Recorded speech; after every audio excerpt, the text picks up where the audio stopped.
9:10, 9:15, I think. So I know traffic can be bad on that this morning on that way. So, all right, we'll be at recess if there's nothing to take up. Yes, sir. All right, thank you.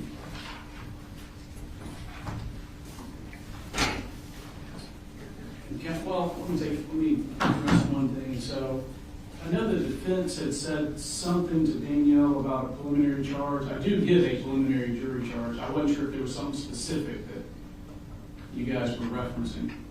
I think the court normally gives a pre-evidentiary charge, so we just wanted to be sure that the court was going to get one. And does anyone have any, so with the sort of the summary of the indictment by counts,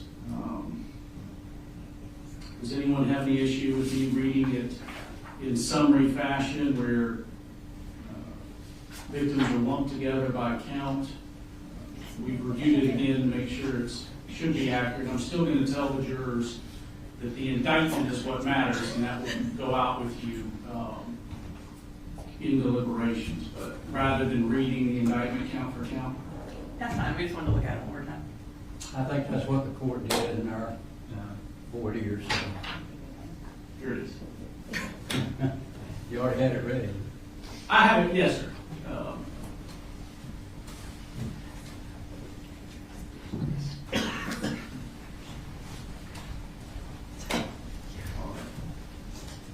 Ms. Brooks, after you and the defense look at that, you can just set it back up here. Okay. All right, we'll be in recess.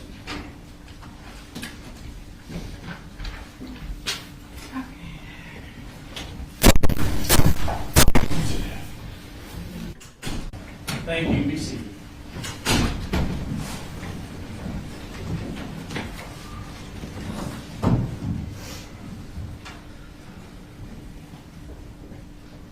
All right, we're all present. Summary okay? Yes, Your Honor. Defense? Yes, Your Honor. All right. The jurors are all here. They are making last minute restroom breaks. As soon as we get word that they're ready, bring them in.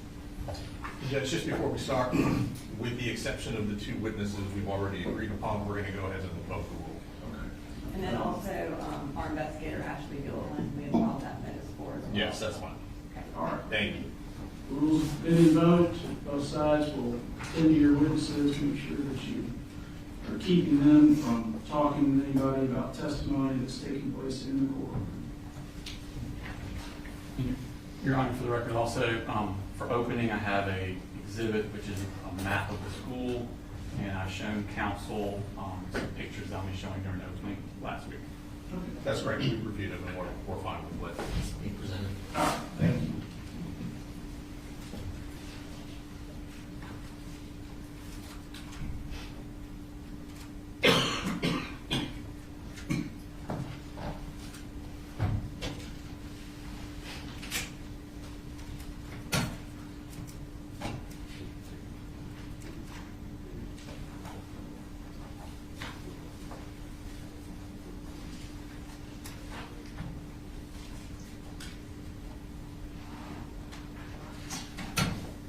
Just for the people in the audience, I understand that this is likely to be a very emotional case for many or all of you. You have to limit, you can't do emotional outbursts in the courtroom. I need you to step outside if you think you're going to be unable to contain yourself, because that will interrupt the trial proceedings.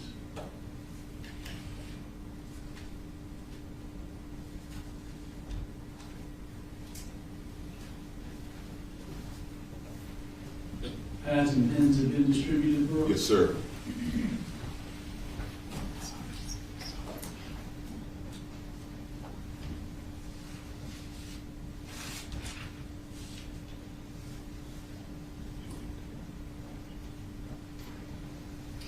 Terry, will you test the podium mic? Yes, sir. Make sure it's on. Yes, sir.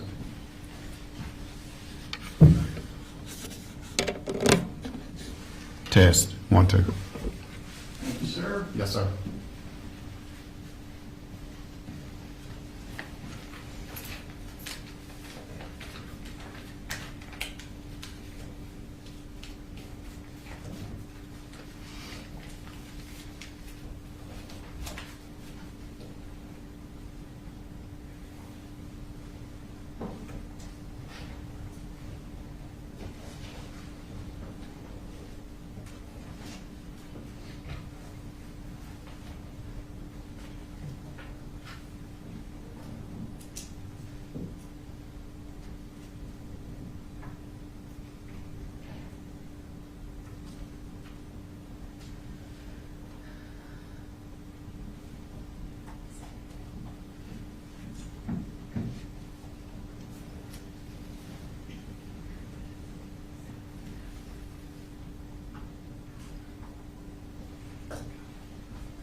sir.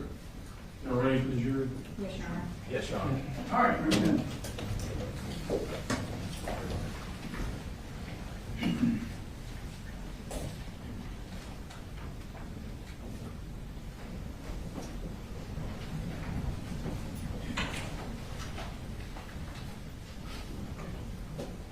Yes, sir. Yes, sir.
You guys can see.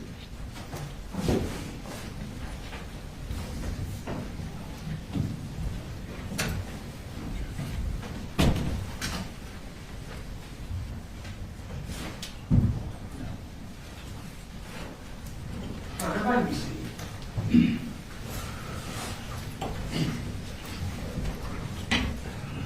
Let me just, good morning. Let me thank all of you for being on time. I understand everyone was on time. I don't recall from jury selection if anybody had any back issues or needs to stand frequently, can't sit for a long period of time. If so, just raise your hand now. Okay. What you may want to do is sit where she's sitting, the last chair here. You don't have to do it right now, but later on, that way you can stand up. It'll be a little easier for you to get up and down as you need to during the course of the trial, okay? All right, so ladies and gentlemen, the first thing I'm going to do is give you your trial oath. If you will stand and raise your right hand. All right. So, ladies and gentlemen, you shall well and truly try the issue formed upon this bill of indictment between the state of Georgia and Colin Gray, who is charged with multiple offenses that I'll review with you in just a minute, and a true verdict give according to the evidence. So help you God. Please swear or affirm. Swear. All right, all were sworn. Thank you. Be seated. So, ladies and gentlemen, your service is about to begin in earnest. Thomas Jefferson once said, "I consider trial by jury as the only anchor yet imagined by man by which a government can be held to the principles of its Constitution."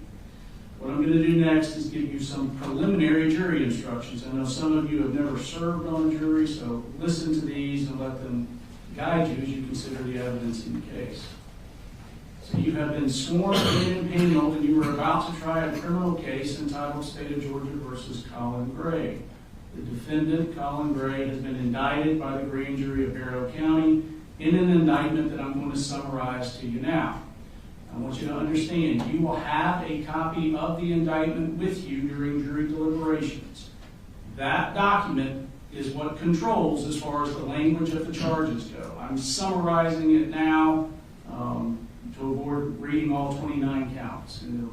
But you will have it with you in the jury room and understand that that is what is the controlling document regarding the charges, not what I say right now.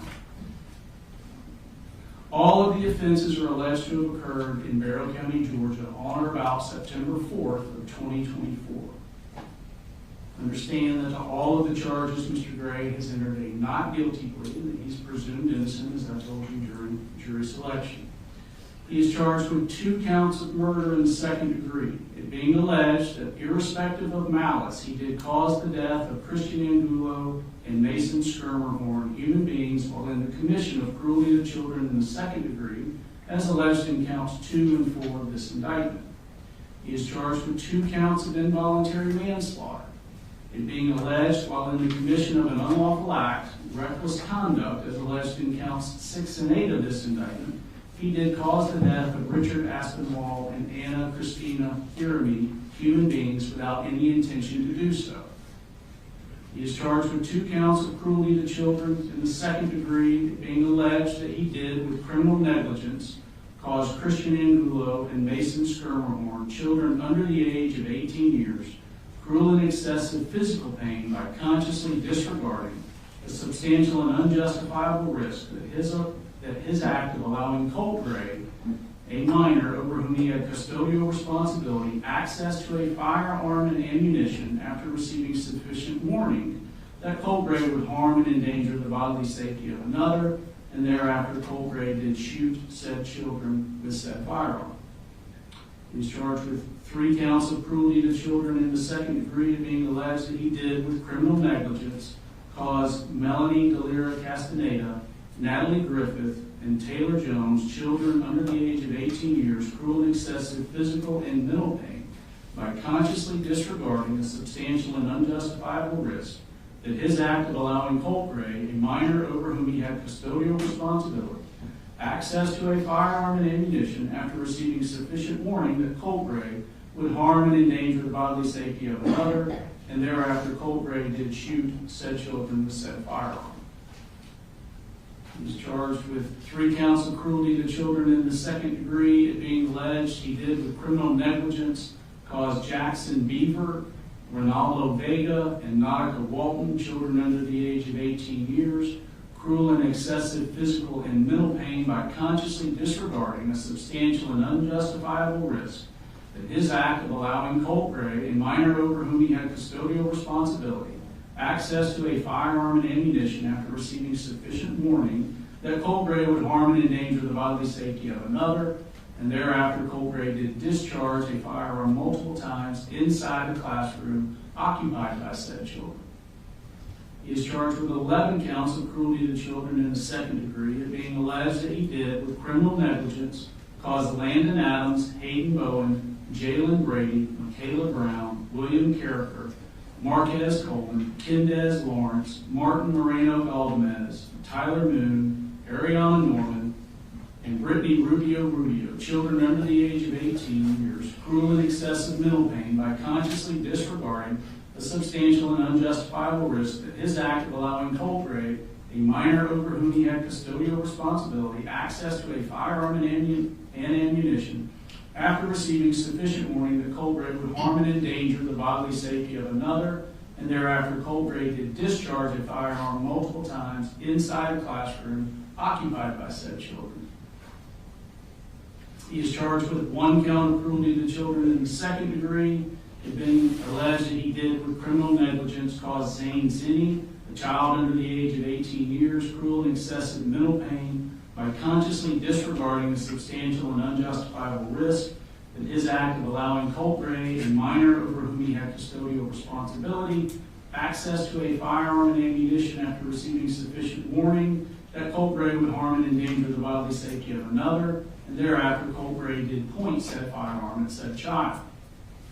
He's charged with 2 counts of reckless conduct, being alleged he did unlawfully endanger the bodily safety of Stephen Edwards and Cassandra Ryan by consciously disregarding a substantial and unjustifiable risk that his act of allowing Colt Gray, a minor over whom he had custodial responsibility, access to a firearm and ammunition after receiving sufficient warning that Colt Gray would endanger the bodily safety of another, and thereafter Colt Gray did discharge a firearm multiple times inside a classroom occupied by said victim, said disregard constituting a gross deviation from the standard of care which a reasonable person would exercise in the situation. And he is charged with 3 counts of reckless conduct, being alleged he did unlawfully endanger the bodily safety of Richard Aspinwall, Anna Christina Jeremy, and David Phoenix by consciously disregarding a substantial and unjustifiable risk that his act of allowing Colt Gray, a minor over whom he had custodial responsibility, access to a firearm and ammunition after receiving sufficient warning that Colt Gray would endanger the bodily safety of another, and thereafter Colt Gray did shoot said victims, said disregard constituting a gross deviation from the standard of care which a reasonable person would exercise in the situation. Now, to that indictment, the defendant has pled not guilty, and he denies each and every allegation therein. This is what forms the issue that you've been selected, sworn, and impaneled to try. Before we begin the trial, I'm giving you these preliminary instructions on the fundamental principles of criminal law. I will also instruct you on the role of the judge, the jury, and the lawyers, and give you an overview of the trial procedure. So the defendant is charged in the indictment with crimes that are violations of certain laws of the state of Georgia. I want to emphasize to you that the indictment, including all of the counts therein and the plea of not guilty, are the legal procedures by which these criminal charges are brought against the defendant. The charges and plea of not guilty are not evidence of guilt, and you should not consider them as evidence for implication of guilt of any crime whatsoever. This defendant is presumed to be innocent. The defendant enters upon the trial of this case with a presumption of innocence in his favor, and this presumption remains with the defendant unless and until it is overcome by the state with evidence that is sufficient to convince you beyond a reasonable doubt that the defendant is guilty of a crime or crimes charged. No person shall be convicted of any crime unless and until each element of the crime is proven beyond a reasonable doubt. The burden of proof rests upon the state to prove every material allegation of the indictment and every essential element of the crimes charged beyond a reasonable doubt. However, the state is not required to prove the guilt of the accused beyond all doubt or to a mathematical certainty. A reasonable doubt means just what it says. It is a doubt of a fair-minded juror, impartial juror, honestly seeking the truth. It is a doubt based upon common sense and reason. It does not mean a vague or arbitrary doubt, but it is a doubt for which a reason can be given, arising from a consideration of the evidence or a lack of evidence, a conflict in the evidence, or any combination of these. There is no burden of proof upon the defendant whatsoever, and the burden never shifts to the defendant to prove his innocence.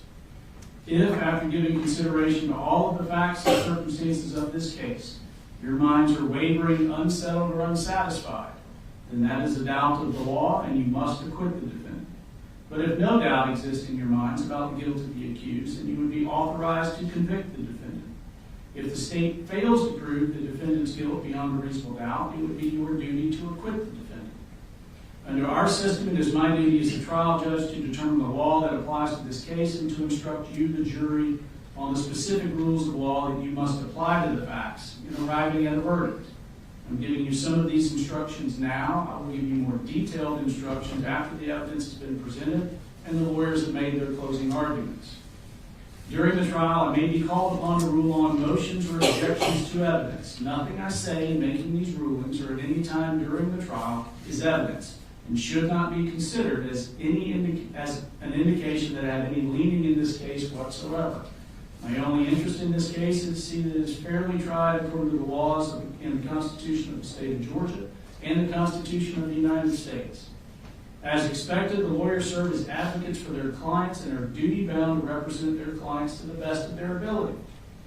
The lawyers also serve as officers of this court, and as such, they are bound to follow applicable laws, trial procedure, and rules of evidence during the trial. If at any time the lawyers believe that any law, procedure, or rule of evidence is being violated, they may make motions regarding the conduct of the trial or objections to the admission of the evidence.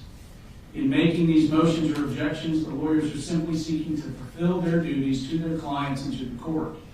Sometimes these motions or objections may require the court to consider outside your presence the questions raised, and you will be excused to the jury room. We'll try to minimize the number and length of these interruptions and ask for your patience in that regard. Ladies and gentlemen, trial procedure in a criminal trial is generally as follows. First, the attorneys for both sides have the opportunity to make what's called an opening statement. This opening statement is not evidence. Remember that what the lawyers say is not evidence, but it is a preview or an outline of what they expect the evidence to be.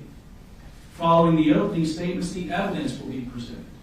Evidence can be in the form of testimony given by witnesses or physical evidence that will be labeled with exhibit numbers for identification. After the presentation of all the evidence, the attorneys have the opportunity to make what's called the closing argument or summation. At that time, the attorneys may suggest which laws are applicable and how they should be considered in light of the evidence, and point out to you certain parts of the evidence that they think are favorable to their position. The goal of a closing argument is to persuade you to decide the case in their favor. Following the closing arguments, I'll charge you more specifically on the law that applies to this case. I'll then ask you to retire to the jury room to deliberate and reach a verdict. You, the jury, have a very important role. It is your duty to determine the facts of the case and to apply the law to those facts. I'll instruct you on the laws that apply to this case, but you must determine the facts from the evidence. Evidence, by definition, is the means by which any fact and issue is established or disproved. Evidence consists of two things, testimony and exhibits. Testimony is the testimony that you will hear under oath from those who take the witness stand. Exhibits are those documents, photographs, or other physical items of evidence that are admitted into evidence. Ladies and gentlemen, the object of the trial is to discover the truth. During the trial, the admission of evidence will be governed by certain rules of evidence. Those rules were established with one prominent purpose in mind, and that purpose is the discovery of truth. Consequently, the rules of evidence seek to assure that only the best and highest evidence is admitted for your consideration. During the trial, the attorneys have a right to object to the admission of evidence if they believe its admission would violate a rule of evidence. I will admit or exclude the evidence according to those rules. If I overrule an objection, this means you are allowed to consider the evidence being offered. On the other hand, if I sustain an objection, this means that you may not consider the evidence being offered. You should consider only that testimony and only those exhibits that are admitted. And you should draw no inferences and make no assumptions about the evidence objected to if the objection was sustained. In the event that you hear or see inadmissible evidence before an objection can be made and ruled upon, if the objection is sustained, I would instruct you to disregard it, and you should disregard that evidence entirely in your deliberations and in reaching your verdict. You, the jury, must determine the credibility and believability of the witnesses. It is for you to determine which witness or witnesses you will believe and which witness or witnesses you will not believe if there are some whom you do not believe. In determining the credibility or believability of witnesses, you may consider all of the facts and circumstances of the case, the manner in which the witnesses testify, their interest or lack of interest in the case, their means and opportunity for knowing the facts about which they testify, the nature of the facts about which they testify, the probability or improbability of their testimony, and the occurrences about which they testify. You may also consider their personal credibility insofar as it may appear to you from the trial of the case.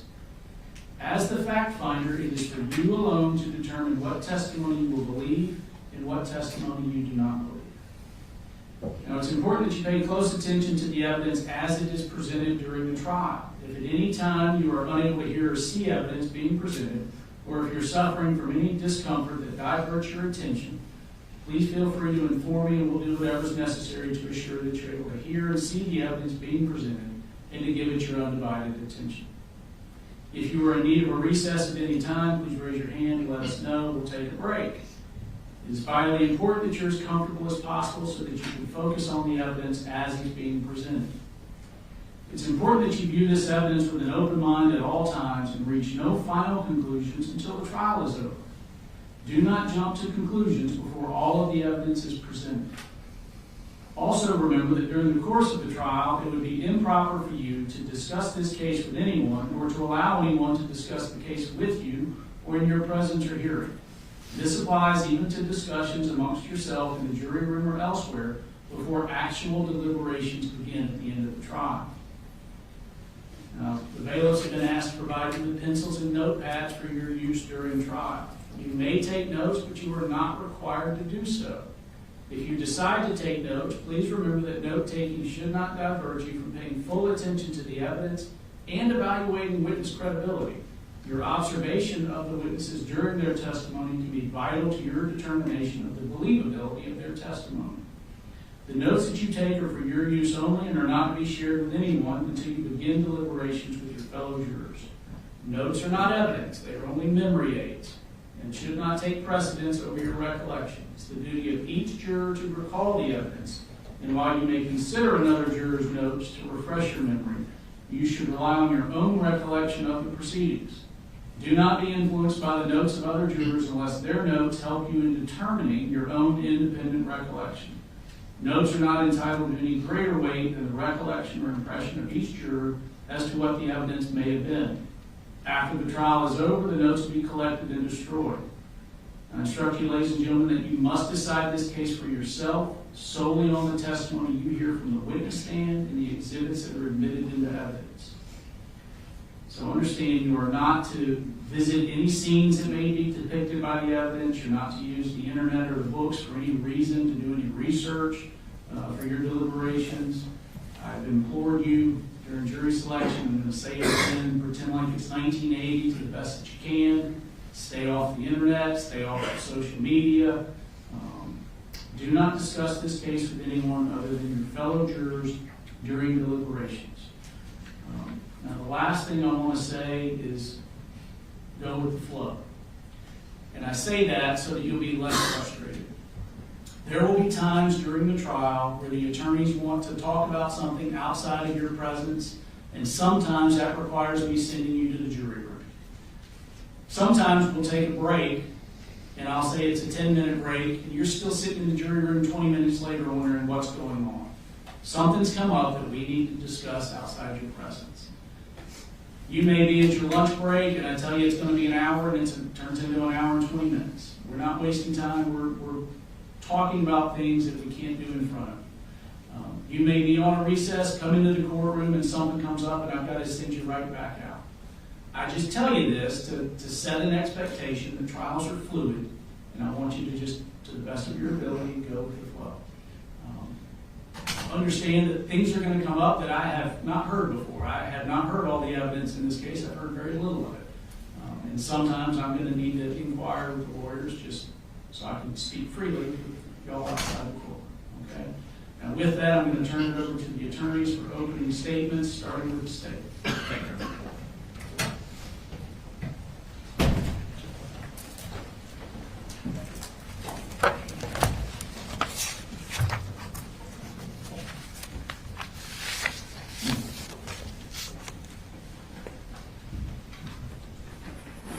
All right, this is the exhibit I'm going to be showing. Thank you.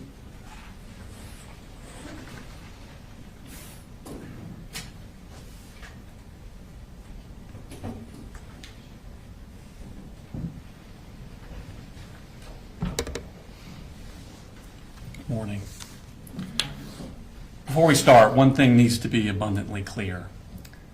This is not a case about holding parents accountable for what their children do. That's not what this case is about.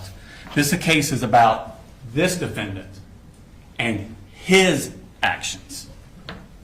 His actions in allowing a child that he has custody over access to a firearm and ammunition after being warned that that child was going to harm others. This is a case about his actions and the horrific consequences of them. I'm going to take you now to September 4th, 2024. It was a Wednesday morning. It was just after the Labor Day holiday. A 14-year-old boy enters Apalachee High School here in Barrow County.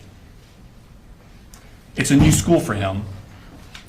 In fact, he had been out of school completely the entire previous year. And while the school year was already a month old, this was only his 5th day attending school. As he walked through the crowded hallways, he carried his book bag in front of him. And hidden inside that book bag was a 6-hour M400 AR-style rifle. This 14-year-old boy has an evil plan. He goes to his first period class, located here. It's a computer science class. He sits down at the table, and he puts his book bag with the rifle next to him. At some point during the class, he gets up and approaches the teacher, and he asks her, "Y'all had any active shooter drills?" She says, "Yeah, actually, we had one last week. You were absent." He goes back and sits down. Teacher ponders on this a bit. It's an odd question to ask. She doesn't know this boy very well. He's only been there 5 times. So she emails the school counselor, and she courtesy copies her direct supervisor, the vice principal, about the question the boy had asked. At the end of class, at 9:38, this boy picks up his book bag with the rifle in it, carries it in front of him out of the class, heading to his second period class. But that first period teacher stewed on it a little more, and between the class breaks, she decided, I'm going to go up to the office and find the vice principal and talk to her. But at this very moment, that 14-year-old boy is entering his second period class. It's 9:40 a.m.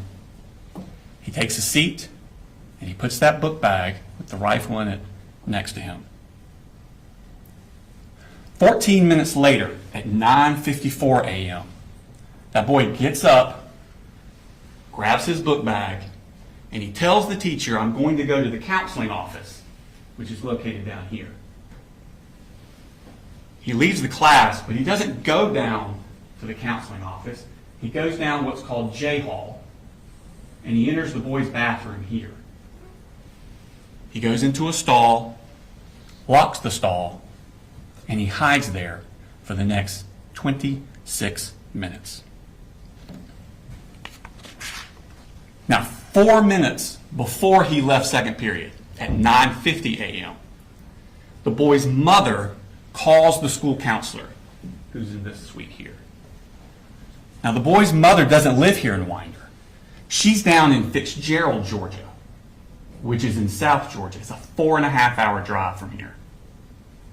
But the boy that morning has sent some text messages that bother her. And he's now not answering his phone when they call or try and get a reply.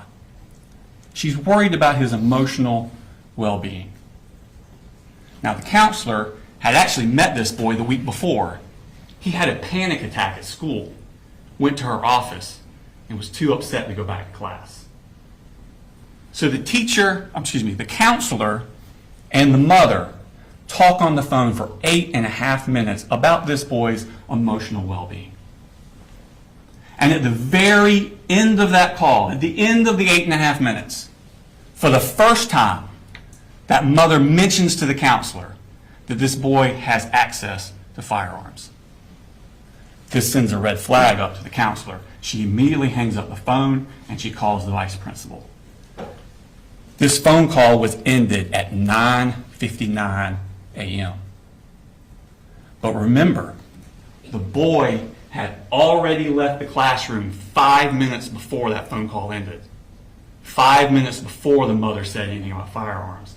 And he's hiding in this bathroom where no one knows where he is. 7 minutes after the call ends, at 10:06, the vice principal and the school resource officers arrive at his second period class.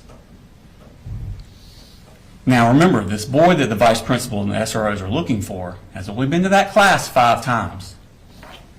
And there's another child in that class who has an almost identical name. And that boy has also left the classroom to actually go to the bathroom. He signed out to go to the bathroom. Second period teacher thinks that's who they're asking for and says he just went to the bathroom. Gives the vice principal that boy's backpack. And the vice principal and the school resource officers head down to the bathroom to find that boy. That boy's just up at the sinks. He comes out with them, they talk to him, they search his book bag, and they realize this isn't the right kid. He doesn't have computer science for first period. They go back to the class. They arrive there at 10:11, back to the second period class. The teacher then tells them, oh, that child has gone to the counseling office, located here, because that's where he said he was going. Vice principal, school resource officers go to the counselor's office. Of course, they haven't seen him. He never made it there. At this point, they decide they're going to go look on the security cameras, see if they can locate this boy. They go down this hall, and it's not on this map. You'll see a more full map later. So around this area is where the vice principal's office is that has access to the security cameras. So they're about right here. At 10:18, the vice principal emails the second period teacher. When did he leave your class? They're trying to locate when exactly he left because remember, this boy's only been there 5 days. They don't really know what he looks like. So they're trying to find him on the video surveillance equipment. So she emails at 10:18, when did he leave your class? 2 minutes later at 10:20, second period teacher responds, he left towards the beginning of class. That's 10:20 a.m. when that email was sent. 1 minute later, at 10:21 a.m., that boy exits the bathroom he'd been hiding in. He's now wearing yellow work gloves. He's carrying that Sig Sauer M400 AR style rifle concealed with a poster board. And he walks back down J Hall towards his second period class. Now, when the vice principal had left that class to go look for him in the counselor's office, she shut the door behind her, and the door automatically locked. This boy is not going to be able to get into his second period class. But next door was another classroom, right here. It was taught by Cassandra Ryan and Stephen Edwards. And inside that class were the following students: Landon Adams, Christian Angulo, Jackson Beaver, Hayden Bowen, Jalene Brady, Michaela Brown, William Carricker, Marquez Coleman, Melanie Delira Castaneda, Natalie Griffith, Taylor Jones, Kendez Lawrence, Martin Moreno Galdamez, Tyler Moon, Ariana Norman, Brittany Rubio, Mason Skirmerhorn, Ronaldo Vega, and Nautica Walton.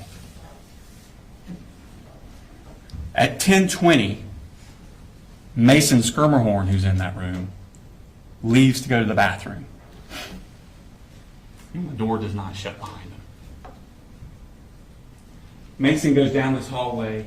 He actually passes the shooter in the hallway, and Mason goes into the bathroom. The shooter goes to his second period class. The door's locked. He knocks on the door. A student in that class gets up, goes to the door to open it for him, but sees through the glass at the last second him standing there with that rifle. She steps back from the door. At that exact moment, the teachers also reach the door because they've been looking for this boy, remember?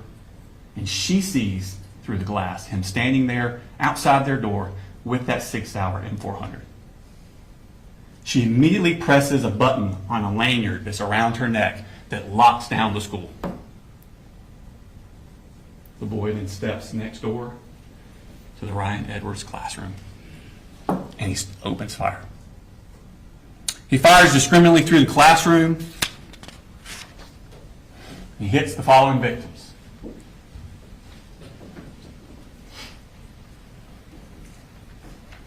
Melanie Delira Castaneda, seated here. This is the door he comes into. She's seated here. He strikes her in the left arm with a bullet. Natalie Griffith, seated here, strikes her in the shoulder, the upper arm, and the forearm. Taylor Jones, seated here, struck through the leg. Christian Angulo, seated here by the door. He shoots him through the wrist, into the chest. He would not survive.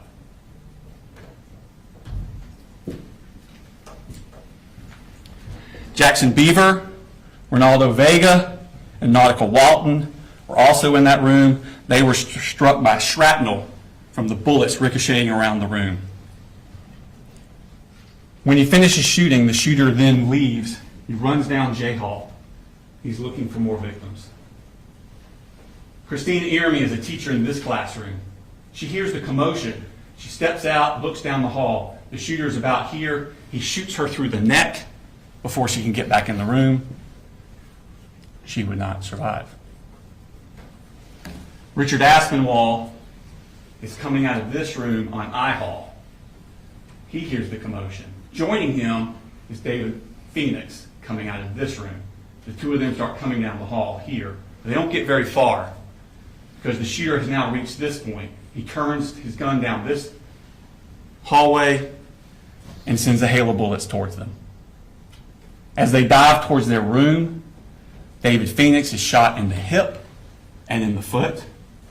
Richard Aspinwall is shot in the side and the upper chest. He would not survive. The shooter continues down the hallway. He gets to here, tries to get in this door, it won't open. He turns back and heads this way. At this point, Mason Skirmerhorn is still in that bathroom. He doesn't know what's happening. He comes out of the bathroom, and he turns away from the shooter, doesn't even see him, heading back toward his second period class. The shooter takes aim from behind, shoots at him, but misses, hits the wall above and in front of Mason. This startles Mason, and he turns and runs the other way, directly at the shooter. He's shot point blank range. He would not survive. Shooter's here. He then aims his gun down K Hall. And Zane Zinni is locked out of his classroom here. He's in the shooter's sights. Now, before the shooting started, two school resource officers, Donovan Boyd and Brandon King, were in the vestibule area, an atrium, I think they call it, in this area, right outside the vice principal's office. They're waiting for the vice principal to find this boy and go get him. They're waiting out there in the atrium, and they hear the gunshots coming from this side. And those two deputies ran towards the gunshots. They come down this hallway here, and they turn the corner, and they see the shooter here with his rifle aimed towards Zane Zinni. And they yell for him to drop the gun and get on the ground. And he complies before he gets a shot off at Zane Zinni. The officers rush down here, they secure him, and they secure that 6-hour M400 AR-style rifle. And out of his pockets, they find 3 more magazines loaded.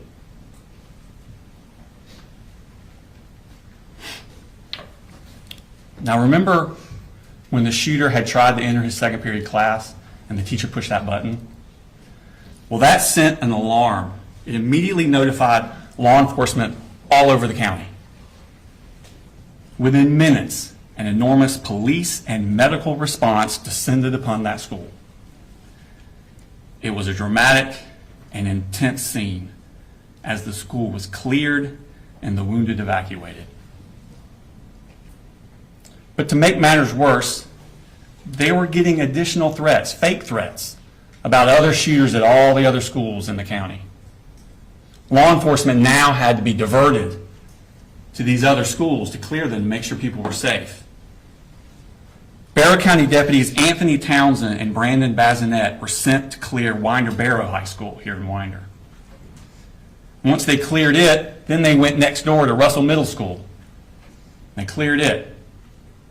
And just as they were finishing that up, they got a call from their superiors. I was trying to say superior and supervisor at the same time. Their superiors to go to a residence in Barrow County and secure it. They were just given an address. They don't know why they're going there. They were just told, go to this residence and secure it until other officers can arrive. Where they're going is the shooter's house. And when they get there, Colin Gray meets them in the garage. And without any prompting, because remember, they don't know why they're there, they don't know who this guy is. Without any prompting, he blurts out, I knew it. My little girl just texted me. She's in middle school. She said we're in lockdown. I'm like, God Almighty, please tell me your brother didn't do something. Agents with the Georgia Bureau of Investigations arrived shortly thereafter, and they begin a search of the house. And inside that house, in that 14-year-old boy's bedroom, on the wall, they find this. This shrine, for a better word. Those pictures are all of the same person, Nicholas Cruz. Nicholas Cruz was the person that in 2018 went into Marjory Stoneman Douglas High School in Parkland, Florida, with an AR-style rifle. And there he killed 17 students and faculty and wounded another 17 more. Investigators look at this and they begin to wonder, who is this kid? His name is Colin Gray. He's the oldest son of Colin Gray. His mother is Marcy Gray. He has a younger sister named Jenny, who was 13 years old at the time of this incident. She was actually going to Heyman Morris Middle School, which is directly next door to Apalachee High School. He has a little brother, Coley, who was 8 years old, was going to his elementary school. Now, Colt Gray, raised here in Bexar County, he went to Statham Elementary School up until fourth grade, up till the beginning of fourth grade. And in the beginning of fourth grade, he was withdrawn from Statham Elementary School because the family had moved. They moved to Gainesville. And he goes to White Sulphur Elementary School, but only for a few months. Because again, the family moved again. Now they moved to Cumming. And he goes to Chattahoochee Elementary School. But again, only for a few months.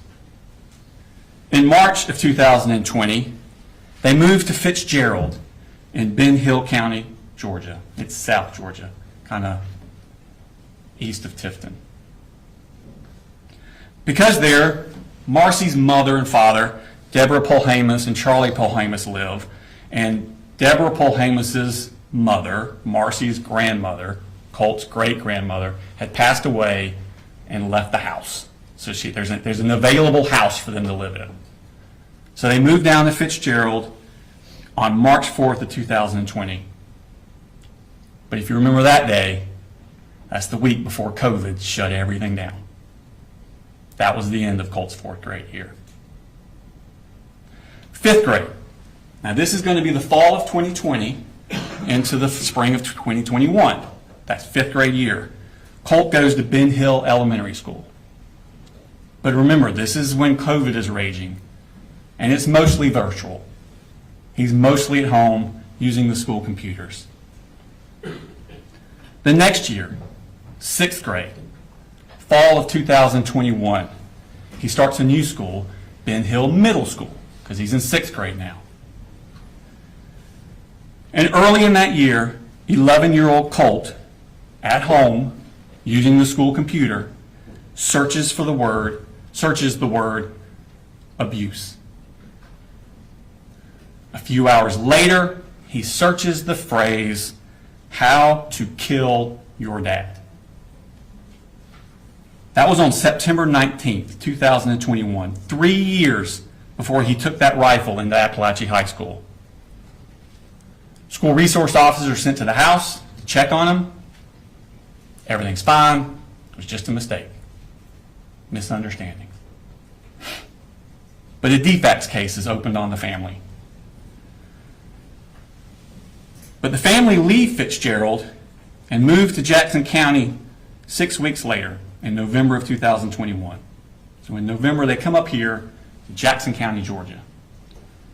But they don't enroll the kids in school until February of 2022.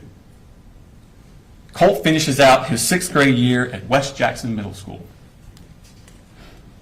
Seventh grade, fall of 2020. 1 year after he searched How to Kill Your Dad, and 2 years before Apalachee, 12-year-old Colt starts Jefferson Middle School. It's his seventh school, in 4 years. That Halloween, halfway through the semester, Marcy, his mother, gets drunk, passes out in the car in the driveway of the house. Jenny and little Coley are trick-or-treating, and they get separated. Coley gets lost. Authorities are called. Another defects case is opened on the family.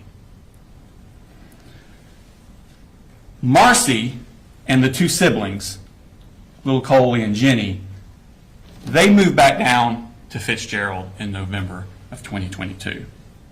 But Colt stays up in Jackson County with the defendant. DFACS caseworker Tamika Mitchum is monitoring Marcy and the two siblings down in Fitzgerald, and DFACS caseworker Michaela Anderson is monitoring Colt and the defendant up here in Jackson County. And starting in March of 2023, during his 7th grade year, Michaela Anderson visits his residence monthly. Every month, she shows up to check on Colt, see how he's doing, check on his well-being. And the defendant always says the same thing. Colt's doing well in school. He doesn't need any counseling. But that's not really true. Colt is full of intense anger, and he's having a hard time dealing with it. On Sunday, May 21st, 2023, this is the end of Colt's 7th grade year at Jefferson Middle School. In fact, classes had ended that Friday, and this is that Sunday.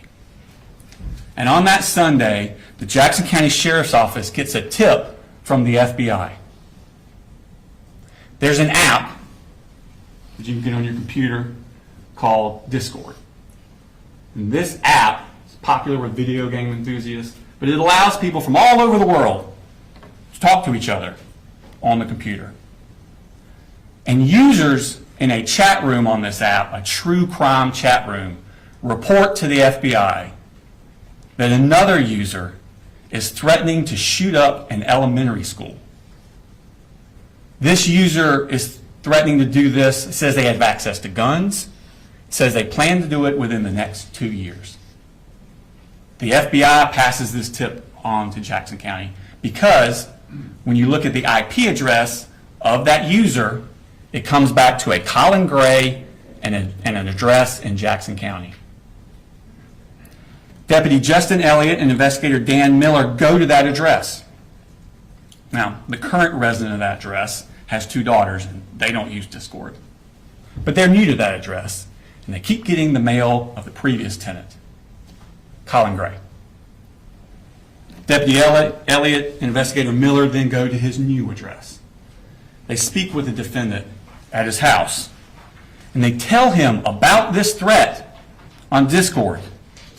And they ask him, does Colt have access to guns? Which he does. But the defendant says that he and Colt, they take this school shooting stuff very seriously. And Colt denies to these officers that it was him on Discord. He says his Discord account got hacked. The defendant makes no mention to these officers that less than 2 years before, Ben Hill officers had also been to his house when Colt searched how to kill your dad, also on a computer. But before they left, investigator Miller asked the defendant to please restrict Colt's access to guns. Less than 3 weeks later, when DFACS agent Michaela Anderson goes back out to the house like she's been doing monthly to meet with the defendant, and again, she asks, how's Colt doing? He makes no mention to her of this visit from the sheriff's office. 2 weeks after that, on June 23rd, the defendant signs a lease to move out of Jackson County into Winder. But he doesn't tell Michaela Anderson he was planning on doing that, and he never tells DFACS that he did do that. She just keeps going to an empty house. 2 months later, in August, it's time for another school year. Colt's not at Jefferson Middle School anymore. 13-year-old Colt is enrolled at Heyman Morris Middle School. This is the middle school in Winder that's directly next door to Apalachee High School. This is supposed to be his 8th grade year. But he's withdrawn from that school 3 days later. He never attends it. Instead, Colt goes back down to Fitzgerald to live with his mother, Marcy. And while he's in Fitzgerald, Colt is still filled with anger. He's still having trouble dealing with it. He's becoming violent. He breaks windows. He cuts up things with a knife. He even starts cutting on himself with that knife. These are the scars from after he was arrested after the shooting a year later. Colt's grandfather, Charlie Polhamus, is at his wit's end. He actually calls the police on Colt. And at the beginning of October 2023, just a few weeks after being in Fitzgerald, Colt comes back up here to Winder to live with the defendant. But he does not attend school. 2 weeks later, on October 13th, down in Fitzgerald, Marcy, who you remember is still being checked on by DFACS, tests positive for drugs. She's going to lose the kids. DFACS worker Tamika Mitchum, who's been monitoring Marcy, calls the defendant, tells him to come down to Fitzgerald to pick up the other 2 kids, Jenny and Coley, and bring them back up. He now has sole custody of the 3 kids. Marcy's to have no unsupervised contact. But Tamika Mitchum also stresses to the defendant to get the kids in school and counseling as soon as possible. He does neither of these things. 3 weeks after the kids are brought up here, on November 6th, 2023, back down in Fitzgerald, Marcy basically goes crazy. She wants to come up to Winder. She wants her mother, Deborah Polhamus, to bring her to Winder. And Deborah Polhamus says, "You ain't going to Winder." So Marcy duct tapes her mother to the chair, steals her car, drives up to Winder, goes to the defendant's house, keys his truck, and gets arrested. She spends some time in the Bexar County Jail before she's transferred to the Ben Hill County Jail for the charges down there. And while she's down there, she's released on bond to an inpatient drug treatment facility in South Georgia. She has no supervision during this time over Colt. Now back up here in Barrow County, it's been a chaotic few months for Colt. But that Christmas, after the cuttings and the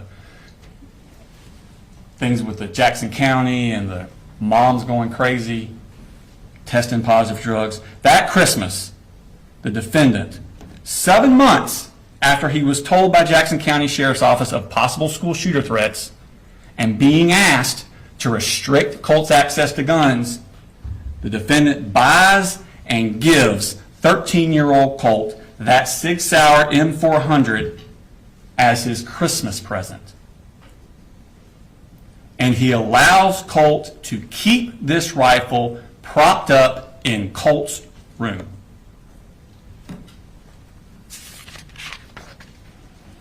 Now in February of 2024, 2 months after this Christmas, in February, Colt's siblings, Jenny and Coley, are finally enrolled in school. They've already missed 4 months of school, but they're finally enrolled. Colt does not attend. He misses the entirety of his 8th grade year. But during that spring, when Colt's not in school, the defendant continues to buy accessories for his Christmas present rifle. He buys a Sightmark Ultra Shot sight to go on the rifle. He buys a bungee sling to go for the rifle. He buys an accessory rail set. He buys a 45-degree offset iron sights. and he buys a lot of ammunition. That summer, 2024, Colt is now 14. It's just a few months before he takes his Christmas present rifle into Apalachee High School. July 6th of that summer, Marcy gets out of rehab in Fitzgerald, and the defendant picks her up and brings her back up to Winder. It's her first contact with Colt in 9 months. Now, Colt, who had always been quick to violence and suffered from severe anxiety, begins to spiral out of control. He's fighting with his father. He's throwing things at people. He's putting holes in his sister Jenny's door. But the rifle stays in his room. On July 20th, Colt has a panic attack at the house. He comes in the living room and he actually asks his parents to call 911 for him. But they don't call anyone. His mental health becomes so bad that the defendant and Marcy together begin giving Colt Marcy's prescription for Zoloft. They're just giving it to him themselves. They worry he's suffering from depression, but they don't take him to see a doctor. It's around this time that Colt puts those pictures of Nicholas Cruz, the Parkland shooter, up in his room. And the rifle stays in his room. August 14th, 2024, 3 weeks before the shooting. It's Colt's first day of Apalachee. School had started 2 weeks earlier, but this was Colt's first day. He missed the first 2 weeks. He had not been inside of school for 15 months. Not since the sheriff's office came to his door about the threats to shoot up a school. And that morning, Colt again is spiraling out of control. He sends a text message to the defendant at 6:49 a.m. He writes, "I'm sick of your shit. This is the fucking end for you. You fucking caused this." 2 minutes later, at 6:51 a.m., he sends this text message to the defendant. "Whenever something happens, just know the blood is on your hands." His first day of school. And the rifle stays in his room. The very next day, August 15th, Colt skips school. He gets into a fight with his mother, Marcy, when she goes into his room to try and get the rifle away from him. With rifle in hand, he shoves his mother to the ground and she hits her head on the wall. She then asks the defendant to please take Colt's rifle and lock it up. He never does. Marcy then has had enough. She goes back to Fitzgerald, once again leaving Colt into the care of the defendant. And the rifle stays in his room. The next day, after this altercation with his mother, Colt asked the defendant to get him 150 rounds of ammunition. The defendant responds to him, well, he needs to pay for everything first, but he will. He will. Now, Marcy's down in Fitzgerald, the defendant's up here, but they're still communicating with each other by phone and text. And they begin to worry that Colt needs to be institutionalized. He needs to go to an inpatient facility. He's so bad. They search for places and resources, but the defendant never follows through. He never takes Colt to see any professional, and the rifle stays in his room. August 26th, 9 days before the shooting, Colt has another panic attack, this time at school. It's the one I referred to earlier in the opening. It's only his 4th day he attended school. Remember, he missed the first 2 weeks of school, and he skipped school 5 of the next 8 days. Colt leaves his second period class that day. He goes to the counselor's office. He's too distressed to go back to class. They call his father, but his father can't come to get Colt. Colt ends up spending the entire school day in the counselor's office. That night, on the phone, Colt asked his grandmother, Deborah Polhamus, if he did something terrible, would she still love him? This bothered her so much, Deborah Polhamus, that the next morning she drives up to Winder from Fitzgerald. And on the way, she calls Advantage Behavioral Health Systems.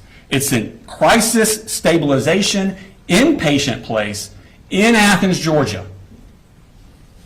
She talks to them on the phone, and they tell her he must be brought in by a parent. Marcy's in Fitzgerald. The defendant is here. They tell her that Saturday is a great day to come in because most people don't realize they're actually open on Saturdays, and you can just walk right in. But he needs to be brought by a parent. Deborah asked the defendant to take Colt on that Saturday, which would have been August 31st. He doesn't. Wednesday, August the 28th, Colt skips school. This is 2 days after that panic attack, the day after Deborah Polhamus is called crisis advantage behavioral. Colt tells the defendant that he hears voices telling him what to do. This is 3 days before the defendant is supposed to take Colt to advantage behavioral, and 1 week before the shooting.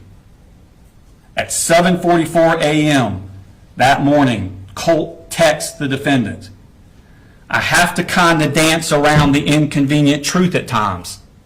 I have no control over what these things say and tell me to do. And the rifle stays in his room. Colt skips school again the next day, which is a Thursday. That Friday and Monday, school is closed for the Labor Day holiday. And that Tuesday, September 3rd, Colt skips school again. That brings us back around to that Wednesday morning, September 4th, 2024. Those pictures of Nicholas Cruz are still on his wall, and that rifle is still in his room. The defendant leaves to take little Coley to school. Jenny leaves on her bus for Heyman Morris Middle School, which again is directly next door to Apalachee High School. Colt gets his rifle, gets extra magazines, puts them in his book bag. He wraps a poster board around the part of the rifle that sticks out of the bag, and he takes a hat with a Fender guitar logo on it, a stocking hat, and puts it over the top so you can't see it. And then he heads out to meet the bus. A few hours later, just like he'd been warning he was going to do, Colt murders 4 people. Now, after the shooting, which I will remind you happened at 10:22 a.m. So after that, at 11:01 a.m., Jenny, the daughter, texts her father, 3 people are dead at the high school. The defendant texts back a minute later, how do you know? How do you know? She responds, people are saying, and there was an email. Please, I'm scared. She then texts the defendant, I can't call you, I'm in a lockdown. At 12:19, the defendant texts Jenny. Jenny, have you talked to your brother? Jenny replies, "No. But I think we're thinking the same thing, and I don't want to talk about it over text." 1 minute later, the defendant replies, "Yep, 10-4. I'll be here in just a few. Let me know when you get back in the building and when I can come get you."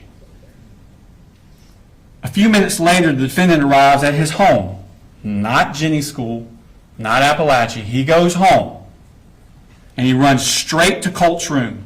He has to confirm what he already knows. He goes straight to Colt's room to see if that gun is missing. And it is.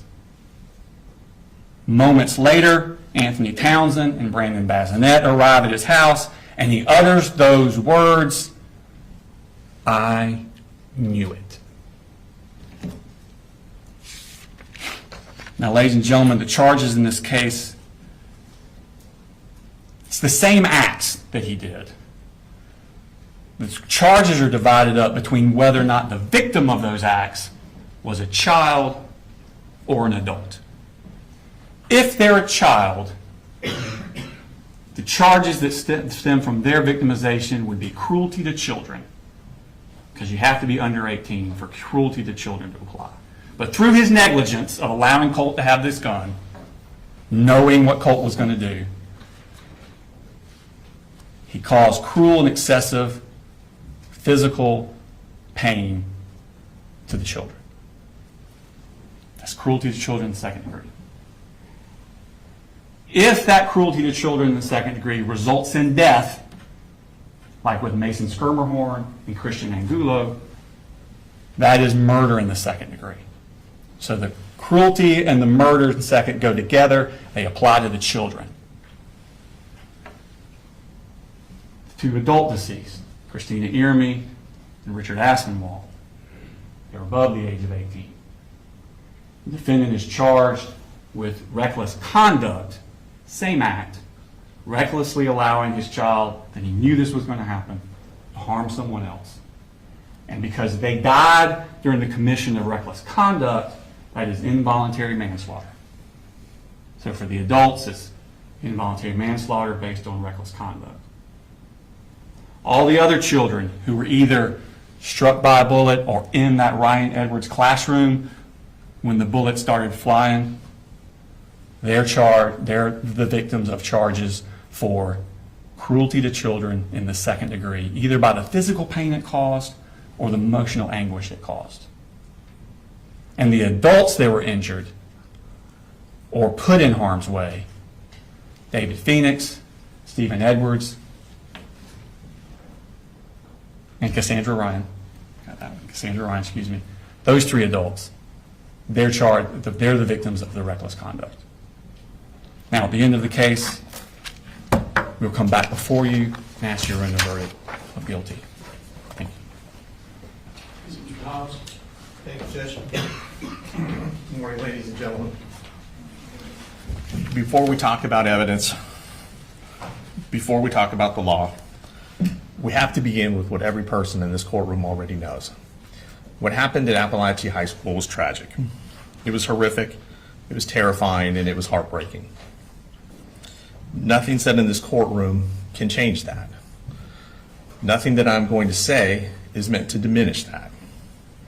You're going to hear emotional testimony, you'll see photographs, you'll see videos, you'll hear about the fear, the chaos, and the terror that Colin Gray inflicted on that school and this community.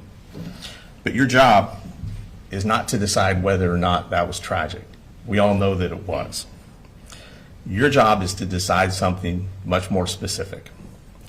Your job is to decide whether or not Colin Gray knew what Colt was going to do.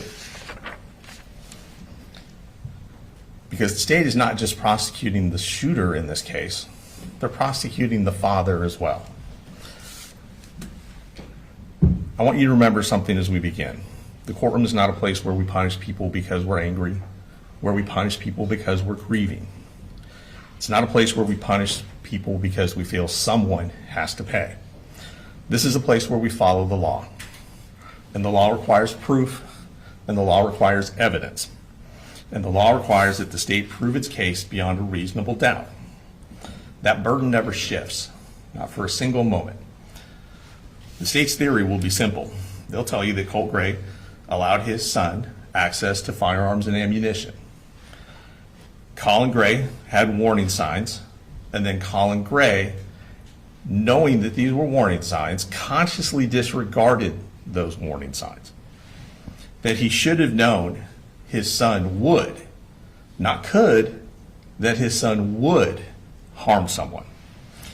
And because the son later committed this school shooting, therefore Colin Gray must be guilty, must be criminally negligent, because he knew this would happen.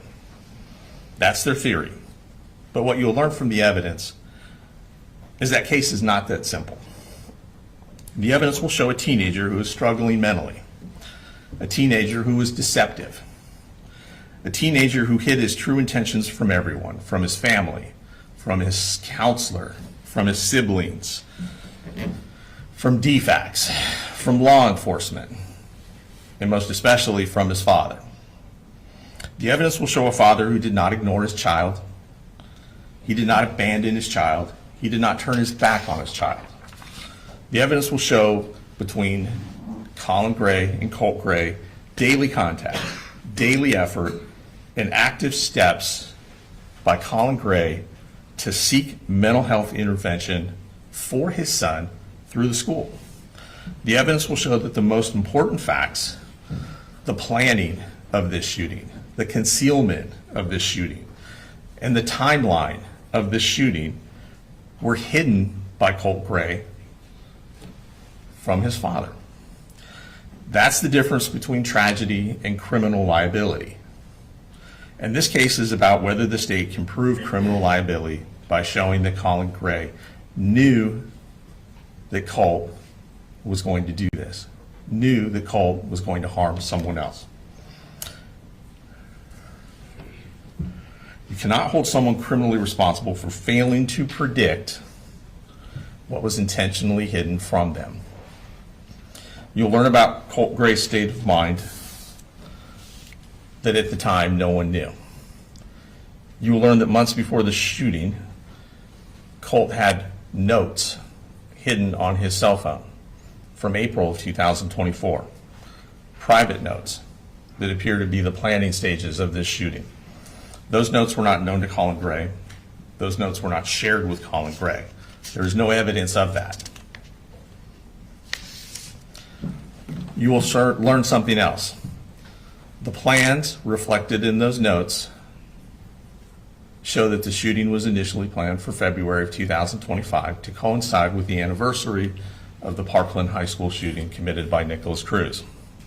The plan reflected in those notes was that that time was going to be when the shooting happened, not in September of 2024. Something changed. The evidence will suggest and support that Colt accelerated his plan.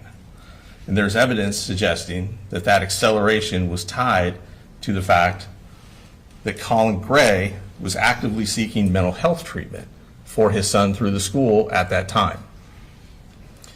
There are emails to the counselor. There was paperwork he filled out. There was already in motion, already in place, an appointment for Colt to meet with the counselor and to meet with the mental health specialist the very next day, September 5th.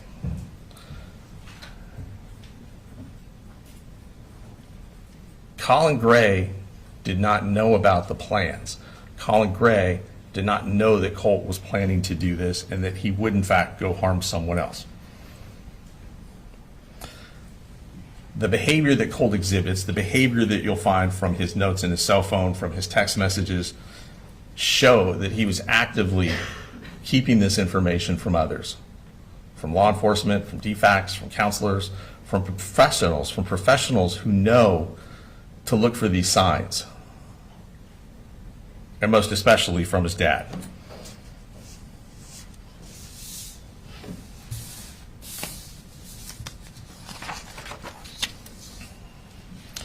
The state will point And they've already mentioned to you an incident in May of 2023 when 2 Jackson County sheriffs went to Mr. Gray's home to talk to Colt.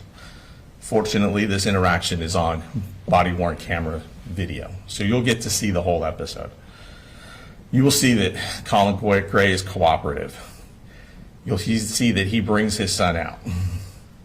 He tells the officers that he takes this kind of thing seriously. He tells the officers, you tell me that he did it and those guns are gone today. That is on video.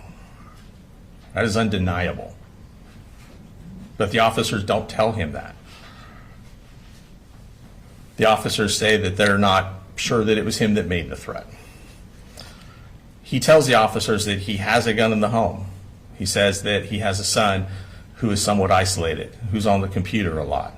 He says that when he was young, he used to enjoy hunting with his father, that they would go deer hunting. And so he was introducing Colt to deer hunting, that they had gone out a year before. Colt had killed his first deer, that the gun that they had was for deer hunting. The gun was to get him outside, which the officer in the video approves of. Get him away from the computers, that's good. But Colin tells the officers, if you think this is him, tell me, because those guns are gone today. And that is not what he's told.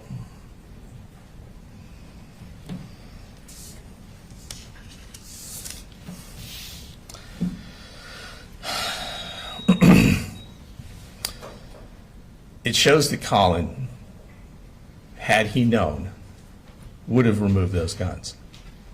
But he didn't. Let's talk about what Colin actually did, because this case is being framed as if Colin Gray didn't do anything. The evidence will show the opposite.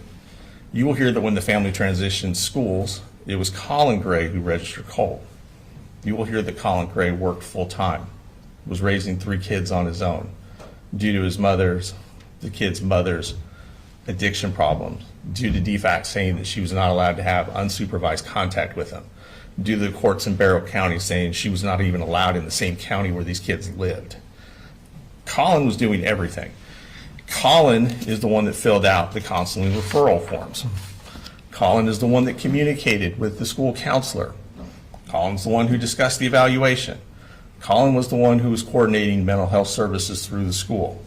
Colin is the one that filled out the paperwork to get the assessment done on September the 5th.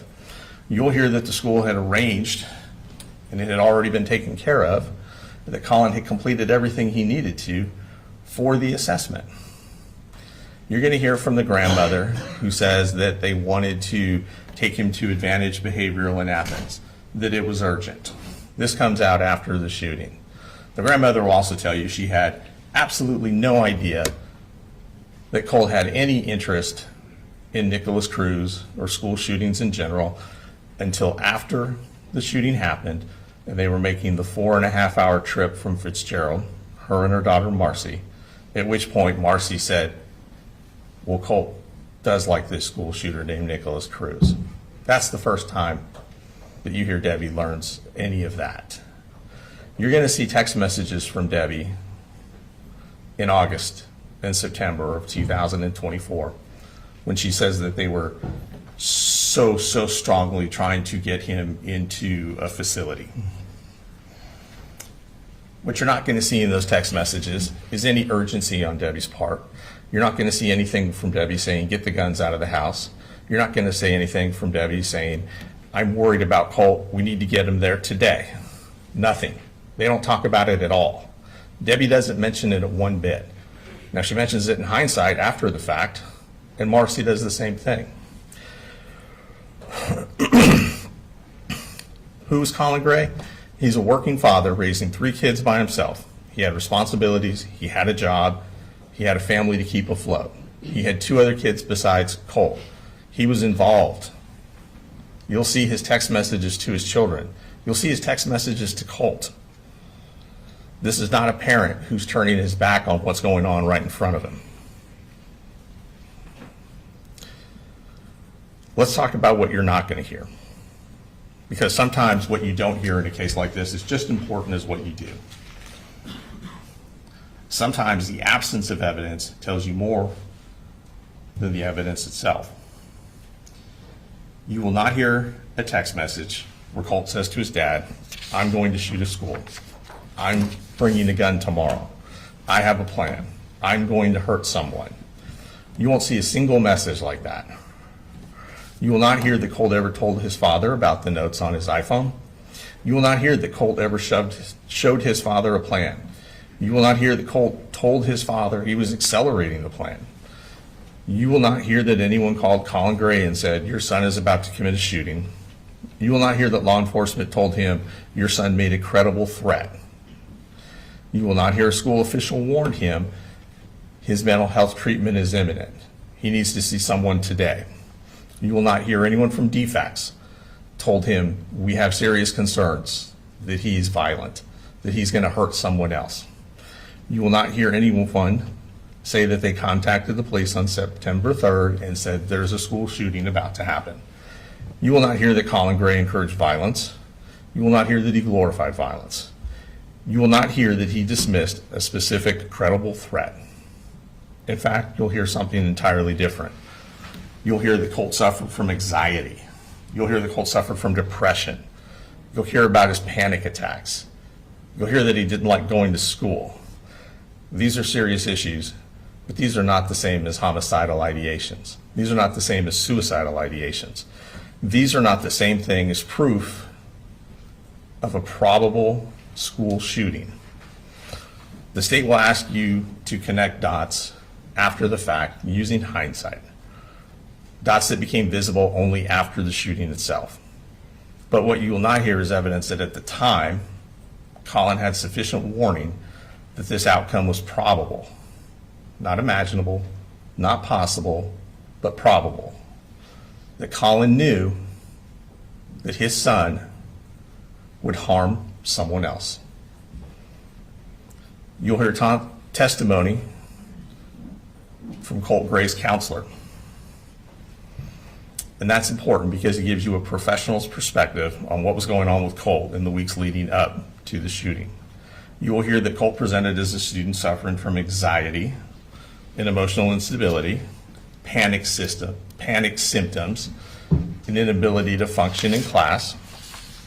And you'll hear something very important. You will hear that even the school counselor, a professional trained,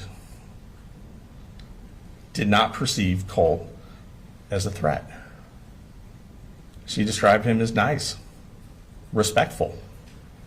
That matters, because if a trained counselor did not perceive the imminent violence, then it's unreasonable to claim that the father should have seen it himself. You'll also hear testimony from her about how the father did in fact take steps to get him mental health treatment. The father was in communication with the counselor. The father submitted the paperwork. The father completed the referral, and the father was pursuing intervention.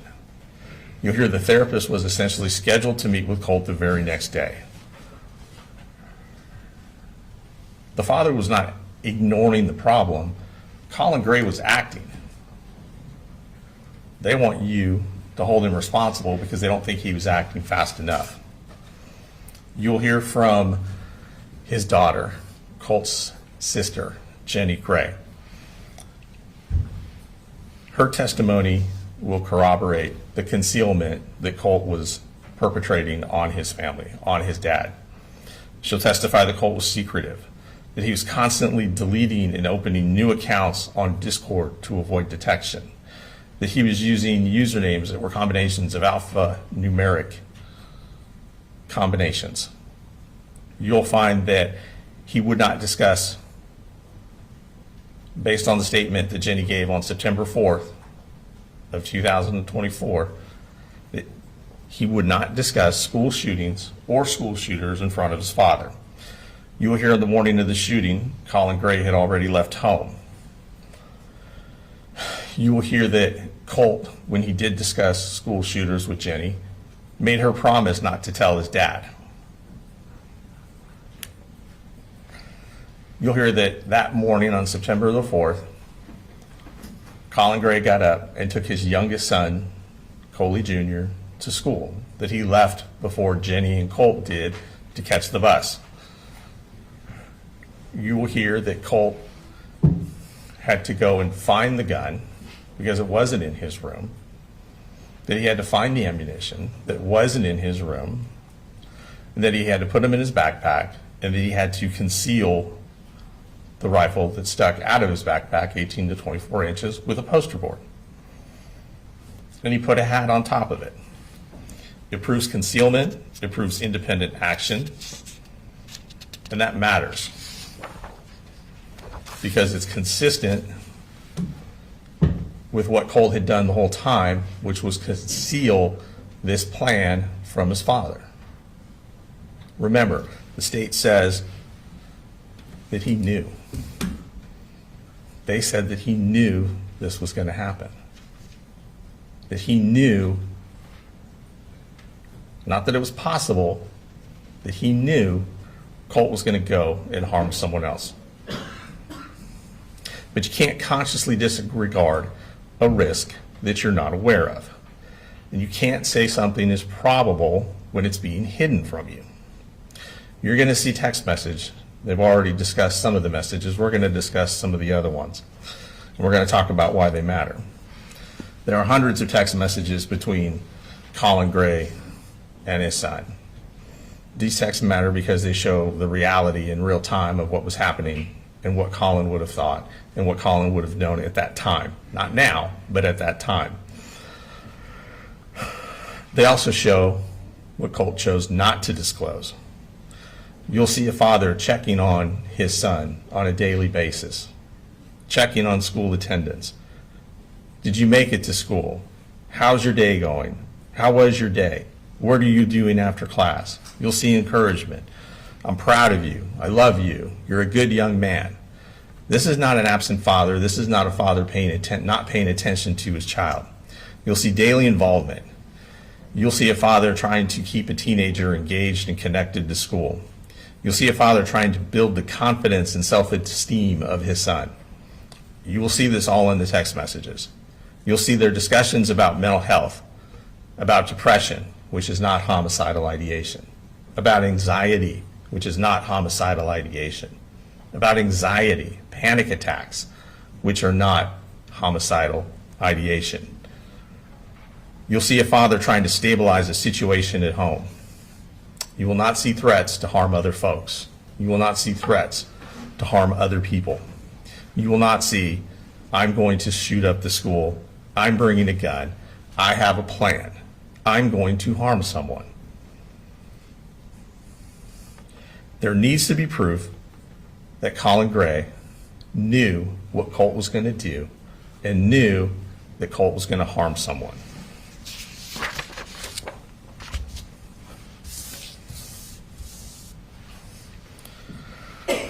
The text messages show something else as well. They show that Colt was capable of living a double life. He could text his father, love you, and have a good day, while simultaneously writing plans on his phone about shooting up the school. He could talk about liking school. School was good. The kids here are mature, referring to the Apalachee High School. They gave me a nickname. The teacher said I'm the tech guy. And you'll hear Colin respond happily that his son seems to be finding his way for the first time in a while in school. He could talk, Colt, about school being good, about having a good day, and what they're going to have for dinner, while also planning on how to sneak a rifle into the school. That's not something a father can foresee. He asked about ammunition. You'll hear evidence that they went to the gun range.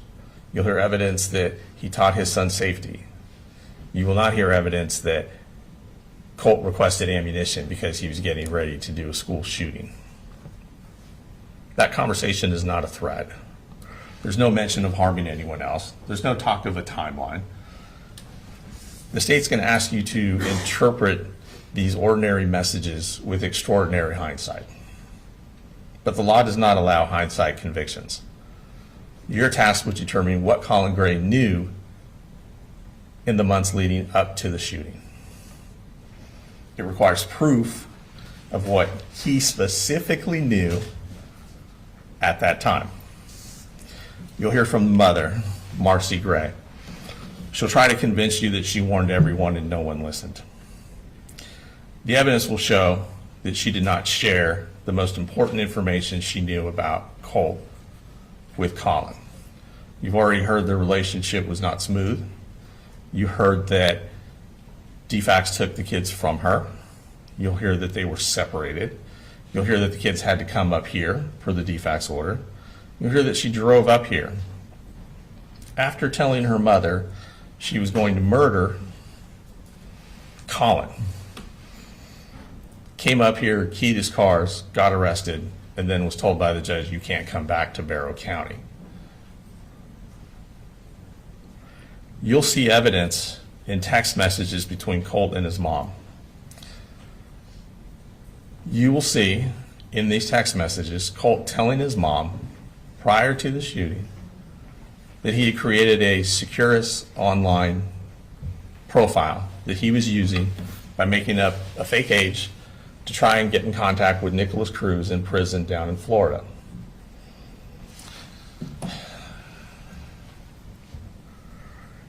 He will text her that he had emailed Nicholas Cruz a couple times, and he'd even put money on his commissary. Marcy's response is to ask him where he got the money. And he tells Marcy in a text message, I told Dad it was to buy a video game on Steam. To which Marcy responds with a laughing out loud emoji. Marcy knew that he had this interest in Nicholas Cruz, but she did not share it with Colin.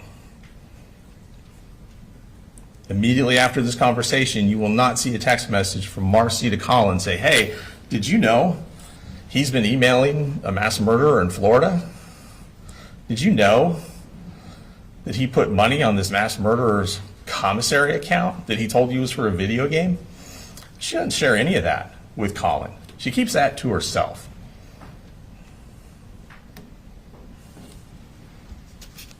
She does not reply immediately after to Colin or tell him, hey, this is what's going on. We got to get the guns out of the house now. No, she responds with a laughing out loud emoji. That's how serious she took it. She didn't think anything was going to happen. Remember, the evidence will show that even she, with the information that he did not have, did not believe there was an imminent threat and did not believe that Colt would harm anyone else. She didn't call law enforcement. She didn't seek an emergency mental health evaluation. And you'll hear evidence that after the shooting, her conduct is inconsistent with what she tells the police. You'll hear evidence that even after the fact, she's still trying to assist him in contacting school shooters and amplifying his profile across true crime community websites. And that matters because credibility matters and bias matters. You will see that the state is asking you to convict Colin largely based on a hindsight narrative provided by witnesses who are not credible, that did not recognize the warning signs in real time. You will hear from the victims in this case. Their testimony will be emotional. And it's important to understand what happened inside that school. But respectfully, their testimony will not establish what Colin Gray knew and didn't know. They can't tell you what was said in the home. They can't tell you what was concealed. They can't tell you what was sent in text messages. And they can't tell you what warnings were communicated to Colin Gray. We're not going to dispute the horror of what happened. We're not going to dispute that they were harmed, that they were physically harmed and mentally harmed. But that's not proof that he was negligent. That is not proof that he knew what was in Colt's heart, that he knew what Colt was planning, and that he knew that Colt was going to harm someone else.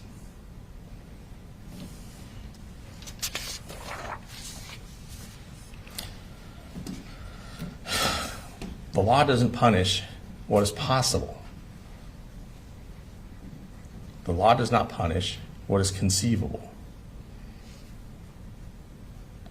He is charged with knowing what would happen. He is charged with knowing his son would harm someone else. In life, almost anything is possible. It's possible that a teenager who's angry might get into a fight. It's possible that a teenager who's depressed might run away or make up excuses not to go to school. It's possible that a teenager who's anxious might break something or act out. But this is not a case about whether something bad is possible. This is a case about whether or not Colin Gray knew Colt was going to take a gun to that school and harm other people. That matters, because if the standard becomes it could have happened, then the law becomes limitless. If the standard becomes you should have imagined the worst, then every parent becomes criminally liable for what a teenager might do. But that's not the standard. The standard is proof. Proof that Colin Gray knew, that he consciously disregarded, not a vague fear, not a general worry, but a risk that made this tragedy. That he knew Colt was going to go to that school. That he knew what the counselor didn't, what the DFACS professionals who had met with Colt didn't. The state will ask you to look at the outcome and then work backward to say because this happened, it must have been foreseeable. But the law doesn't allow hindsight to substitute for evidence. That's why you're going to hear about what was actually known at that time, and most importantly, what was actually hidden from Colin Gray at that time. Because when someone conceals a plan, deceives the people around them, acts independently, the law does not allow us to pretend that the people left behind should have seen through all of it.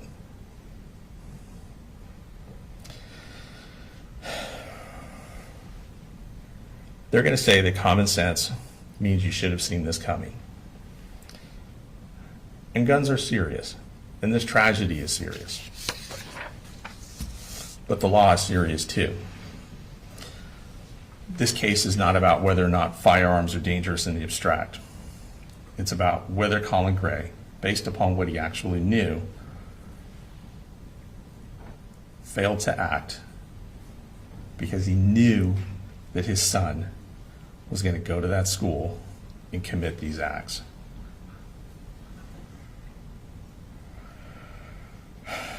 In a case like this, there's a natural human instinct. When something this awful happens, we want an explanation. We want someone to blame. We want a story that makes sense so that we can take steps to make sure something like this never happens again. It's very easy and it's very human to look at the end result and believe that someone, somewhere, must have known. But the evidence in this case is going to show something that's deeply uncomfortable. Sometimes the truth is that the person who committed the act was hiding it. Sometimes the truth is that a family can be struggling, a child can be spiraling, and people can try to get that child mental health help. And still, something unthinkable can happen. It's not satisfying and it doesn't give anyone peace. But the criminal courtroom is not here to provide a scapegoat. It's here to provide justice. Being a juror, providing justice, that requires discipline. It requires that we do not convict someone because we're horrified. It requires that we do not convict someone because we wish they would have seen it coming.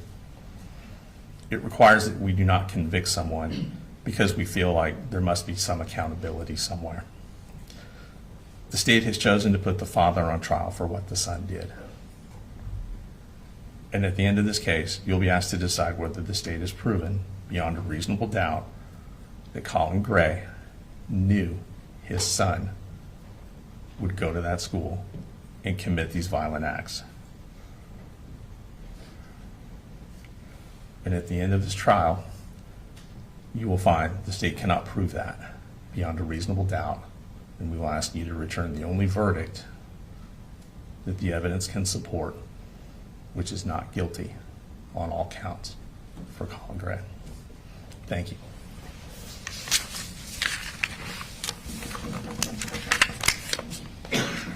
President, before the first witness is called, I'm going to go ahead and take a 10 to 15-minute restroom break.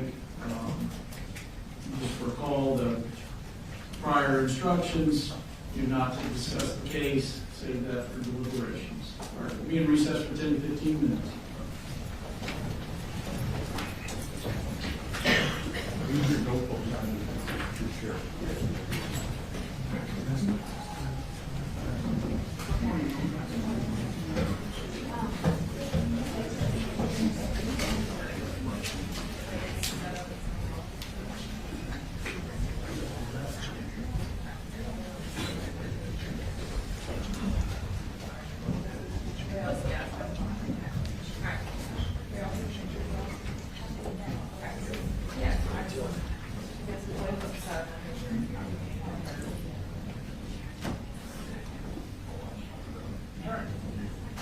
We'll be in recess.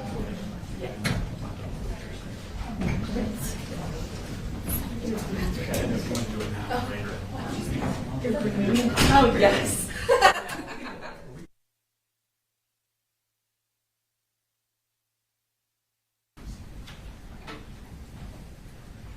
All right, now was my back problem guy gonna, okay, there you go. I'm good on you.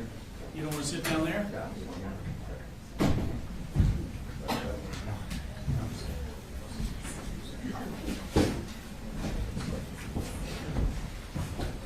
Y'all be seated in the audience.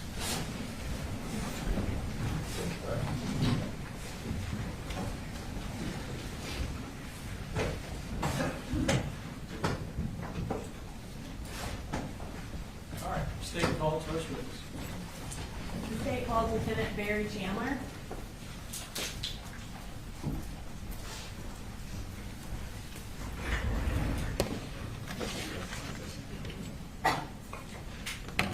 Please raise your right hand. Do you swear to tell the truth, the whole truth, and nothing but the truth, so help you God? I do. Okay, you can have a seat. Will you go ahead and introduce yourself to the jury? My name is Barry Chandler. Okay, and what do you do? I'm a lieutenant with the Barrow County Sheriff's Office. And what role do you currently have with the Barrow County Sheriff's Office? Currently, I'm assigned as the supervisor over the training unit. And were you in that same role in September of 2024? Yes, ma'am. Prior to becoming lieutenant over training, can you just briefly describe what roles you've had at the Sheriff's Office? Yes, ma'am. So I started my career in the jail in 2003. I was a court services deputy, patrol deputy, answering calls for service and things like that. I was a school resource officer for about 6 years, and then prior to being promoted to lieutenant, I was an investigator for 7 years. I worked 6 years in crimes against persons. So in your capacity as a school resource officer, did you become familiar with the various schools in Barrow County? Yes, ma'am. And what different high schools are there in Barrow County? We have Winder Barrow High School, Apalachee High School, and the Barrow Arts and Science Academy, BASA, And where is Apalachee High School located? off of Heyman Morris Road. And obviously, is that in Barrow County? Yes, ma'am, in Barrow County. And approximately how many students go to Apalachee High School? Around 2,000. In your capacity as the lieutenant over training, did you coordinate any trainings related to active shooters in 2024? Yes, ma'am. And when and where did you do that? We did several in 2024. We started off at Old County Line Elementary School. We worked at CFIT, which is the Center for Innovative Teaching. And it all sort of culminated at Russell Middle School on March 14th of 2024. And can you tell us about the training that you did on March 14th at Russell Middle School? Yes, ma'am. So generally, active shooter training is designed for us to teach our deputies and law enforcement to rapidly enter a structure, to immediately find the person that is shooting and then stop them from shooting. So the training that we did prior to the March 14th drill at Russell was very focused on that. We also included implementing what are called rescue task forces. So rescue task forces are members from fire and EMS who can get into the school quickly, and with security provided by law enforcement, they can start rendering aid to victims.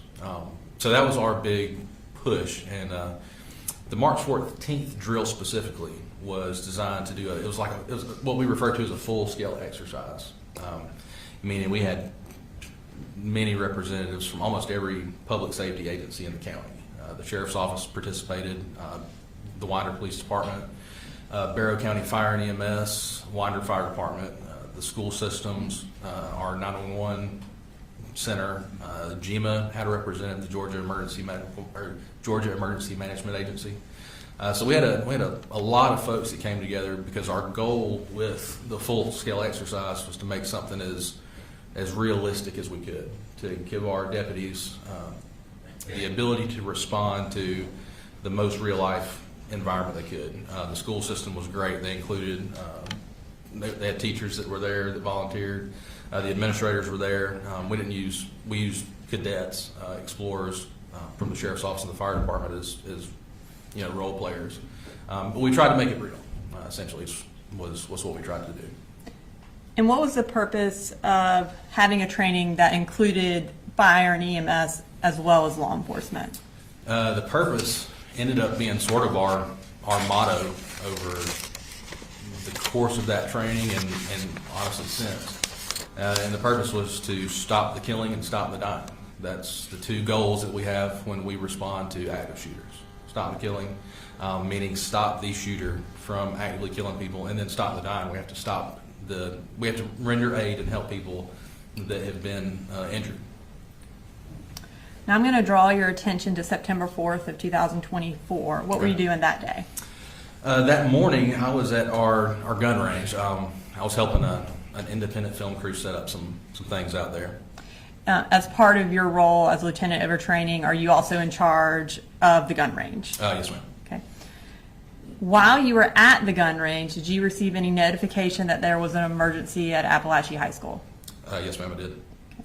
And how did you receive that notification? Through the Centegix alert system. It's an app that's on our cell phones. When was Centegix implemented? So it was implemented in early 2024. The school system had it implemented in the schools, in the buildings, because it's software, but it also, there are connections that had to be made inside the building to give like alerts, red flashing lights, connections to the intercoms, things like that. So the school system had Centegix in April. Centegix was connected to our 911 center over the summer, and then by August, we at the Sheriff's Office all had access to the app. Can you just kind of describe for the jury how that system works? Sure. So Centegix, again, it's a system that essentially initiates and alerts law enforcement and fire and EMS as well of any emergency at a school.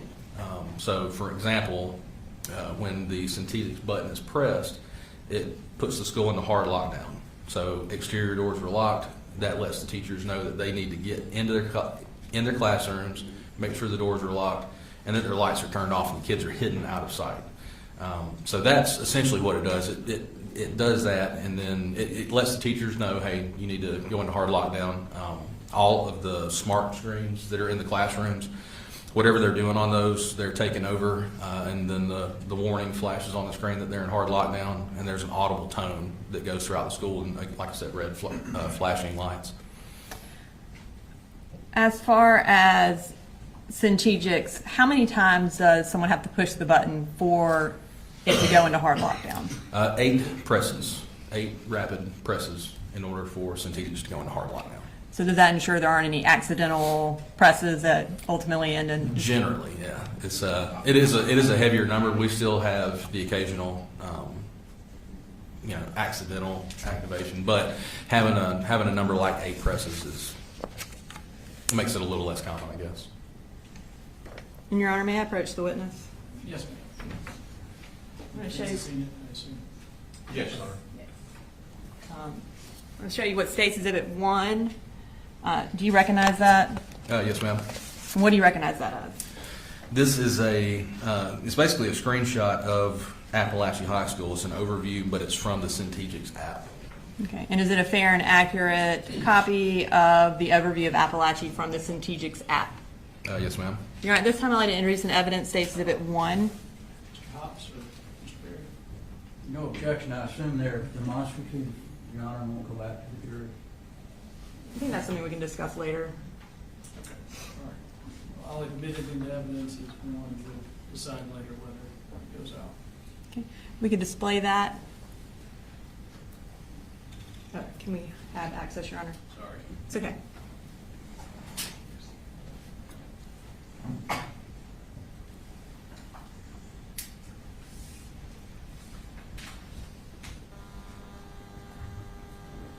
I pushed it, so he's waiting.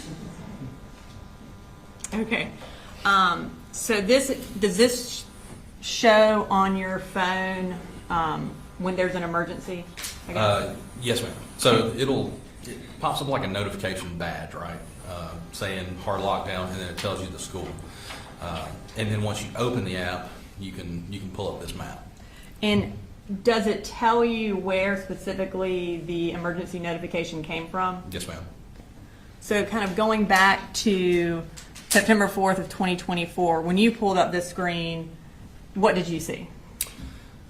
So initially, when I heard the alerts going off on my phone, I looked at it, and then I didn't immediately go to this screen because we had several alerts coming out. Earlier that morning, we'd actually had a test that was done at Bethlehem Elementary. So we got the same alert, the alert that there was a hard lockdown, and then they came over the radio and said, "Hey, it was just a test." So initially, I look at it and then was like, "I wonder if they're having a test in Apalachee."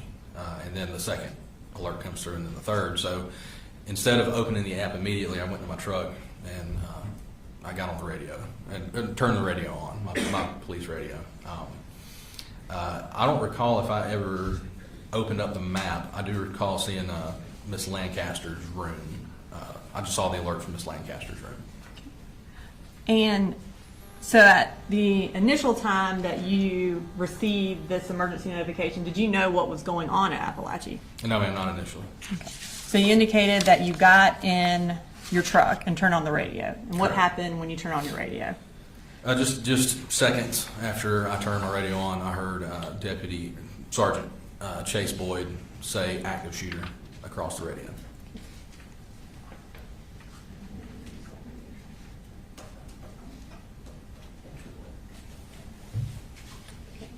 I have in my hand State Exhibit 2. It's on a hard drive, and it's the radio traffic from September 4th. Have you had an opportunity to review that radio traffic? Oh, yes, ma'am. Is it a fair and accurate recording of what you heard on September 4th? It is. Okay. At this time, I'm going to introduce into evidence State Exhibit 2 and publish for the jury, Your Honor. Defense? No objection. All right, two's admitted, and you can publish it.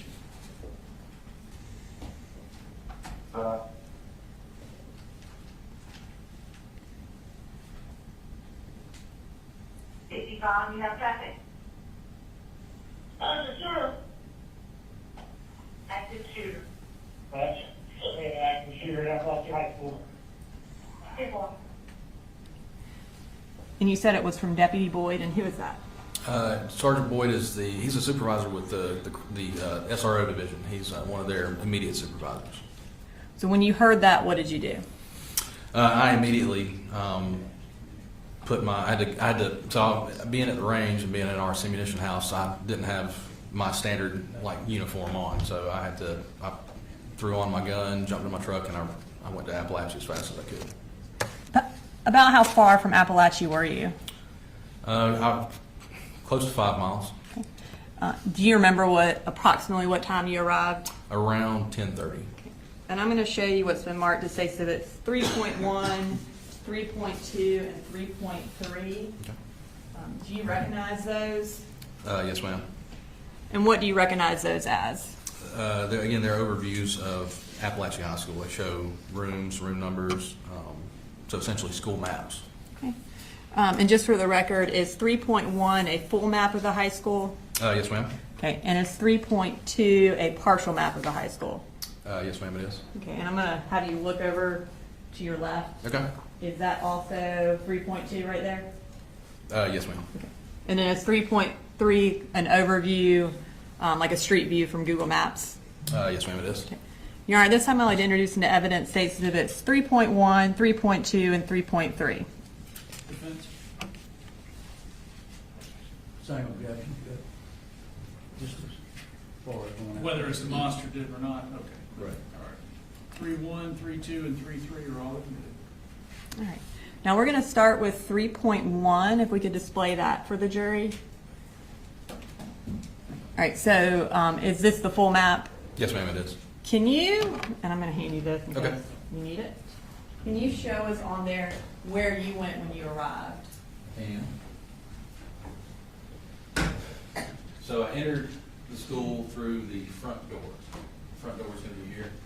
I made my way to the main atrium, and then from the main atrium, I moved down F Hall until it intersected with J Hall.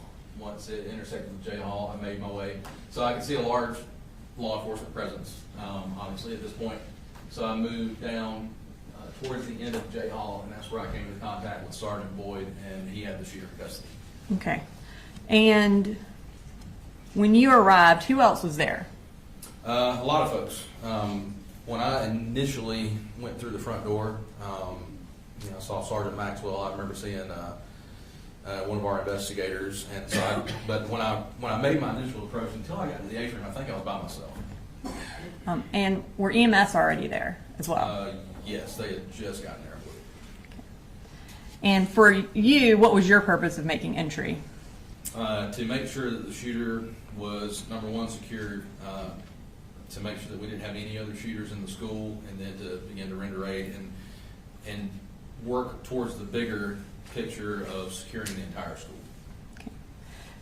Were the skills that y'all learned in March utilized that day? Oh, yes, ma'am. And how so? So a lot of the people that we spoke to after the event said that, it's extremely stressful. I can't put into words how different the actual event is than all the training that we've done over the years. And we've done it since, I've been at the sheriff's office since 2003, and in 2004, we did an active shooter drill at Apalachee High School. So the words can't put into perspective the amount of stress. But most of the guys that I talked to, they were like, it just felt like training. And Judge, we're going to object to most of the guys that you talked to and what they may have said. Did you hear say? Just Yeah. describe it from your Absolutely. perspective. I'll sustain the objection. Thank you. It did. It made it more where it was like it was something that they had seen before, which is not very common. It was something that we needed to do for us for the deputies. And what was the result of the coordinated response by EMS and law enforcement that day? So the result was we were able to fully secure the school. Every patient that was injured that could have been saved was saved. We refer to it as we had 0 preventable deaths, which was unheard of in active shooter scenarios up until September 4th. And you can have a seat. Okay. I won't have you do anything That's on all right. that for a little bit. After you made entry and went to the end of J Hall and observed that the shooter was in custody, what did you do after that? After making sure that the shooter was in custody, I got a team of deputies and we began moving down. So sort of, again, looking at the big picture, seeing where people were at, realizing where we needed resources. It didn't seem like anybody was fully down F Hall. So I took a team of deputies down F Hall, and we began making sure that the classrooms that there weren't any other injured people in the classrooms, again, that there wasn't another shooter, and then just securing those areas. And as you were securing them, were y'all also evacuating students? Not initially, but fairly soon after we started clearing. The evacuation process didn't take too long to get to. And I'm going to go ahead and bring up State Exhibit 3.3 behind you, which is the Google overview. So can you, and I think I lied, you are going to look at the map real quick. That's fine, yeah.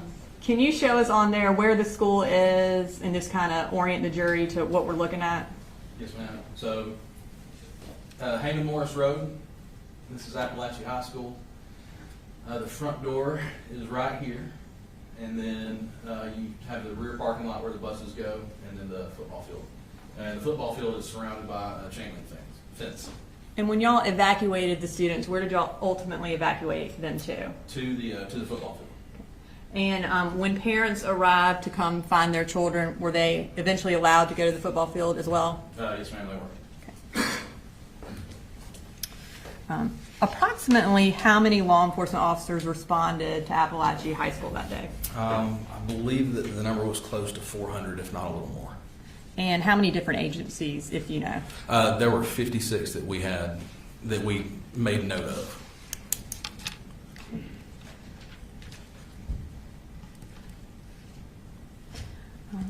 I'm going to go back to when you were in the school. Did you observe any dust-like substance present in the school when you were clearing it? Yes, ma'am. And where was it located? So I noticed it the closer I got to J Hall. As I was going down F Hall, I noticed it as I was getting towards J Hall. And had you had experience with that kind of dust before? Yes, ma'am, years ago. Okay. And based on that, your training and experience, where did that dust originate from? I almost immediately recognized that it was from the ceiling tiles. The concussion from the gunshot caused the dust from the ceiling tiles to start to fall and settle. In 2008, we had done an active shooter drill at Old County Line Elementary School, and I was picked to be the suspect, the shooter. I was given a blank gun, so it doesn't fire real projectiles, just really loud and puts out the flash. And they put me in a bathroom, and when they gave me the signal, I shot, and the dust fell down from the ceiling tiles, and it created something very similar to what I saw at Apalachee. And in your capacity as lieutenant over training, have you had an opportunity to review the surveillance videos from September 4th? Yes, ma'am. Okay. In reviewing it, did you see the dust come from the ceiling tiles like you just described? Yes, ma'am. What was your purpose in reviewing that surveillance video? Just to review the actions of our first responders, of the deputies, of fire and EMS, and to learn if what we did well, what we could have done differently, and then to implement that into training.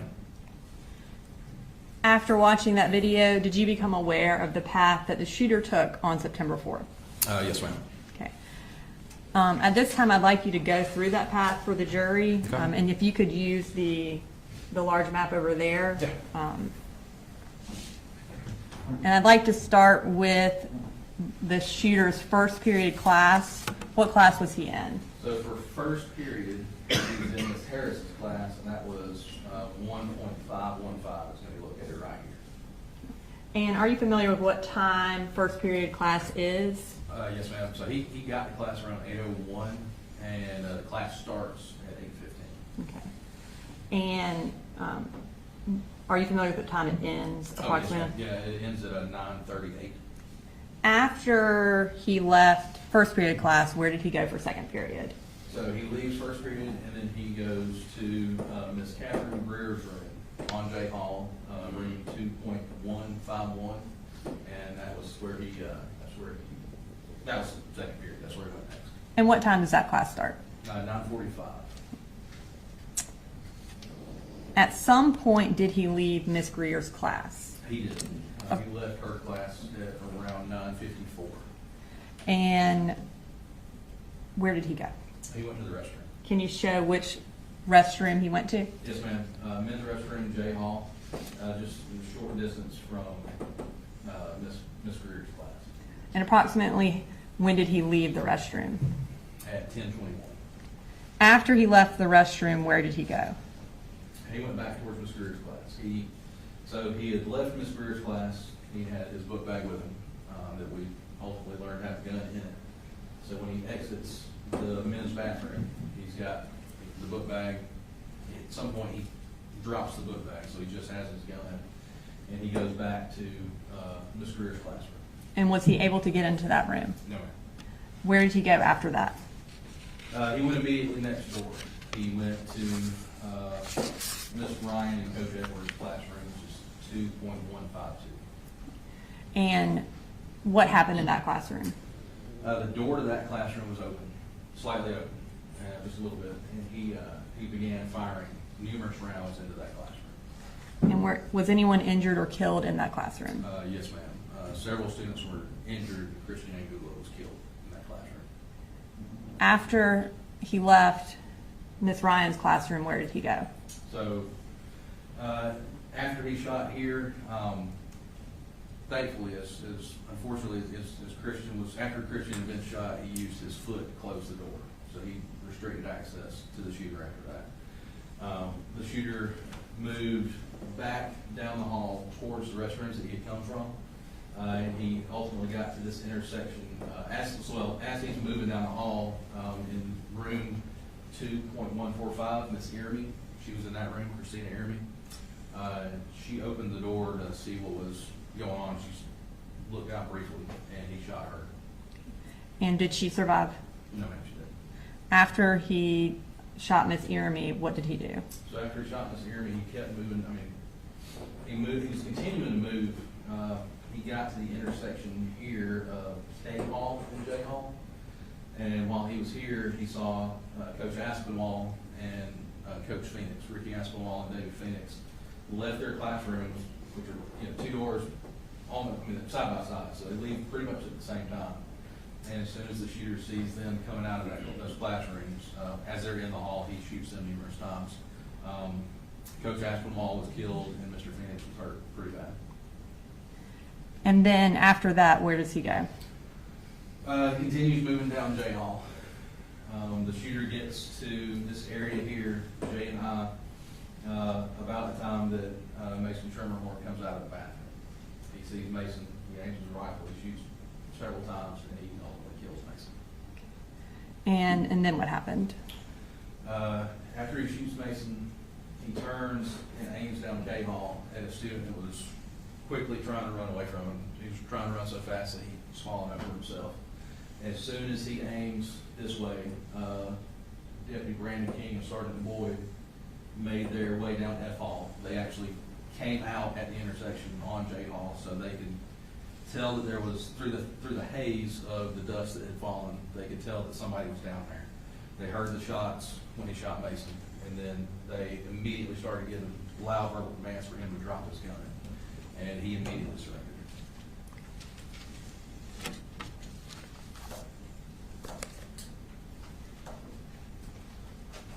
All right, Lieutenant Chandler, I don't have any further questions for you right now. Cross? Thank you. Good morning, Lieutenant. Morning, sir. I only have a few questions for you. How many entrances are to the high school? Specifically, I'm not 100% sure exactly how many entrances. I can count them for you, though, using the map that we have, if you'd like me to. If you know, that would be great. Okay, give me 1 second. So I'm going to go based off of mostly just the exterior doors. There are going to be some other doors that I might not be able to count.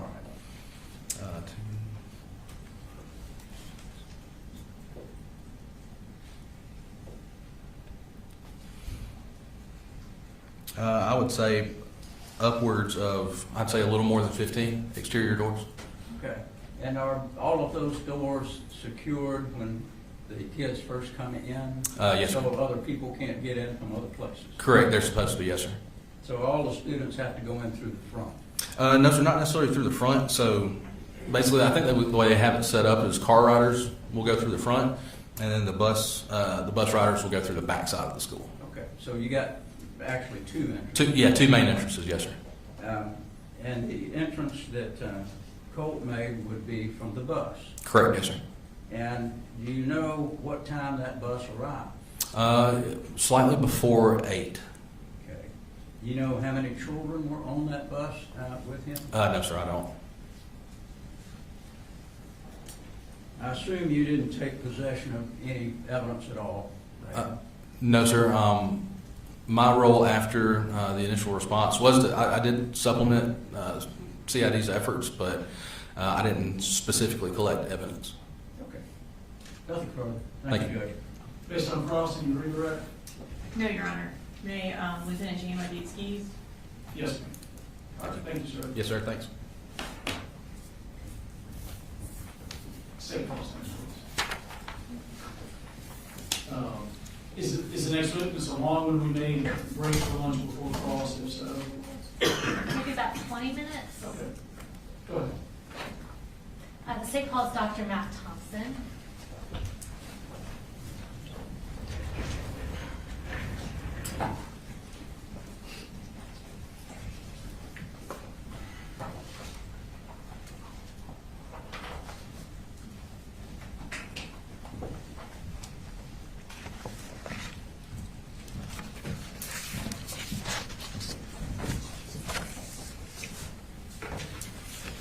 If you want to go ahead and raise your right hand, do you swear or affirm any testimony you're about to give in the matter now pending before the court is the truth, the whole truth, and nothing but the truth, so help you God? I do. All right, you can have a seat.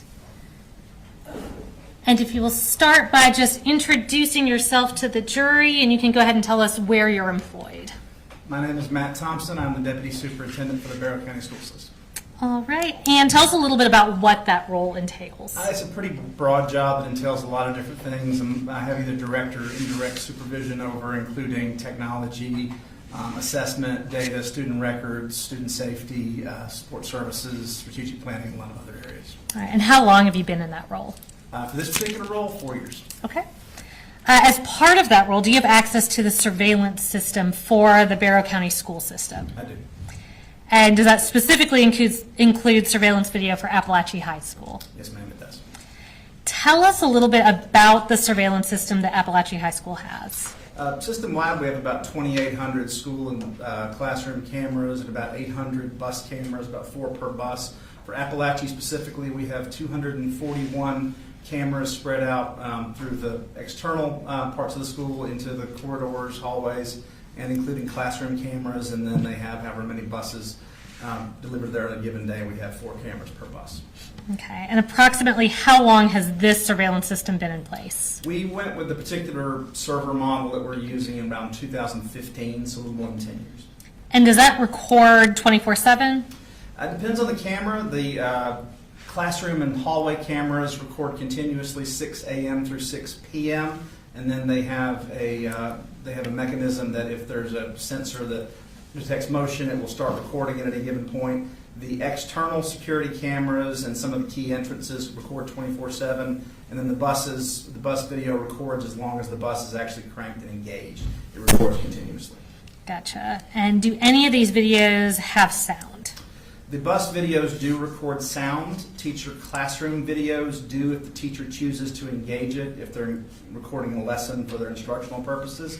But unless the teacher turns on the classroom cameras, they do not record sound, and the hallway security videos and the external do not record sound. All right, so are you aware if any of the videos relevant to this case have sound recorded on them? I'm not aware of any that do, Okay. except possibly the bus video. I'm not 100% sure on that. Okay. So the bus could go either way? Bus could, yes. Okay. And we'll start with the school proper, how is the surveillance video stored? So the videos, when they're recording, are feeding data into a server. That server is organizing those. You can use our software to kind of query the server. We use a software called Video Insight. You can watch live streams, or you can also watch archived data. But that data feeds into the server room, where it's stored for 30 days, unless we choose to mark it for non-deletion, at which point it will be retained. Otherwise, it cycles over after 30 days. Okay, and who has access to these videos, to the server? The server room? Yes. That'd be anybody with a master key at the school, which would include school administrators. That would also include maintenance staff, a handful of IT staff, and then also a very small number of district staff, including myself. Okay. And how can you yourself access these recordings? We would never really have a reason to go to the server room. We just access those videos through the Video Insight platform, which is an installed app that's on our computers that we use to, we can watch again the live stream, or we can pull video clips out of that, or we can just review archival footage. All right, and so this app on your computers, is it fair to assume that you said a very limited amount of people have access to that? Is that true for that app? Correct. School administrators would have their own school. Beyond that, there's a small number of district staff that would have full district access, but it's very small, fewer than 10 in a fairly large district. And is this the same system that's used for the buses in addition to the school system? Buses are slightly different. They don't feed data live into a server. Theirs are recorded on a hard drive on the actual camera. So when we ask to review bus footage, we have to ask that the hard drive be actually pulled out of the camera and delivered. We can request that anytime we need to. Okay. So on this hard drive, we have what have been marked as States Exhibits 4 through 28, showing the bus that Colt Gray took to the school on September 4th of 2024 and relevant video from Apalachee High School. Have you had the opportunity to review all these videos? I have. And are they accurate copies of what was captured from the surveillance video that day? If there's any, yes. Were all these videos obtained directly either from the server at the school or the local servers on the bus? That's correct. And have they been materially changed or altered in any way? They have not. Judge, at this time we attend States Exhibits 4 through 28, and I would note that States 22 is in 2 parts, so we've just marked that as 22.1 and 22.2. All right, defense and objection. No objection. All right, 4 through 28, inclusive of 22.1 and 22.2 are all good. All right, so we're going to be playing relevant portions of these videos at a later point in the trial, but what we're going to do with you right now is go through some clips from the exhibits just to orient the jury to the different views that these different cameras provide. We'll start with a clip from States Exhibit 4, which is the exterior of the school bus.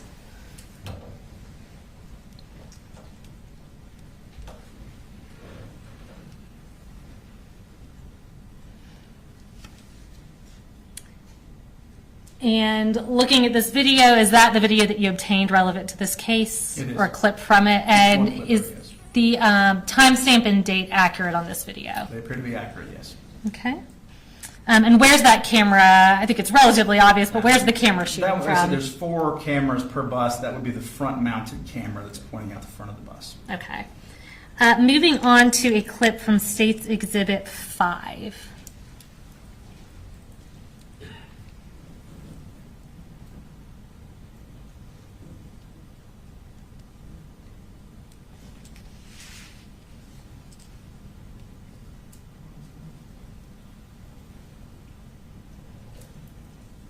And is that the interior of the same school bus that we previously saw the exterior of? That would be the camera that's pretty standard mounted behind the driver.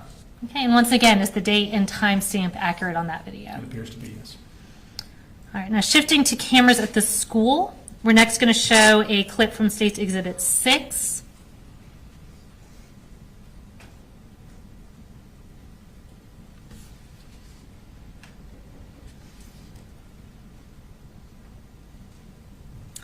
All right, and where is that camera showing from? That is the bus rider entrance at the back of Apalachee High School. All right, and I see we've got 2 date and timestamps, but they look to be exactly the same. Are those correct in Those these would be videos? correct, yes. Okay. Now, next we're going to jump over to a clip from States Exhibit 16.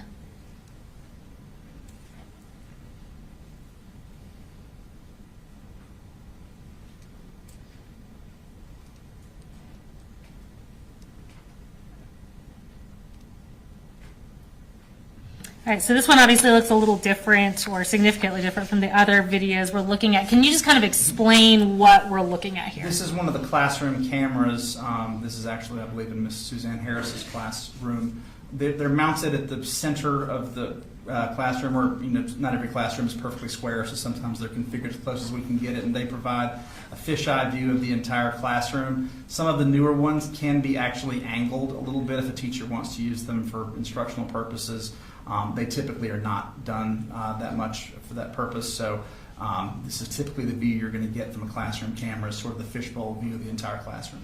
Okay, and so are all the cameras inside the classrooms this style of camera? They will, yes. There's not any that will look any different from this. As I said, you can sometimes angle them, but in this particular case, it's not angled, and I don't believe any of the footage that was relevant to September 4th were angled in any That way. was my next question, thank you. And are there any other cameras that show the interior of these classrooms as part of the school surveillance system? Is the date and time stamp on this video correct? It is, yes. And just to kind of further orient the jury, in this video, can you tell us where the entrance to the classroom is? It would be in the upper left-hand corner of the screen, when you can see a sort of brown door. That would be the entrance to the classroom, and this is, like I said, this is a computer classroom, so there's rows of desktop stacks. Okay, so that brown door with the little window on it, right? That would be Okay. it. And next, we're going to pull up State 17 and show a clip from that.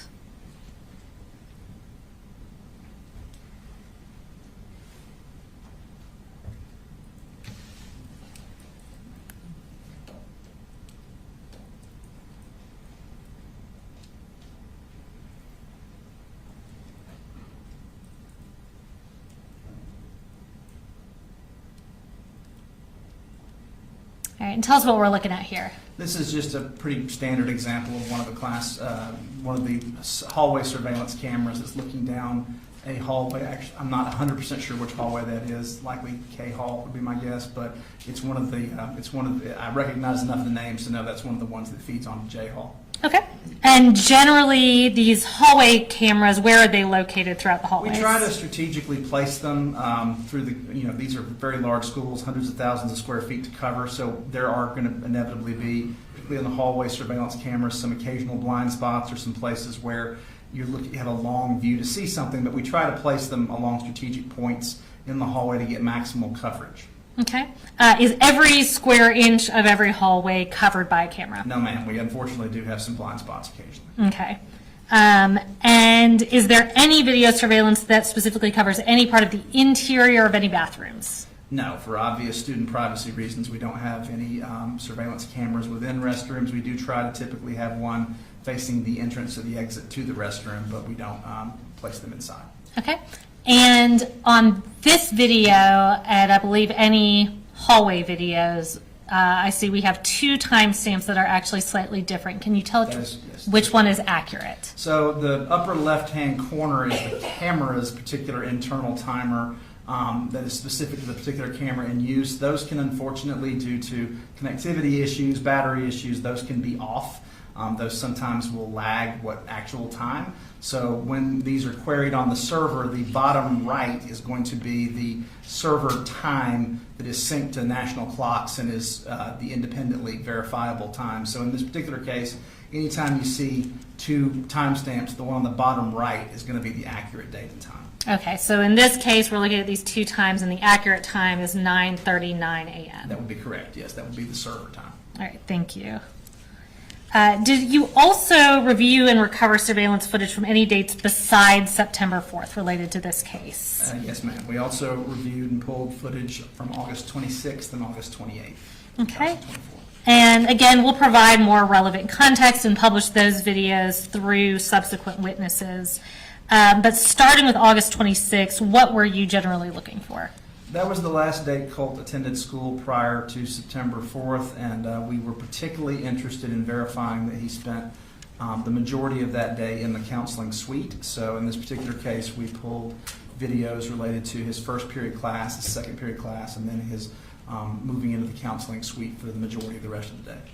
And was that video recorded and stored in the same capacity as you previously described? It was, yes. And did the timestamp appear to be accurate, or in the case of any hallways, that bottom right timestamp appear to be Yes, they accurate? did to me.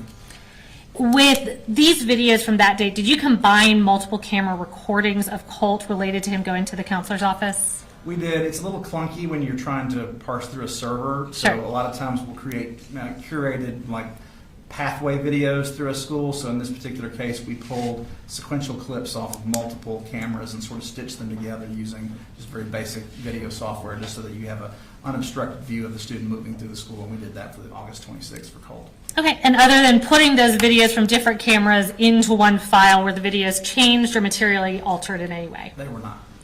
And Judge, again, we'll publish this at a later time, but at this time, we would tender State's Exhibit 29, which is also stored on this hard drive. No objection. And just to follow up on that a little bit, is there any surveillance video once you enter the counseling wing at Apalachee High School? There isn't actually a unobstructed view of the entrance to the counseling suite. You can get almost there from the where you come off the K Hall, coming down from J Hall. You can see where individuals will turn to go to the counseling suite. You can also see that off of other hallways, but you can't actually see anybody enter the counseling suite. Okay, and was the thought there essentially also for privacy reasons? Yeah, sometimes we've kind of gone back and forth over the years, but as to coverage versus trying to be a little more discreet with students who may have issues and they don't want to be picked up on camera. So in this particular case at Apalachee, we don't have a camera that shows the counseling suite entrance. Okay. And shifting your focus to August 28th, which is the other date you referenced, were you looking for a specific person on that date at Apalachee High School? We were, yes. Okay, and who was that? That would be Colt's grandmother, Miss Deborah. I think I had her name mispronounced all these years. I think it was Pummelhoos or. Okay, I believe Paul Hamus, Paul Hamus, there we go, thank but I think we will clarify later. She had visited that day to meet with a counselor to discuss her concerns. So we pulled video showing both her entrance and her exit from Apalachee High School. Okay, and again, did you combine the multiple camera recordings of her on that date into one file? We did. And other than putting them into one file, were they changed or materially altered in any way? They were not altered in any way. All right, and is that the video that we've marked as State's Exhibit 30 and put onto this hard drive, a fair and accurate depiction of what you pulled off those It is. cameras? And Judge, at this time, we would tender State's Exhibit 30 and again play it at a later time. Defense? No objection, Judge. All right, 30 is admitted without objection. Right. Now, lastly, I'm going to show you what has been marked as State's Exhibit 31. And can you just identify what this is? So this is Apalachee's bell schedule for 2024, 2025, specifically the fall semester. Appalachee's instructional day is tied into 4 main instructional periods with a shorter advisement period. Okay, and before I make you talk through it twice, what I've handed you fair and accurate? This is Okay. the accurate bell schedule from the fall of 2024. Okay, and Judge, we'd go ahead and tender that as State's Exhibit 31. Defense? No objection. 31 is admitted. All right, and we'll go ahead and pull that up on the screen just so it's a little easier for people to follow. So yeah, if you'll just kind of talk us through what this shows. Sure. So what this is going to be doing is, as I said, there's 4 instructional segments, and there's also an advisement period that is built in on certain days. So in this case, what this is showing is the beginning and ending of each class segment, and then the time students have to traverse to their next class before they would be considered tardy. Okay. And nothing further from me. The defense may have a couple questions for you. All right, Cross? I just have one question. Yes, sir. At that time, Apalachee High School did not have metal detectors. correct? That is correct, sir. All right, thank you. All right, you can be excused. Yes, sir. All right, thank you, sir.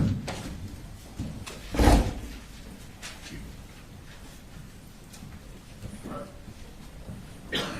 We're going to go ahead and take our lunch break. 12:10, break until 1:10. And here's, we point out to you as you go to enter the jury room, before you turn in, there is a microwave and a sink right at the end, and of course you have the fridge and whatnot there. All right.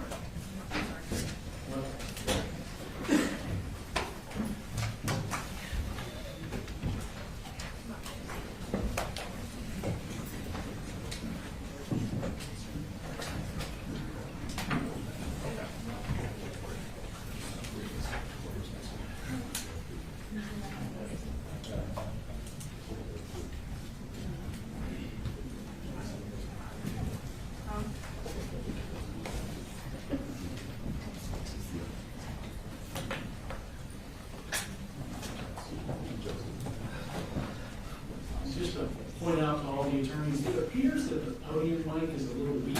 Okay. I've got it turned up a little louder, but if you're away from it at all, it's, to the extent you care, it's not really picking it up. Is that for the jury's benefit or the court reporter's benefit? I would say the court reporter mostly.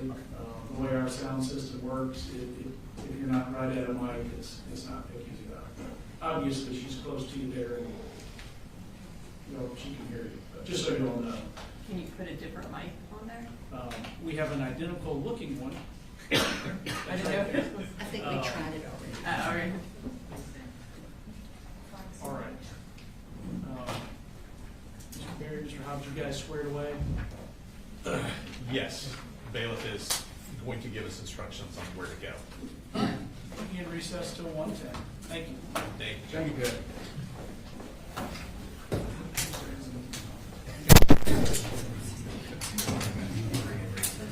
I think it's going to be a lot of those.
And then you wouldn't be on the third floor, you wouldn't go to anything. We want nothing to do with, we figured they were over here, they're next door. Yeah.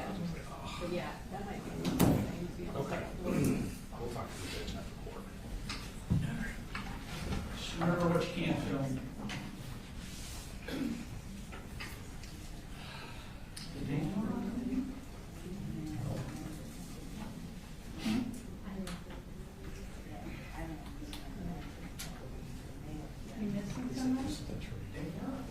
No, I hadn't seen her. I thought she was back there with you. You know she's gonna be upset that you left her.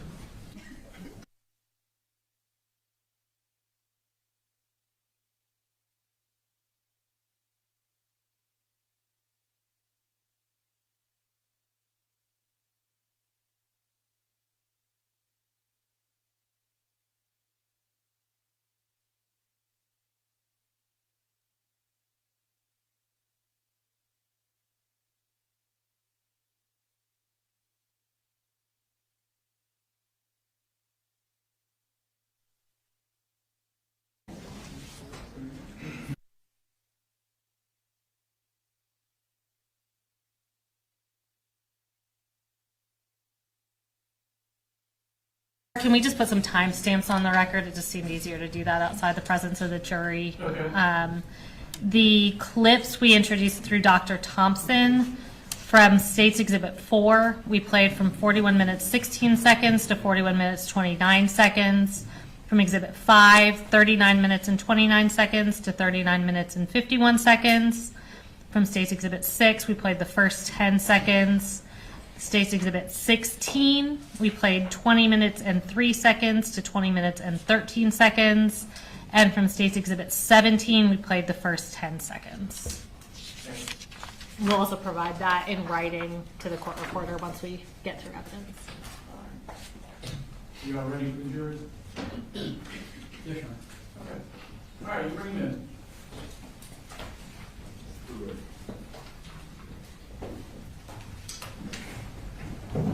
in. Is the large exhibit going to be used for this witness too, or? Yes, Okay. just to very briefly. Just, it's fine.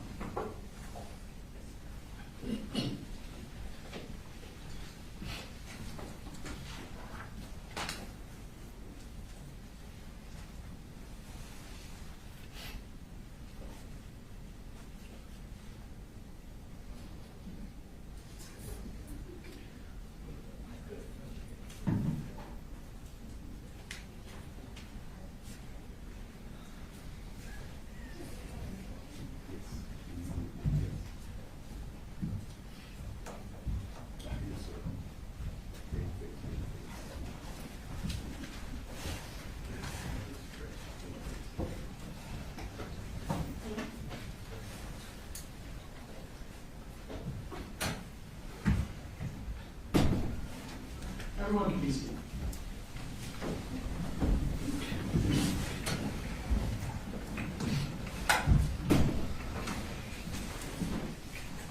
All right, state calls next witness. State calls Suzanne Harris.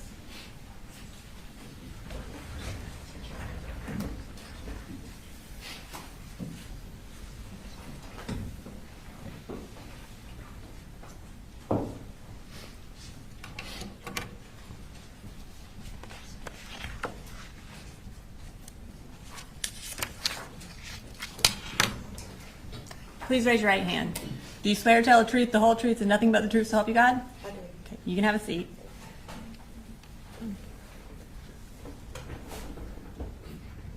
Will you go ahead and introduce yourself to the jury? My name is Suzanne Harris. I was a teacher at Apalachee High School. I've been in the county for 14 years. This is my 18th year teaching. Well, you went ahead and answered my next question, which was, what do you do? So you indicated that you worked at Apalachee High School. When did you work at Apalachee High School? What years of service did you do there? I worked there until December of this past year. So I've been there for 4.5 years. And while you were at Apalachee High School, what subject did you teach? Computer science. In September of 2024, were you teaching computer science at that time? I was. And I'm going to ask you if you could show me on that map right next to you which was your classroom.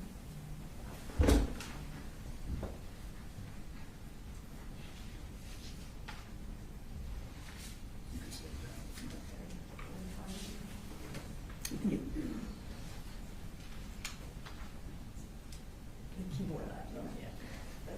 I'm right here on G Hall, and my classroom is right here, 1.515. Thank you, Ms. Harris. You can have a seat.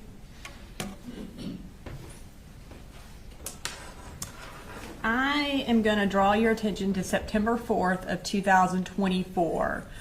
Were you working at Apalachee that day? I was. And was Colin Gray in one of your classes? He was. What period was he in? He was in first period. And what time is that class? Or generally, what time does first period start? The bell rang at like 8:15. Okay. And what time does it end? Best I recall, like 9:38, somewhere around there. And on September 4th, I guess, had you seen him in your class before? I think he'd been in class one time prior to that day. And on September 4th, did he talk to you? He did. When did he first talk to you? Early on in the classroom session, I think around 8:30, he asked to go to the restroom.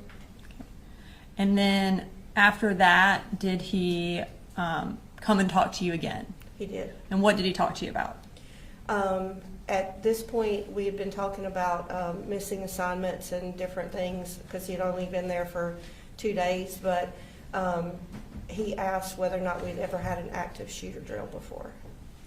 And what did you tell him? I told him that we had one. Judge, we're going to object to any hearsay. Mr. Brooks, what's your response? Your Honor, doesn't go to the truth of the matter asserted. It goes to sort of present sense impression, what they're discussing at that time, and then what action she took afterwards. Yeah, I would think this falls into a category of non-hearsay. They're not offering it to prove that they did or didn't have active school shooter trainings in the past. It's just, did he ask the question? So I'm going to overrule the objection. Thank you, Your Honor. And so, kind of getting back to the question, he asked you if there was an active shooter drill, and then your response was what? Yeah, we actually had one last week, but he wasn't there for the drill. Okay. And was there any further discussion about that? At that moment, I did ask him what school he went to because I was concerned, like, why would you, had you worked in, or been in a school that it would have made you nervous about school shooting? And he told me that that he had been at Jefferson High School, middle school, excuse me, in the 8th grade. And I asked him if he knew Elaine Murphy, who's one of the teachers at Jefferson. Judge, I'm going to, object to any hearsay. And Ms. Brooks, you have a response? Or? I think we'll just move on from what she said back to him and go on to the next topic. All right, so I'll sustain the objections to his last remarks. Go ahead. Okay. So after y'all had the discussion, did he go back and sit down? He did. Okay. And this time, I'm going to publish a clip from State's Exhibit 16. It's been previously introduced into evidence, and the clip is from 38 minutes and 23 seconds to 39 minutes and 12 seconds.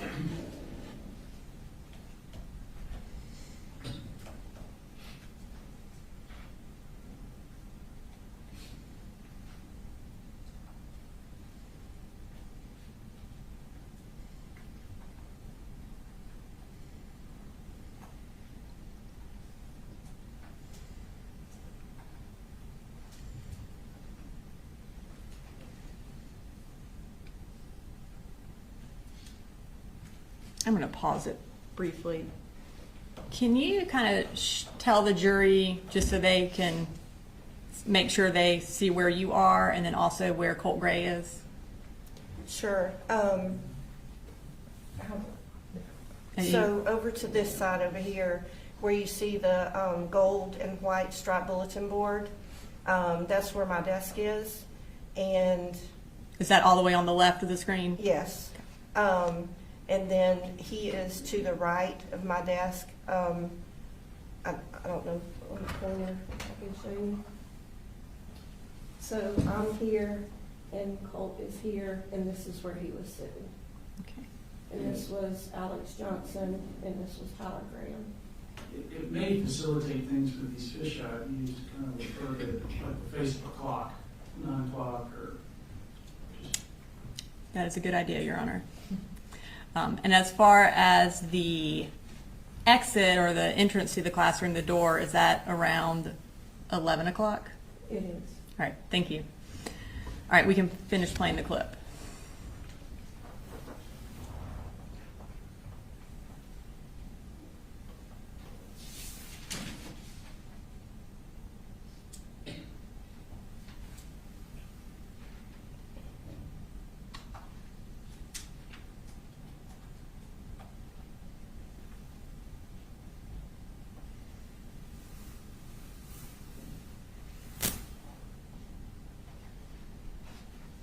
Okay. And does that clip show where he asked you about the active shooter drill? Yes. Okay. When he asked you that, did that concern you? I mean, you don't expect to hear that in the classroom. I mean, we hear about school shootings, but you don't think it's going to happen to you. So it was a little bit alarming. And I did send an email to the counselor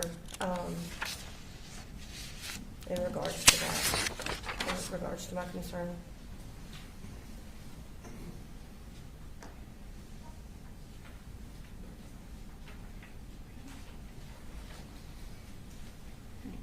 I'm going to show you what's been marked as State Exhibit 32.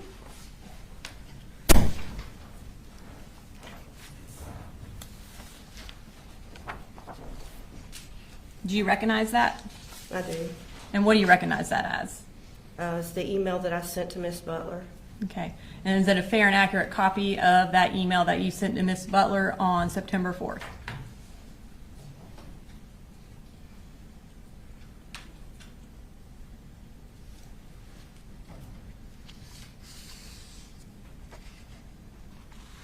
Yes. Okay. Your Honor, this time I'd like to introduce into evidence State Exhibit 32. No objection. All right, 32 is admitted. Okay, if we could display that for the jury. Okay, so you indicated that you sent this email to Miss Butler. Can you tell us who Miss Butler is? She's the counselor that is in charge of his last name. So each counselor has a certain number of letters in the alphabet that they're in charge of. And she was in charge of his last name. And then you also copied D. Martin. Can you tell me who D. Martin is? She's our assistant principal, but I'm a CTAE teacher, so she was actually over the CTAE umbrella. Okay. And what time did you send that email? The timestamp is 8:46 a.m. And can you read for the jury what your email said? The subject said, inquiry from CG that might warrant a few questions.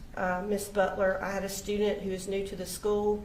He has missed quite a bit already. He asked this morning if we ever do any active shooter drills. I thought this was an odd question. I told him we did, and we had one recently, but he was absent. I asked if he had a particular concern, and he said he didn't. The student is Colin Gray, and he is in the 9th grade, just FYI. Thank you. Now, after you sent that email, did Colt come and talk to you again? Yes. Okay, and what did he talk to you about this time? Several times he was asking about missing assignments. The two students that were sitting beside him, Alex Johnson and Tyler Graham, they were actually helping him with assignments. But at some point closer to the time that the bell rang, he asked what our policy was in between restroom transitions as far as going to the restroom. And what is Apalachee's policy about restroom transitions? You cannot go to the restroom during transitions. Okay. And by transitions, you mean between classes? Yes, ma'am. So when can you go to the restroom? You can go in class. And how do y'all prevent people from going to the restroom during between classes? We have chains, and so I actually had the restroom duty right outside my classroom. So there's chains, and you just walk out and clip the chain and stand there and make sure that the students don't go in and out of the restroom. Okay. So at this time, I'm going to show another clip from State's Exhibit 16, which is from 1 hour and 30 minutes and 54 seconds to 1 hour and 31 minutes and 18 seconds.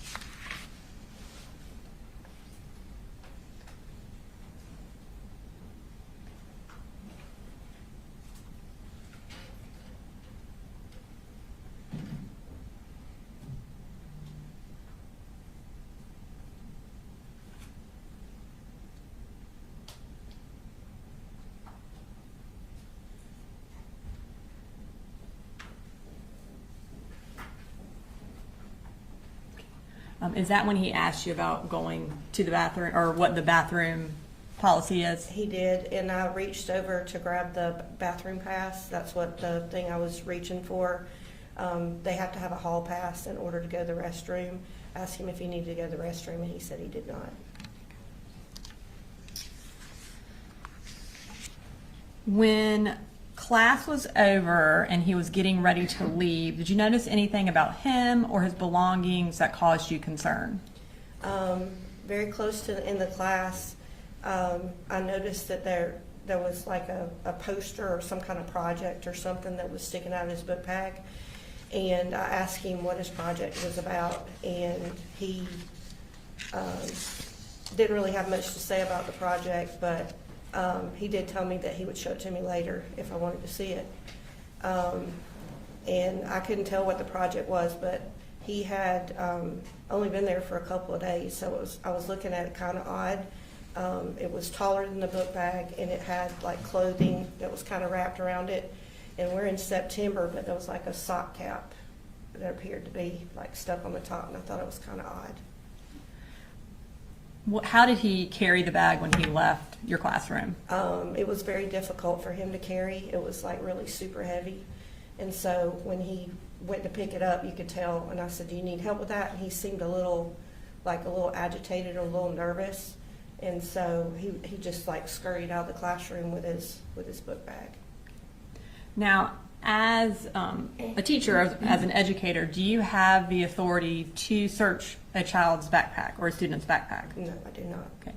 And so based on what you observed with his backpack and with the questions that he asked you about the active shooter and about the bathroom, what did you do? Initially, I went straight out the door and went to the restrooms to put up the chain because the class was in transition and that's where my restroom duty is. But as I was standing there, I wasn't standing there very long, but I heard a voice that said, "He's got a gun." And that's just like a voice in your head, voice kind of? in my head, yeah. And what did you do when you kind of felt that happen? I got cold chills from the top of my hair all the way down to the toes of my feet. And I stood there for a minute, and it quickly runs through your mind, like if you make an accusation and you tell somebody's got a gun, they're going to think you're crazy. But as I stood there for just a second, it just got louder. And so I just darted down the hallway and went straight to D. Martin's office. Okay. And what did you do when you got to D. Martin's office? I was going to attempt to tell her that I thought that he had a gun, but she was in there with another student, and so the door was closed. So I immediately came out. Mr. Broughton, who was our other AP, he was standing out in the atrium because we're in class transition, and I went up told him that I really needed to talk to somebody, and he said, "Well, have you already been talking to Dee about this?" And I said, "Yes." And about that time, somebody came on the radio and said that she was releasing that student to the media center. And he said, "Oh, well, she's done. So you go ahead and you go ahead and go in there and talk with her." And so that's what I did. So. And what was that discussion, or what did you tell her? When I went in, there was another teacher that was coming in behind me. It was Mandy Pugh and two of her students. And Dee was coming out of her office, and she thought we were together regarding another situation. And I told her no, and there was somebody in the office that was next door to hers. And so there was still a student that was in her office, and so we went into Mr. Neely's office, which is the third office. And we went straight back and we're trying to find some place private. But I told her, I said, "I don't know how I know, but, I think he's got a gun." After that, what did you do? She asked me at that point if I knew what class he was in, and I said, "No, I don't." But when I went back to my classroom, then I looked up who the classroom teacher was, and it was Catherine Greer. Okay. Now I'm going to show you what's been marked as State's Exhibit 33.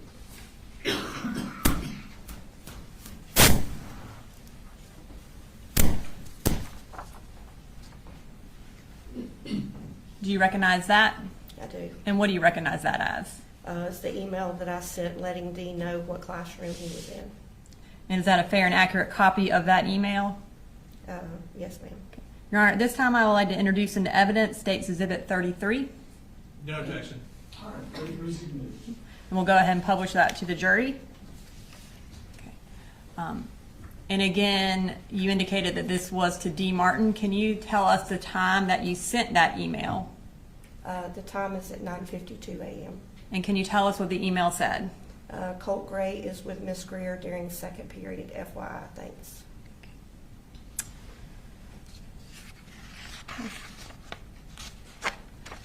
Your second period class, was it a planning period for you, or were you teaching a class? It was planning period. Okay.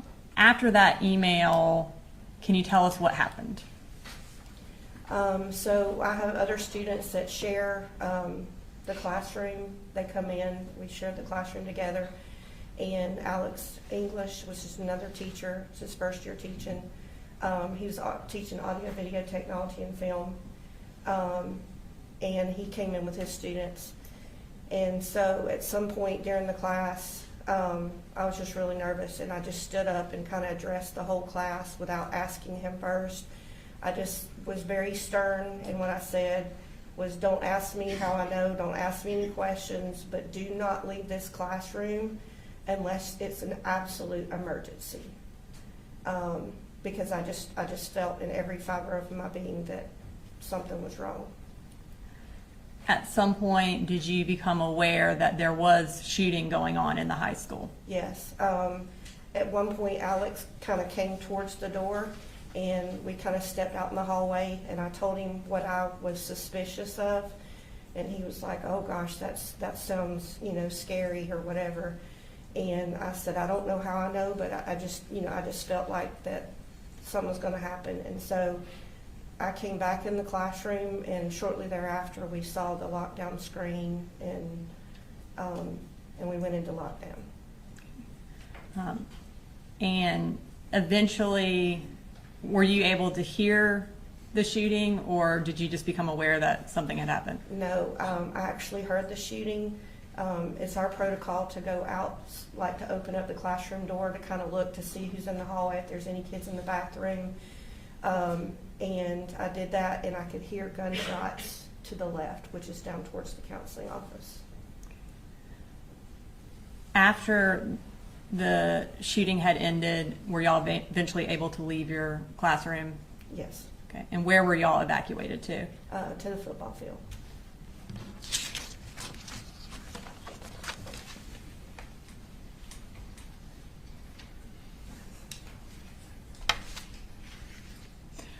And I'm going to play one more clip for you, which is the clip for when Colt was leaving your classroom. And it is from 1 hour and 39 minutes and 11 seconds to 1 hour and 40 minutes and 14 seconds. And that's, again, from State's Exhibit 16.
And just to be clear, did you ever actually see a gun? No, Okay.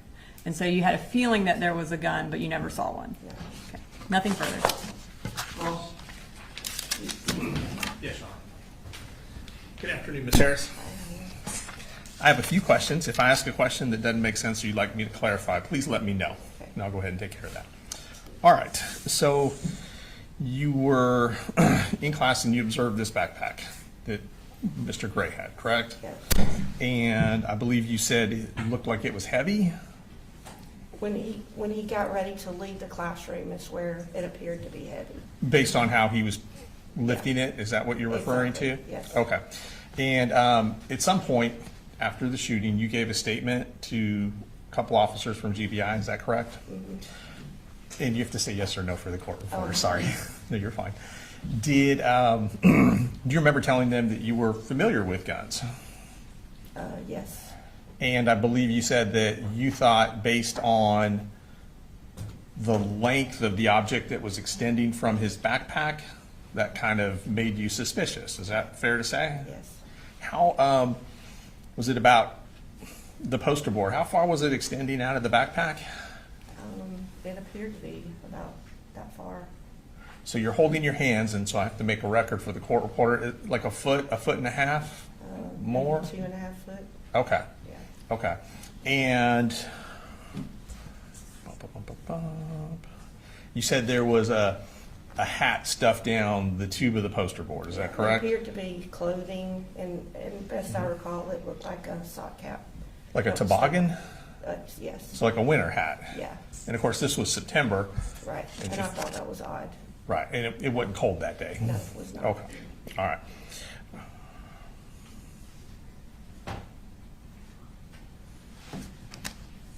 Okay, I think that's it. Let me check one other thing.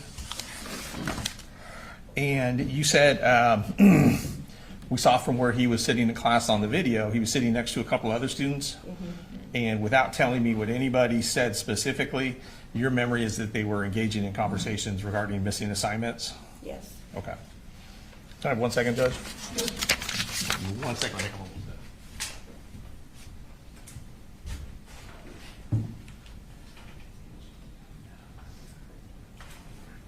Ms. Harris, that's all the questions I have. Thank you. Based on Carl's, any redirect? No, Your Honor. May Ms. Harris be excused? Yes. Thank you, ma'am.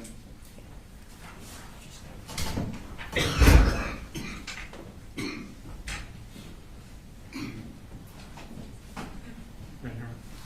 Yes, sir. State Carl's next. They call Parkland Greer. Just so that this is where I'll be in the habit of just excusing witnesses when they ask for someone that you don't want to be excused.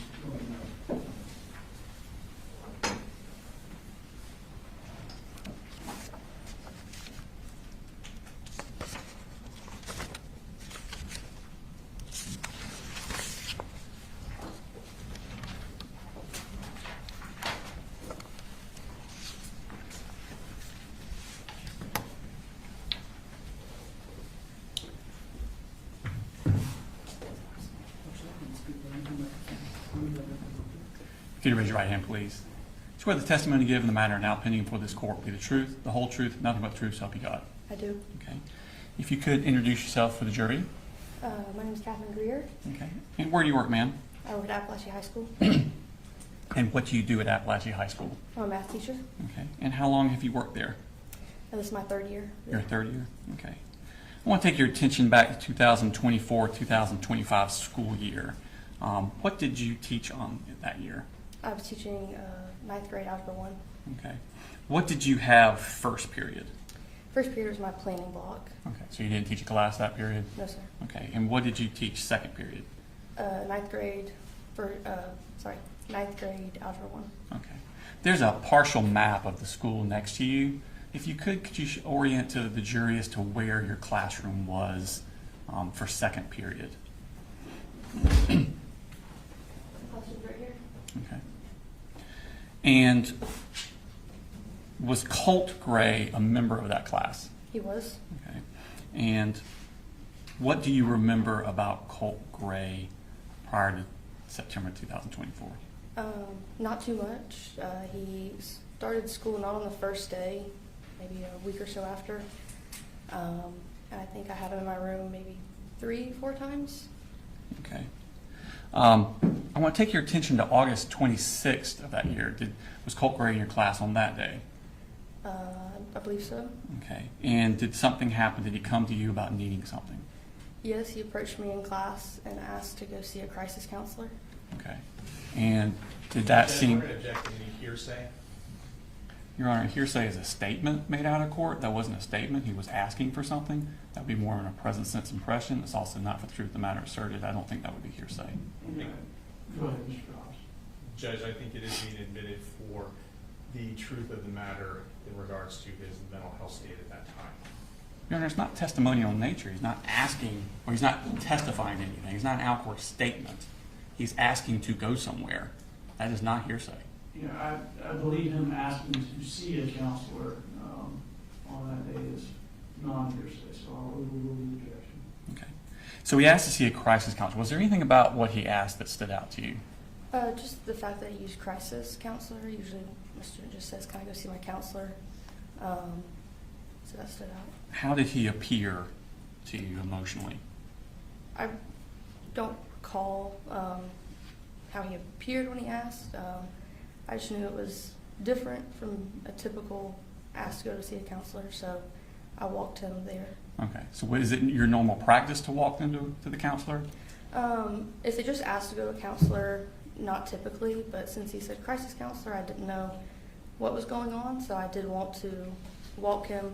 And so class next to me has 2 teachers in Okay. it, And who were they? Miss Ryan and Coach Edwards. Okay. So what did you do when you decided to walk him to the counselor's office? I peeked my head over next door and just asked if one of them could watch my class so I could walk him to the counseling office. Okay. And did they do that? They did. Okay. Could you show, and did you walk him to the counselor's office? I did. Could you show on the map, we were just talking about where the counselor's office, did you walk him to? The counselor's office is over here. Okay. I'll walk them down that hall. Okay, thank you. Did Colt come back to your second period class that day? He never came back to my classroom. That day or any other day? He didn't come back that day, and I believe the next time he was there was September 4th. Okay. Let's go to September 4th. Approximately how many times on that day had Colt Gray been present in your classroom? 2 or 3, maybe. Okay. Did you have any problems with him before then? I did not. Okay. Did he have any issues with other students that you seem to notice? No, I never saw him interact with any student specifically. Okay. Did you notice anything out of the ordinary about him? No, sir. Okay. Is there another student in your class with a similar name? Yes, And who was that? Colton Gray. Colton Gray? Now, Colt Gray was a freshman that year, correct? Correct. All right. What year was Colton Gray? A senior. Okay. And what was his personality like? Very sweet, very respectful. He tried hard, put his best effort forward. Great kid. Did he interact with you and other students? He did. Okay. I want to take your attention to the morning of September 4th. About what time do second period students begin arriving in your class? Around 9:45, or a little bit before the second period bells at 9:45, I believe. Okay. And what are you typically doing when students are arriving at your class? Typically, I'm standing at the door greeting them. Okay. Did you notice Colt when he came into your class? I do not remember him coming into the room. Okay. Do you remember seeing his book bag when he came into the room? No. Okay. Have you had an opportunity to see the security camera footage of your classroom from that morning? I have. Okay. And looking back on that security camera footage, do you realize why it was that you don't remember seeing Colt? I did. And why is that? I was pulling up a presentation on my screen, so my back was turned to the door. Okay. This security camera footage that you saw, does it accurately portray what happened on September 4th? It does. I'm going to show you a clip from what's already been tendered as State's Exhibit number 21. Your Honor, for the record, this is going to be from 1 minute 15 seconds to 6 minutes and 18 seconds. And ask you, it portrays Colt coming into the room.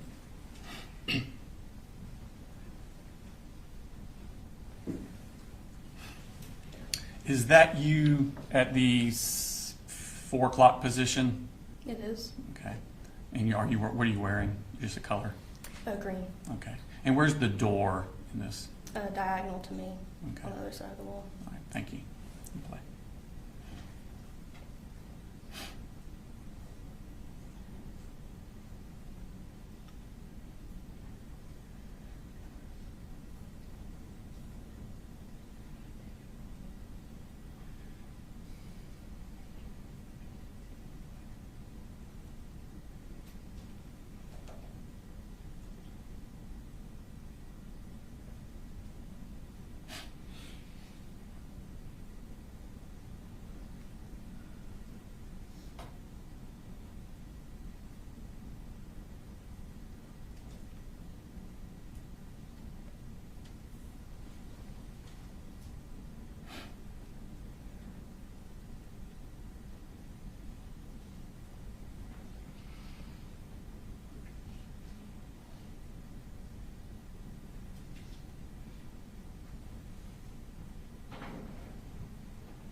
kid that just entered the room, who was that?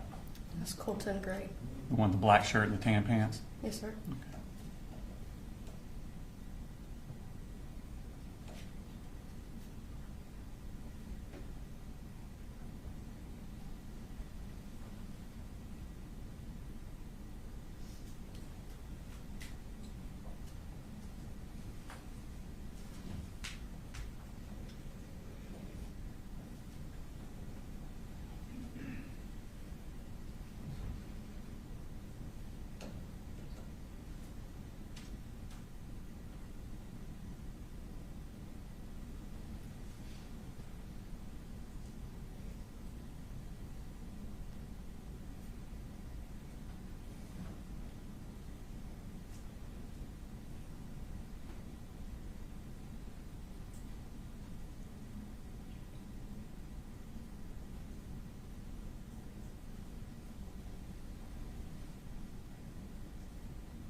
So at this point, class change is ended. Yes, sir. At some point during class, does Colt ask to leave the classroom? He does. Okay. And what purpose does he ask to leave the classroom? He has to go see his counselor. Okay. At this point, do you take him, did you walk him this day? I did not. Okay. And did he take his stuff with him or did he leave it in the room? He took his book bag. Okay. And is this also shown in the security footage? It is. Okay. Your Honor, this time I'm going to show what's 13:22 to 14:22. It's close to 10 minutes. And this is another. It's also from the same, from States 21, Your Honor. And let me just clarify for a second my last ruling. So I overruled an objection previously about hearsay on he asked to see a crisis counselor. I think him asking the question is admissible for the fact that he asked it. It's not admitted for the purpose of establishing that he was in fact having a mental health crisis. All right.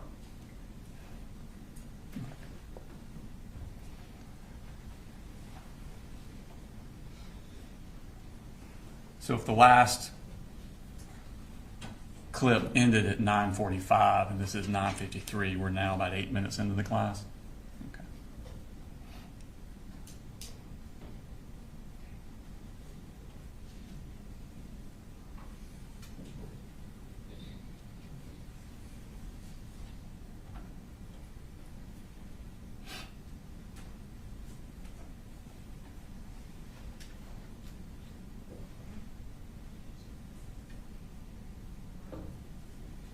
What's he doing there on the wall?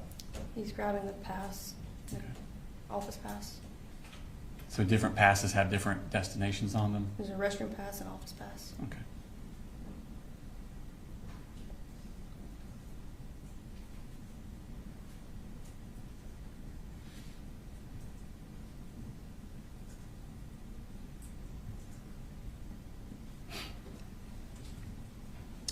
After he leaves at this point, does he come back inside the class? No, no sir. Okay. At some point after Colt leaves, does Colin Gray also leave the class? He goes to the restroom. Okay. Does he do the pass thing also? Yes sir. Okay.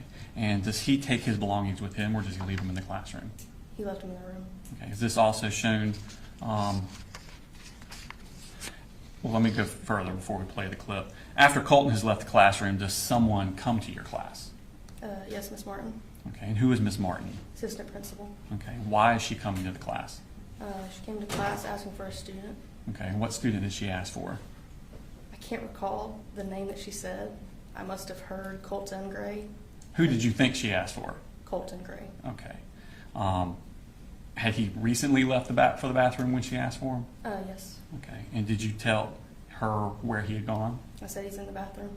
Okay. And did you give her his belongings? I handed his book back to her. Okay. Is this also shown on the security footage? It is. Okay. Your Honor, at this time I will show clip from 2342 to 2633, also from State's Exhibit number 21.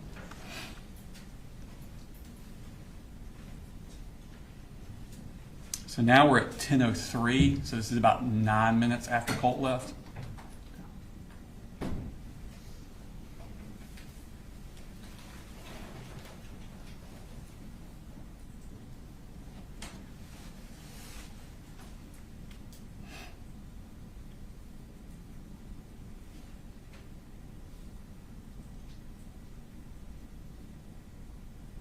What's he doing there, Colton?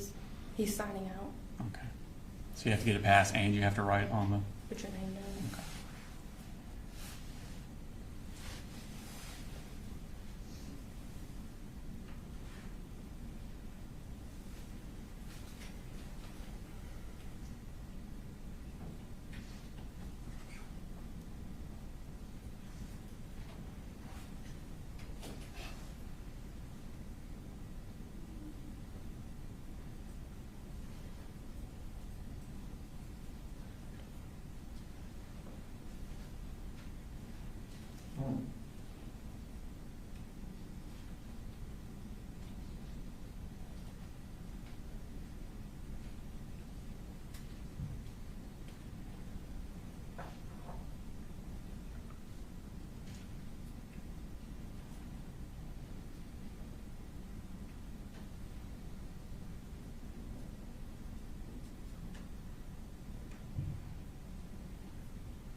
Is that Miss Martin coming in there? It is. Okay.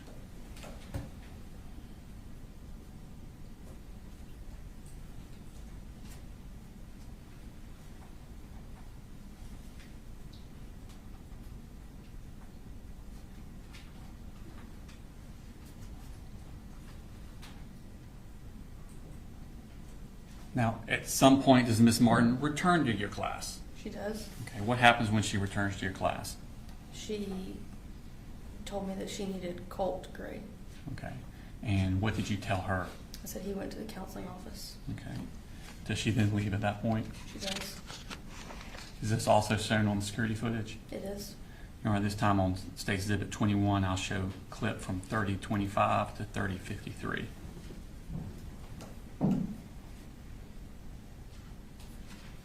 So now we're at 10:11. This is what, about 5 minutes after she left the first time?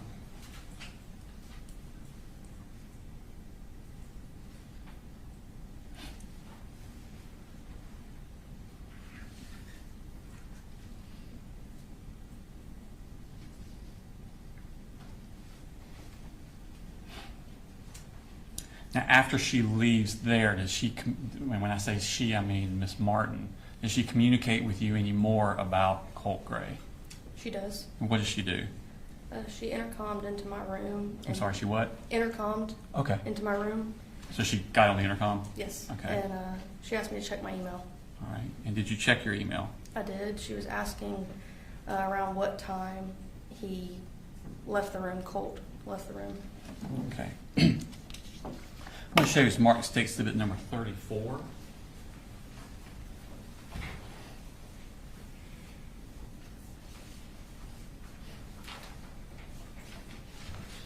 Ask you to identify that.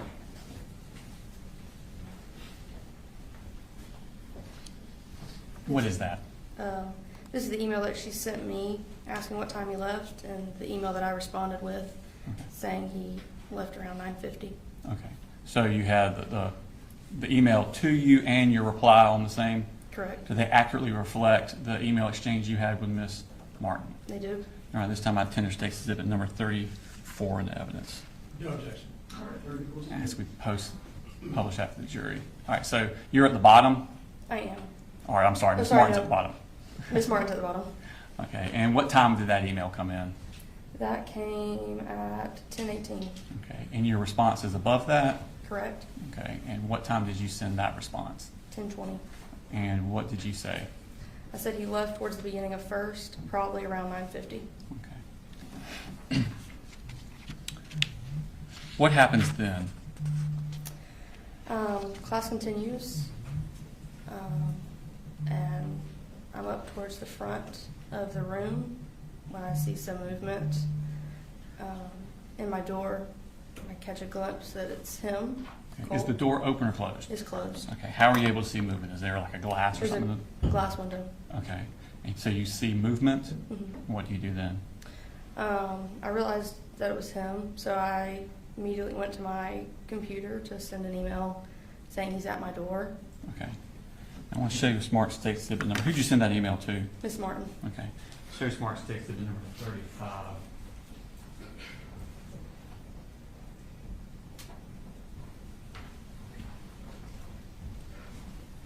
See if we recognize that. Yes. And what is that?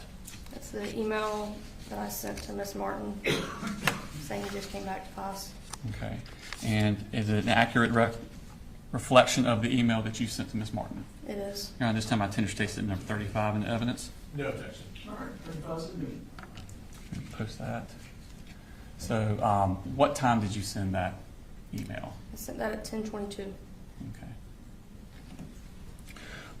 When you send that email, what happens? I sent the email, and I guess immediately, Miss Martin came back on the intercom and said he's at your door. And at that point, I'm walking towards my door, and I said yes. I got to my door, and I saw that it was him, and that he had a gun. Describe how he was holding the gun. I guess just across his body. Okay. And what type of gun was it? I mean, I don't know, you know what type, but just. It was a large gun, a rifle, I guess. Okay. What did you do at that point? I said he's got a gun. I told the kids to get in the corner. I started pressing my Centegix badge. All right. Tell me about this Centegix bag you're referring to. All the teachers have a badge that, sorry. That's fine. Take your time. If you press it 3 times, admin and an officer and the nurse are coming. And if you press it up to a certain amount of times, it shuts alerts to the police department and the school, and sets off an alarm in the school. How many times do you think you pushed it? Good amount. Couldn't tell you how many specifically. Okay. When you push the button, what happens then? All the kids come to the corner. And there was a kid that was in front of the door that decided to drop where he was, so I crawled over and grabbed his hands. I reached up and flicked off the light, and I went back over to the kids in the corner. Did he ever come into your room? He did not. Could you hear the gun being fired? I could. Okay. How many shots do you think you heard? There was 2 sets, and it just sounded maybe 5 or 6. Could you tell where they were coming from? As in, Where in the school they were coming from? my hall, J Hall. Okay. Is this what you're describing reflected in the security footage? It is. All right, this time I play stakes 21 from 37:53 to 41:45. Is this part of what we discussed at the motions hearings on Friday? No, Your Honor. Okay.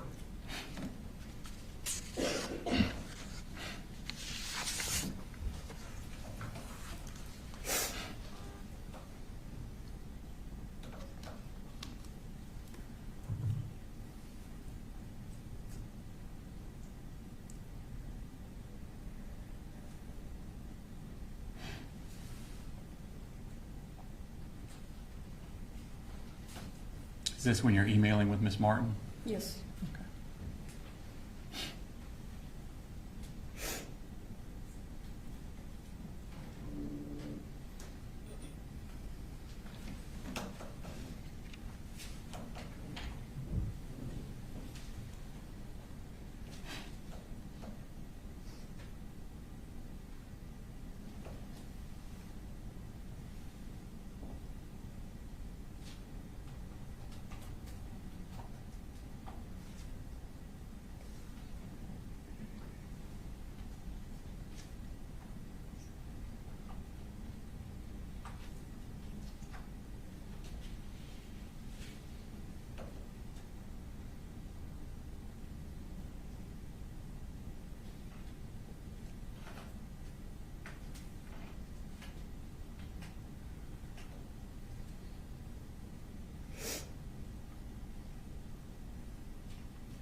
Is that him in the door there?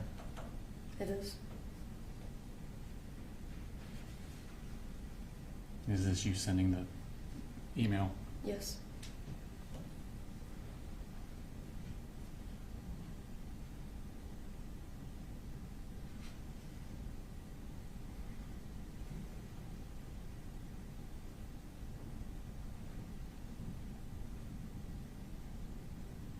Is that you pushing the button there? It is.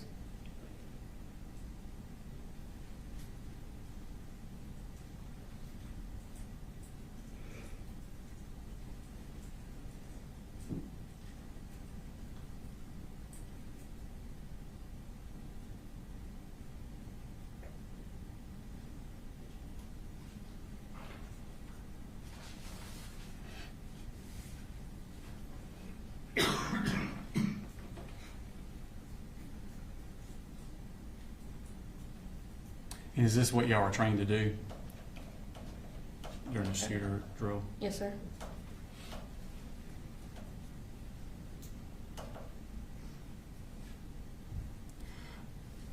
Did a student from your class call 911? They did. Okay. And who was that girl's name?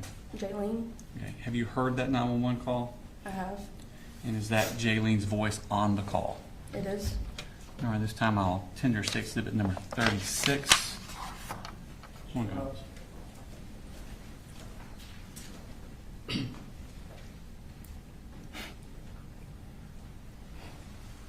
No objection, Judge. All right, 36 is in Your Honor, that this 36 is the business certification record, and 36, the call itself, is on the hard drive.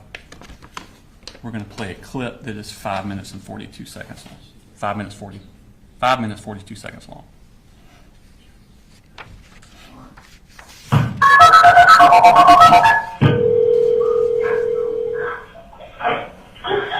Barry County 911, what's the address to your emergency? There's a shooting at the Apalachee High School, please. It's today, what do we do? Please, he's sitting, okay. It's my house on the door. He's shooting. Oh my God. Can you hear where they're coming from? What did you say? Where are you? Where are you in the school? We're at Apalachee High School. Okay, where in the school are you? Listen, what's your name? What's your name? Okay, stay on the phone with me, okay? We're getting lots of help on the way, but I want you staying on the phone with me. Where in the school are you? I'm in K-Hole in the back.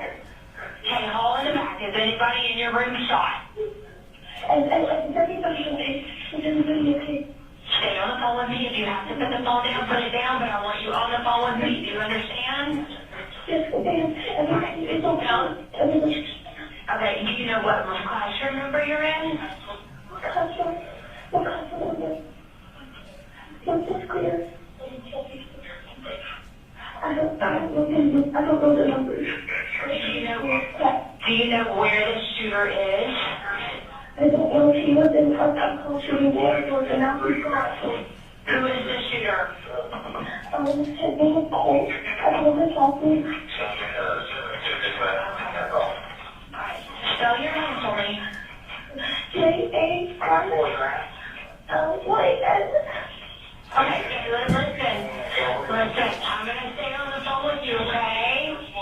I'm staying on the phone with you and take a big deep breath with me. Okay, Jalen, my name is Terry, okay? I'm going to stay with you. Okay, I got you.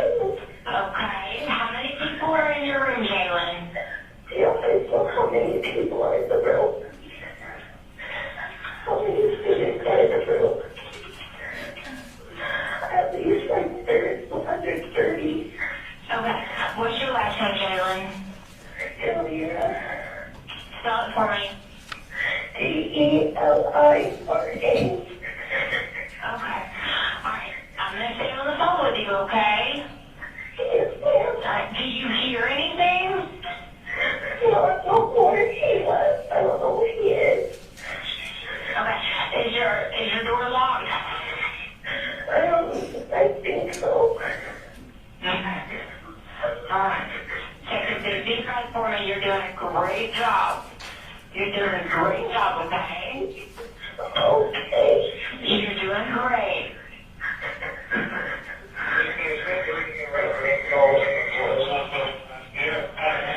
You're doing a great job. I want you to let me know if you hear anything. Okay? Alright. Is your door locked? Is there anything in front of your door? No, it's all the desk. No, there's nothing. Okay. Do you know what, you don't know what classroom you're in, like what classroom number? Did you check it?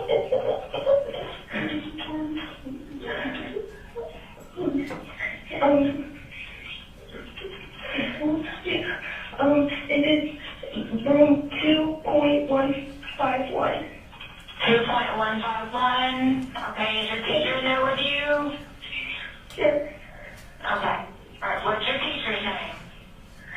Greer.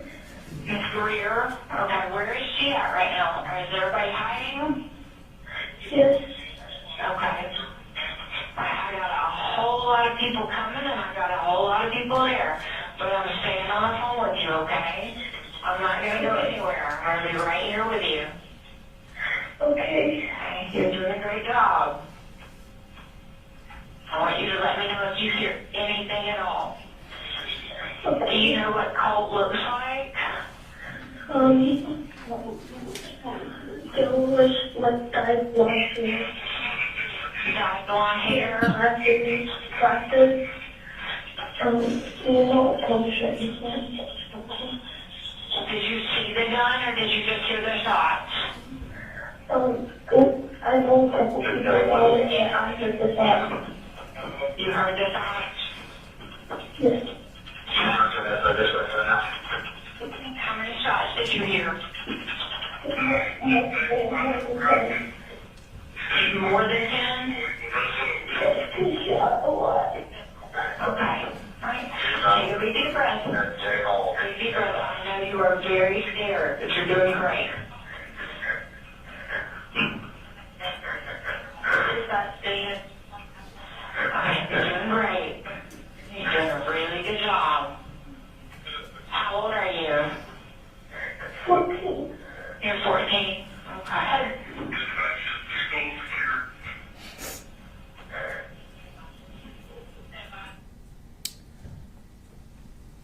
How long did y'all stay in the room before the police arrived? Maybe 10, 15 minutes. I'm not sure. What happened after the police arrived? Our door was unlocked by an SRO that came in. He asked us if there was anyone in the room that wasn't supposed to be there. I answered no. He closed the door, said he would be back. He came back to the room and told us to stand up and walk outside with our hands up. And did you do that? We did. And where did y'all go? We walked out of J Hall up the hill, I guess to like just a lawn area. Mm-hmm. And then I guess once more classes started to come out, we walked towards the stadium. Okay. Did y'all go to the football field? We went to the football field. What was the scene like on the football field? I just started helping make sure kids got into the bleachers, and then it became chaos pretty quickly with lots of families coming looking for their kids. And how long were y'all out on the field? Hours. At some point, were you interviewed by law enforcement? I was. Okay. They asked you about the same type of questions I asked you? Yes, sir. Did you answer them about the same type way? Yes, sir. Just a second, please. I have no further questions. They may have some for you. Cross. Yes, Your Honor. Good afternoon, Ms. Greer. I just have a few questions. If I ask a question that doesn't make sense, please let me know and I'll rephrase it for you. Yes, sir. Okay. So it looked like from the video we watched that Colin Gray was sitting at a table or a group of tables where there were several other students. Correct. Kind of like, is it like a station? Just- What do you guys describe it as?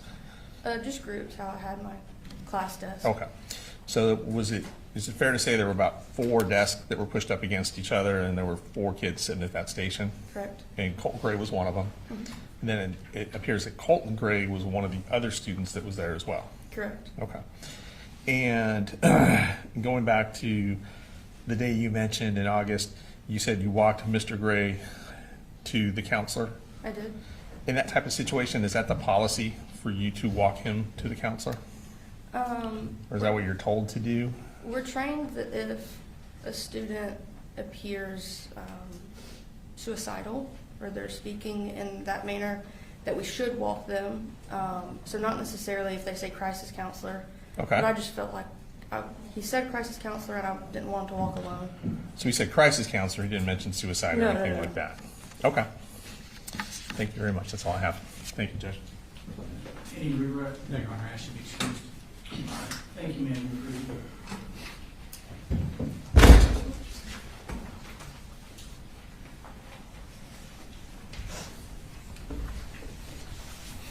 State call essentially. State calls Jason Wilkerson.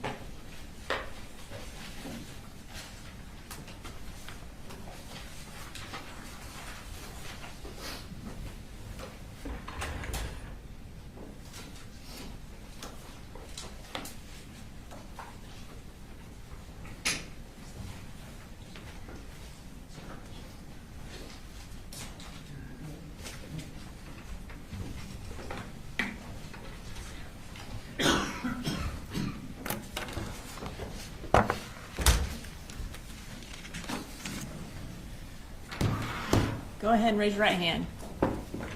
Do you swear to tell the truth, the whole truth, and nothing but the truth to help you God? Yes, ma'am, I do. Can you introduce yourself to the jury? My name is Jason Wilkerson. I'm a lieutenant with the Bexar County Sheriff's Office. And what are you the lieutenant over? Persons Crimes Unit, the ICAC Task Force, our Digital Forensics Lab, and K9. How long have you been employed by the Bexar County Sheriff's Office? About 18 years. And were you in that role as lieutenant over persons crimes in September of 2024? Yes, ma'am. I'm going to draw your attention to September 4th of 2024. Did you receive any notification that there was an active shooter at Apalachee High School? Yeah, I had turned my radio down. I was going to make a phone call, and Lieutenant Roberts come running in the hall saying there was an active shooter at Apalachee. And when you say Lieutenant Roberts came running down the hall, were you at the... I was at the Sheriff's Office, yes, ma'am, our main office. Okay. And is she the lieutenant over property crimes? Over property crimes, yes, ma'am. When she came running down the hall telling you that there was an active shooter, what did y'all do?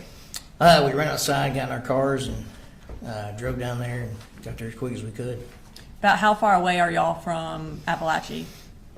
I don't know how many miles. I mean, we were in excess of 100 most of the way. It took about 4 or 5 minutes to get there. Around what time did you arrive? Right around 10:30, I believe. What did you do when you arrived? I got there, got out of the car, threw on my vest, and we went inside and started searching. Okay. When you got there, who was already in the building? The SROs, there's a few of them in there. There's a few that went in ahead of me. Who all was in there exactly, I don't know. It was just go inside and try to stop the threat. When you went in, did you know that the shooter had been captured or if there were other shooters? Didn't know that, and we thought there could have been a second shooter. So with our training, if you don't hear gunshots, you start searching. So as I came across classrooms that were unlocked, I'd go in by myself and make sure no one was in there. So when you were searching, did you come across any injured individuals? Yeah. So on the back hall, J hall, there's a student got my attention, and that was Miss Irma's classroom. So I go in there to see what was going on. There was a female laying in the floor. There's a lot of blood. The student that helped her, he had done a really good job. He had held pressure. Her bleeding had stopped, and I knelt down to try to help her out, and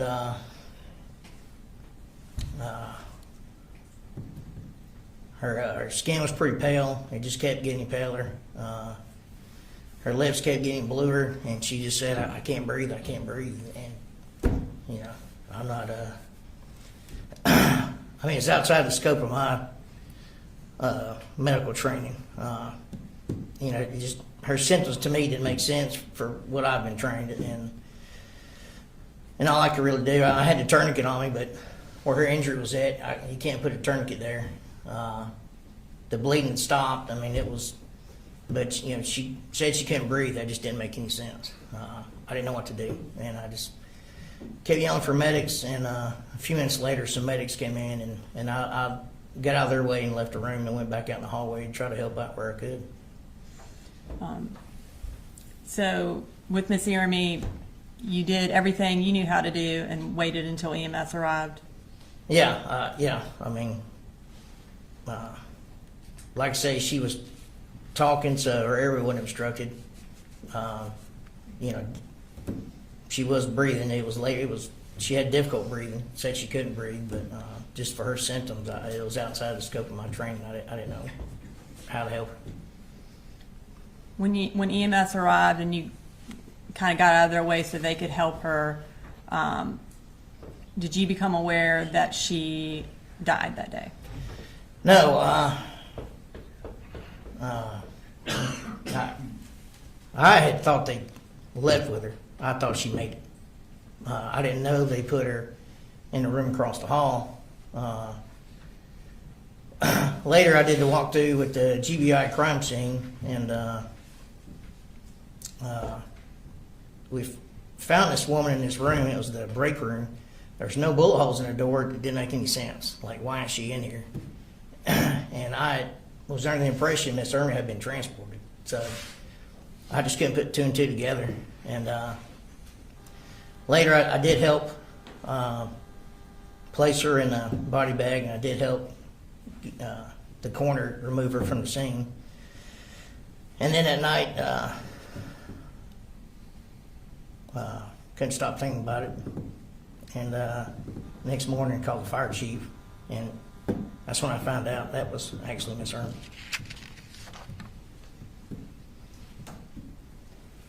I'm going to show you what's marked as Exhibit 41. Do you recognize that? Yeah, that's Christine Irma. Your Honor, at this time I'd like to introduce into evidence State Exhibit 41, which is a school picture of Anna Christina Irmi. No objection. All right, 41's moved. Now they display it for the jury. And you indicated that as Miss Irmi? Yeah.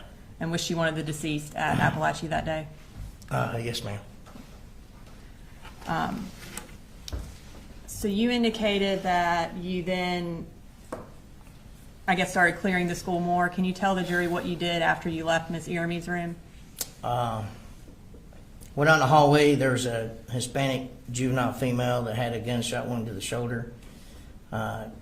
The injury was too high for a tourniquet, so another investigator held pressure and walked her out to the medics.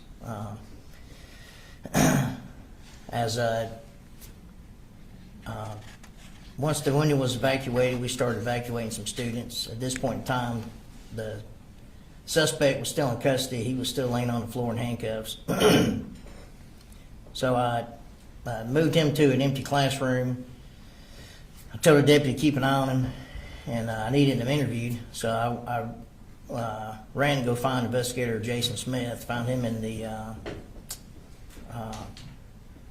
cafeteria. And I said, hey, we got one in custody. I need you to interview him. And we go running back, and I put those two in a room together, and that's where investigator Smith conducted his interview.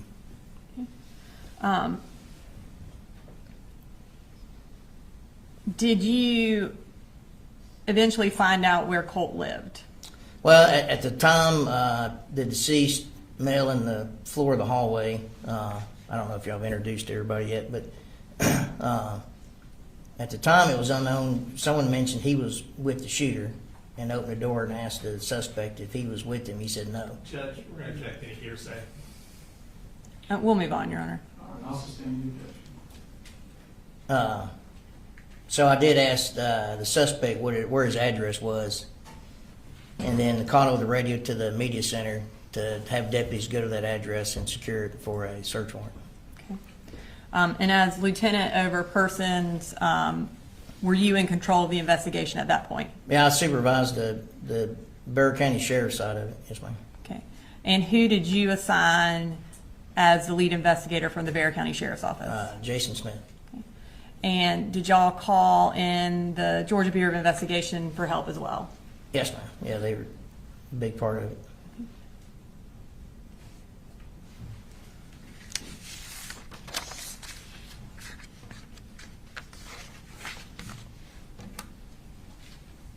Nothing further. He may have some questions for you, though. Okay. Cross.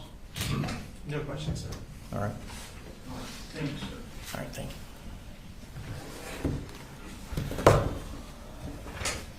Jurors, I'm looking at you. Are you okay? Do you need a restroom break? Raise your hand if you do. All right, stay State Falls High School. They call it Jeff Smith.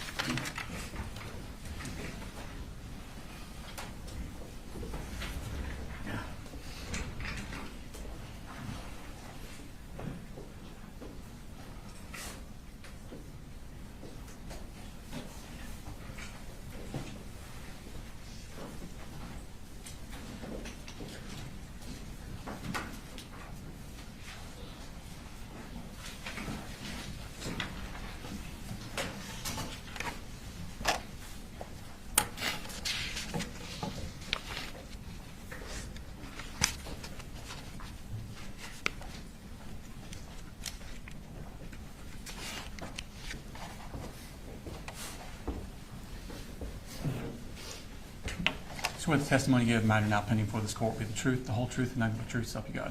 So help me God, yes. If you could have a seat, and if you could introduce yourself to the jury.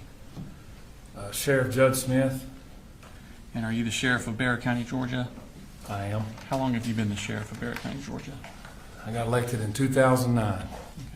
Okay. And before that, what did you do? I was a police officer at the Winder Police Department. And how long have you been post-certified police officer? 25 years now. I want to take your attention to the morning of September 4th, 2024. Where were you that morning? I was at my headquarters at 233 East Broad Street, where the sheriff's office and admin building's at. Yes. Had y'all had something that morning with the Strategics system? We did. So Strategics was implemented through the school system and through our public safety partners, the sheriff's office, the police department, and the fire department. A few months prior to that, and that morning at 7:30, we officially tested Strategics for its rollout, if you will, at 7:30 a.m. that morning. Okay. What school was it tested from? Bethlehem Elementary. Principal Mindy Reed is the one that tested it for Okay. us. Did it go off okay? It did. Okay. I want to take your attention to around 10 o'clock. What were you doing? I was in my office at East Broad Street. I was checking emails, normal stuff that I do in the morning times. At the time, there was a GBI agent, not in our region, that was there checking the files of a former employee of ours. And we were having a conversation, and they were trying to hire this former employee. And I jokingly told her, "You're wasting your time. I would clone this young lady if she would come back."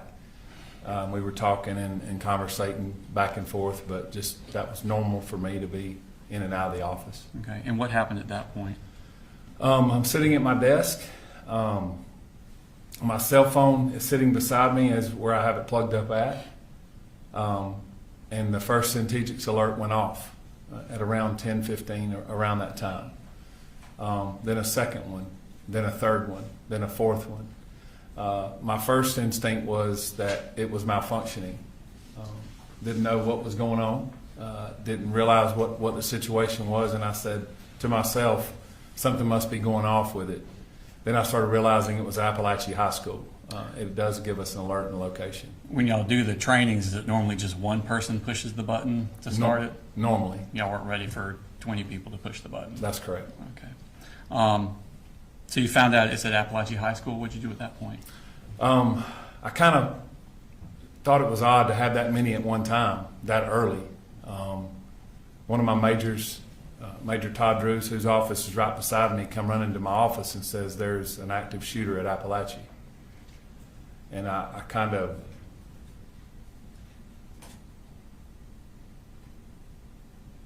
I said, there's no way. So I remember the GBI agent standing right there beside me, and I ran outside, put my vest on in the truck, and I don't really recall driving from 233 to Heyman Morris, where Apalachee was at. How far away is it? I'd say 3 or 4 miles. My phone was ringing. I do remember turning down Heyman Morris Road, and there was a line of blue lights and red lights from as far as I could see. And when I turned in, Apalachee has a circle drive, and I remember going to the left. I don't recall ever hearing on the radio where the location was at. Let me pull up the school map. Could you pull up States 3.1, which has already been tendered into evidence, Your Honor?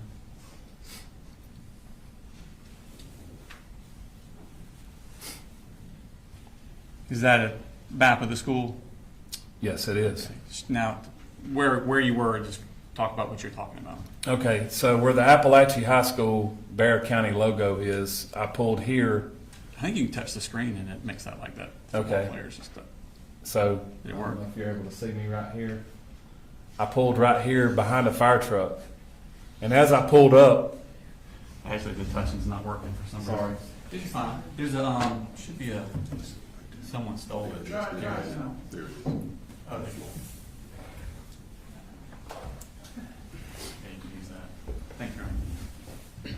as I turned into the school, I parked right here. And there was a fire truck here. And at that point, there were several people pulling up. By the grace of God, when I pulled in there, I run across Tanner Good, who was the former SRO at that school. And I said, Tanner, where are we going? And he said, J-Hawk. Tanner had gotten his patrol rifle out. So he and I intercepted in the middle in where the flagpole was at. And we started running that direction. And at that point, I couldn't hear anything. I don't remember or recall hearing anything of that, what the circumstances were. At that point in time, I intercepted Sergeant Schultz, and we had implemented what's called an RTF group, where our fire and EMS. Two of the firemen jumped off the fire truck, which was Jeremy Thayer, who's our captain at the time. He is still with the fire department, and Sergeant Mixon. They got their helmets on, their vests on, and they grabbed their bags, and they started going in the building with us. As we entered the building, we run down this side here, and J Hall is here. That's where we entered. I remember specifically giving them orders, because we didn't know if they start shooting out. Who were you giving orders to? To the deputies and the EMTs who were unarmed. They were with you? They were with me on our hip. Okay. I said, if they begin shooting out from inside the building out, do not shoot back in. Okay. That's how we're trained. Do you know how many shooters are in the school? We did not know at the time. Okay. So what did you do at that point? We entered the door, and when I entered the door, I observed who was later to be Colin Gray, handcuffed on the floor, and beside him was a rifle with several magazines laying beside him. Okay. What else did you see?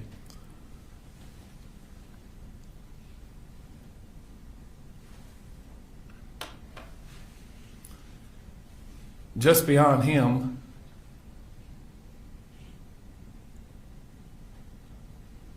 was a person laying face down that I could tell was not moving.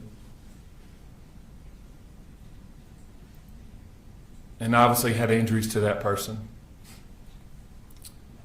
Battalion Chief Thayer and Sergeant Mixon went to them first. We were together. That person was later identified as Mason Skirmahorn. I'm going to show you Smart State Exhibit number 42.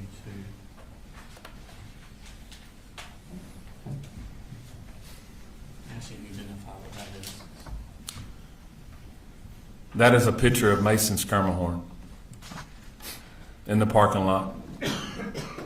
On September 4th, 2024, was Mason Skirmahorn under the age of 18? Yes, he was. All right, this time I'd like to post State Exhibit number 42.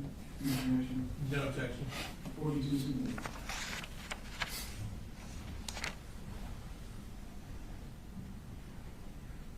So, the medics tell you that Mason has passed away at that point?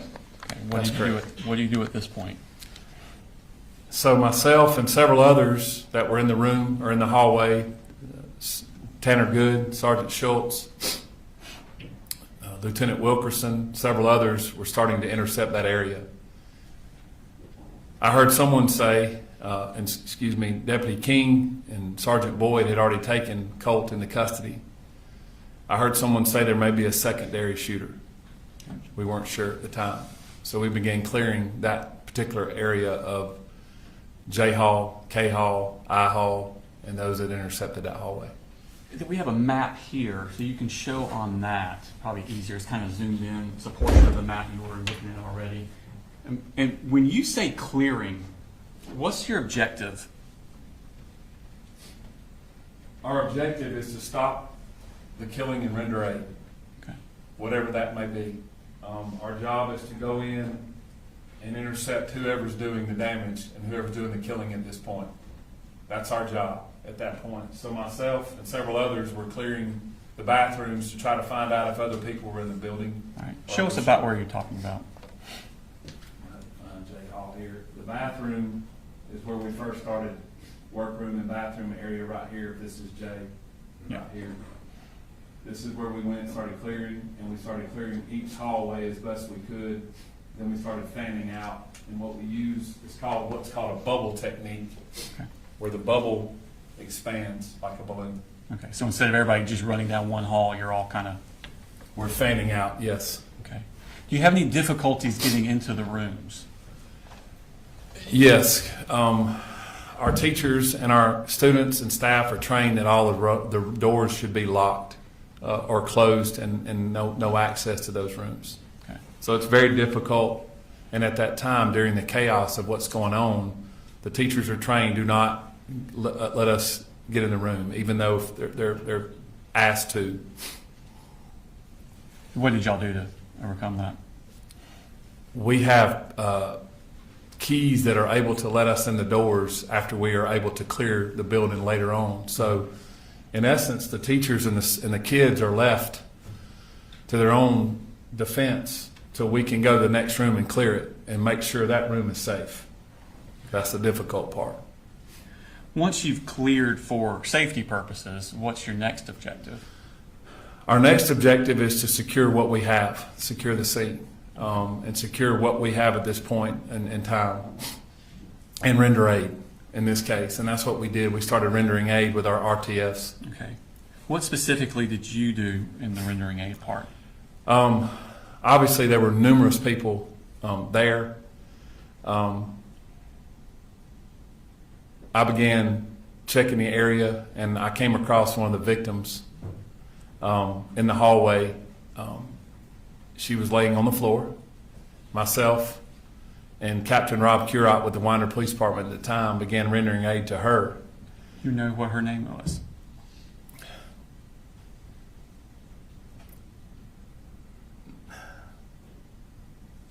I'm drawing a blank. Tell me about her injuries. Did you see them? Yes, and I'll think of it in a minute. I'm so sorry. She had extensive injuries to her. She was bleeding in a lot of different locations that I could see.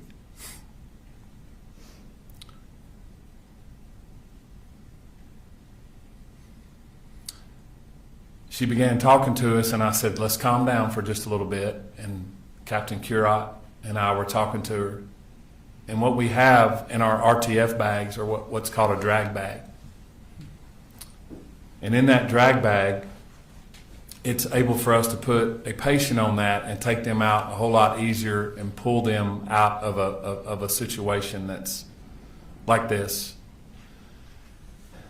We rolled her over, and I noticed that she had extensive injuries to her forearm and wrist. Devastating injuries. I remember later on I had a lot of blood on me from her injuries.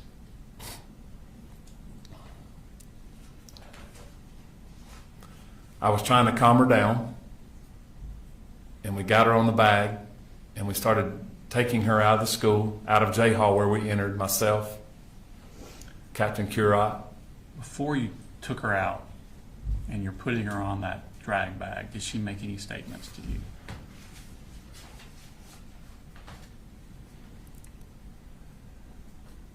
She said, do not cover me with that sheet. Don't cover my face.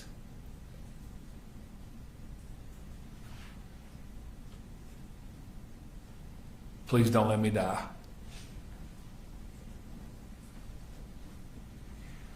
And I said, we're not going to let that happen.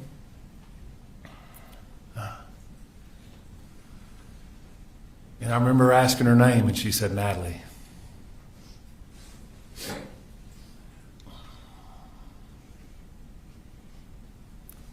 a beautiful girl.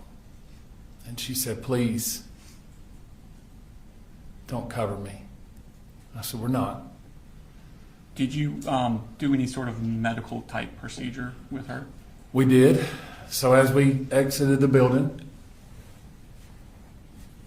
Lieutenant Chad Norris had lined up about 4 or 5 ambulances right outside the door. And as we got her outside,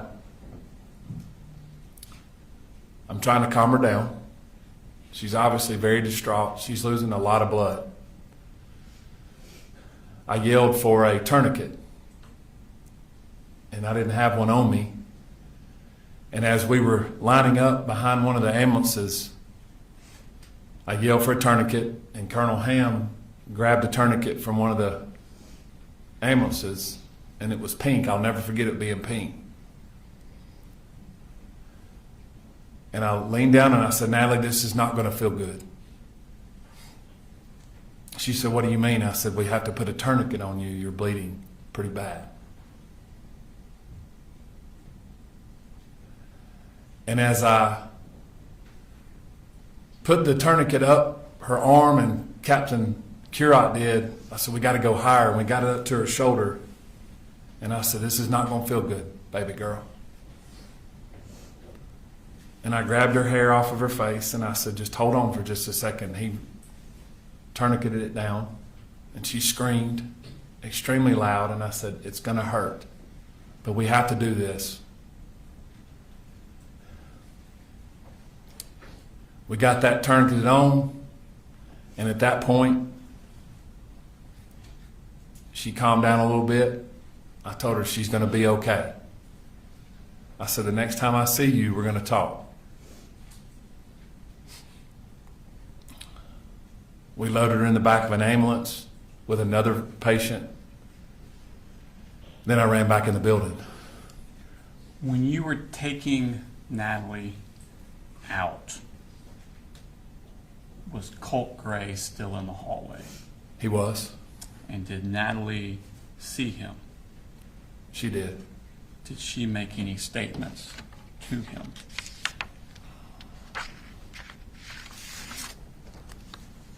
She cursed him and called him some curse words pretty loudly. So Natalie is left in the ambulance. You go back inside. What do you see then? I began assessing the situation as best I could to try to locate. We had many RTF teams in there at that point, rendering aid to people. I walked just beyond the bathroom, and there was a copy room, if you will, and there was a victim that ended up being Miss Irmy in that room that was deceased. I walked down to the left, down, I believe it was K Hall or I Hall. Don't recall which hall it was, but I walked down and I located Coach A. By Coach A, who do you mean? Coach Aspinwall, I'm sorry. That's fine. Coach Aspinwall, we called him Coach A. Leaned down to try to find a pulse because I didn't know if RTF had found him, and he did not have a pulse. I then walked back down the hall. They were rendering aid to Coach Phoenix in an ambulance at that point. They had gotten him out. He was at the classroom beside where Coach Aspinwall was at. I went back down the hall and located the room where Colt had initially shot Natalie and the rest of the victims, and where Christian was laying. And Christian was deceased as well. Was Christian also on September 4th, 2024 under the age of 18? Yes, he was. Okay. What did y'all do at that point? We made the decision to try to evacuate the building as best as possible to get the remaining students and the teachers out of the classrooms as best we could. was a very difficult decision. Probably one of the decisions that I regret is walking the kids and the students and the staff through that hallway. But I wanted to get them out of the building as quickly as I could and not have them in those classrooms where we had them locked in until we could get it cleared. What was your regret about it? We had to walk the kids to the crime scene. A lot of kids had to see things that I don't think children of that age should see. Teachers did not need to see that. But we had to get them out. I wanted to get them out of that building as quickly as possible. And where did y'all take them? We escorted them out of the building to the football field, where we did the unification with the parents and the staff as best we could. When did parents start arriving? Almost immediately. Were there parents there when you arrived? There might have been one or two there that had gotten there because the phones start going off pretty quickly. Parents start getting notifications that the school's locked down. When I exited J Hall after all that was done, I walked back out to the area where we had the EOC, which was where I parked at the flagpole. At the time, Chief Schumann was the fire chief. I saw him walking towards me, and I just stopped. I was overwhelmed at what I saw, at the people and the parents and the cars and the emergency response. Just completely overwhelming. He said, "Stop! Don't walk anymore. Let me walk to you." And he hugged me and said, "Are you okay?" And he noticed I had a lot of blood on me, and I said, "I'm fine." But we talked, and that's when I noticed that thousands of parents and people were showing up at one time, and we were trying to decide how we were going to manage through the school system getting parents and kids and loved ones together. Okay. Tell me about the law enforcement response. It was quite overwhelming. There was over 140, 150 law enforcement officers that responded, agencies from all across North Georgia, federal agencies that showed up, state agencies that showed up. And that's just well over 150 just in the first hour. Did you request assistance from the Georgia Bureau of Investigation on this case? I did. I felt that I could get, they could assist us in what we were going to deal with as far as the size of the crime scene and the timing. And so I called Director Hosey, the director of the GBI, and I asked him to show up. And he said, "I'll be there within the hour." And he provided unlimited resources. Okay. Was at some point after you finished doing what you're doing, did you retreat to, I guess what's best called a command center? Where was that located at? We decided to put the command center in the library, in the center of the school. We had a lot of Wi-Fi there, and we could separate everyone out with patrol or law enforcement, EMS, fire, and we could have GEMA, EMA directors and folks like that. So we made that decision to have it inside the school instead of outside the school. Okay. While you were in this command center, did you start getting tips or calls about possible other shooters? We did. My phone was obviously going berserk. We began getting calls that there were other shooters at other schools. As we stated, we thought there was a secondary shooter in the school. I happened to pick up my phone, and it was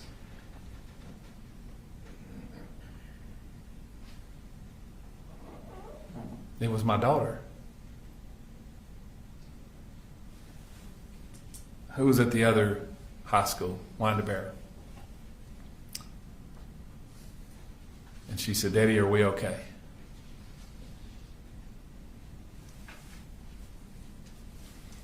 I said, "Your SROs are there with you, and you're okay." And she said, "Daddy, we're locked down, and they're telling us there's another shooter here."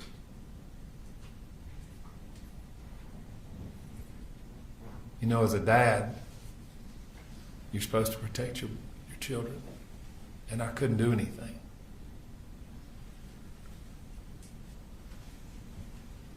But I told her that the deputies were there. I turned over and I said to the Georgia State Patrol major, and I said, do me a favor and send some troopers over to the high schools. And they did. And they secured that for us as well. And I had multiple agencies coming up, and I said, let's dispatch to other schools because we're getting these other calls. So by the grace of God, those 150 law enforcement officers were able to be dispatched to other schools and ensure safety for those kids and those staff members and those parents when they got their kids. And were some of those officers dispatched also Bexar County Sheriff's Office employees? They were. And then Brandon Bazinet and I'm drawing a blank on his first name, Deputy Townsend, did they work for you at the time? They did. Okay. At some point, did you or did y'all become aware of a home address for Colin Gray? We did. After doing some research, we did. And did you send deputies to secure that location? As immediately as we could, yes. Okay. At some point, when you're unifying with the parents with the children, did you have a task to do at that point?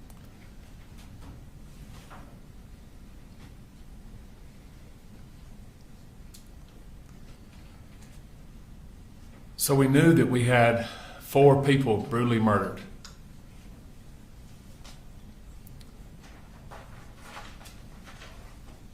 And I had to sit down and doing this 25 years, probably the most difficult thing I've ever had to do is tell 2 sets of families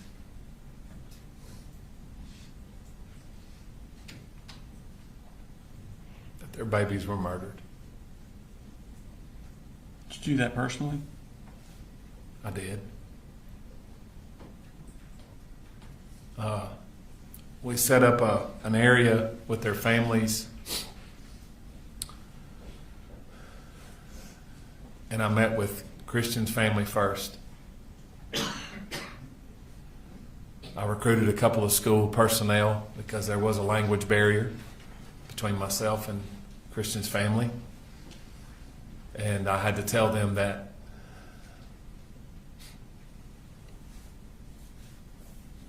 Christian's life was taken. And all I could do was sit there with him and pray with him and tell him I'm sorry. And then I had to meet with Mason's family and tell them the same thing. And then I had to meet with Miss Eramy's husband and tell him that his wife was murdered. I wasn't able to meet with Coach Aspinwall's wife. She was not on site. But that was done off site.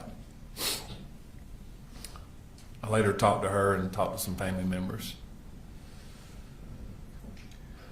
The residence that you sent those deputies to secure, was that in Bexar County?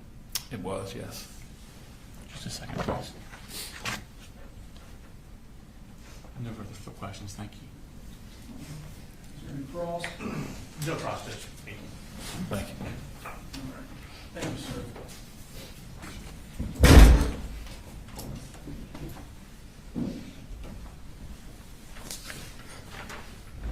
All right, let's go ahead and take a 10 to 15 minute break. We'll discuss the case. Be in recess.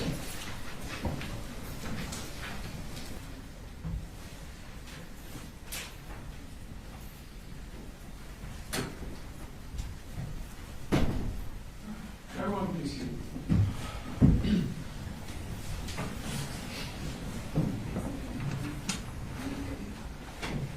State y'all's next witness. State calls Daniel Catapano.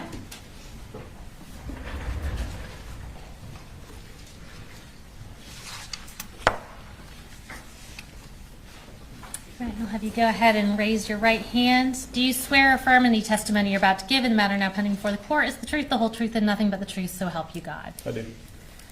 All right, now if you can start by introducing yourself, I'm going to have you spell your last name for the court reporter. My name is Daniel Catapano, Catapano. And where are you currently employed? The Barrow County Sheriff's Office. How long have you been in Barrow County? This will be my 7th year. Okay. And what's your role there? I'm a patrol deputy and a field training officer. What shift do you typically work there? The D shift, which is 7 a.m. to 7 p.m. And were you working for the Barrow County Sheriff's Office on September 4th of 2024? Yes, ma'am. Are you post-certified? I am. And were you post-certified on that date? Yes, ma'am. Did you on that morning respond to Apalachee High School in response to an active shooter? Yes, ma'am. Tell us a little bit about what your role was in the investigation once you arrived at the school. So we got there fast as we could, obviously. Upon arrival, ran to the school, started clearing rooms and rendering aid when we could. Okay. And what area of the school were you working on when you were there? I went everywhere in the school. Okay. Just kind of ran around. All right. Chaotic scene. Yes, ma'am. And I'm going to kind of shift you to sort of a different front. After the dust had settled and you kind of found out about the victims in this case, did you realize that you were personally acquainted with one of the victims? Yes, ma'am. Tell us who that was. Ricky Aspinwall. And tell us about how you knew. Is that Richard Aspinwall? Yes, ma'am. Tell us about how you knew him. He was my football coach, my track and field coach throughout high school at Mountain View High School in Gwinnett County. All right. And what year did you graduate there? 2016. And is that where he worked before he worked at Apalachee High School? Yes, ma'am. All right. And the capacity as a teacher and a coach? Yes, ma'am. Okay. And so did you pretty much know him throughout your high school career? Correct. I'm going to show you what's been marked as State's Exhibit 40, and this has previously been shown to the defense attorney. Can you identify the individual in that picture? Yes, ma'am. Richard Aspinwall. And Judge, at this time, we would ask to tender State's Exhibit 40 and publish it to the jury. Oh, good. All right. 40.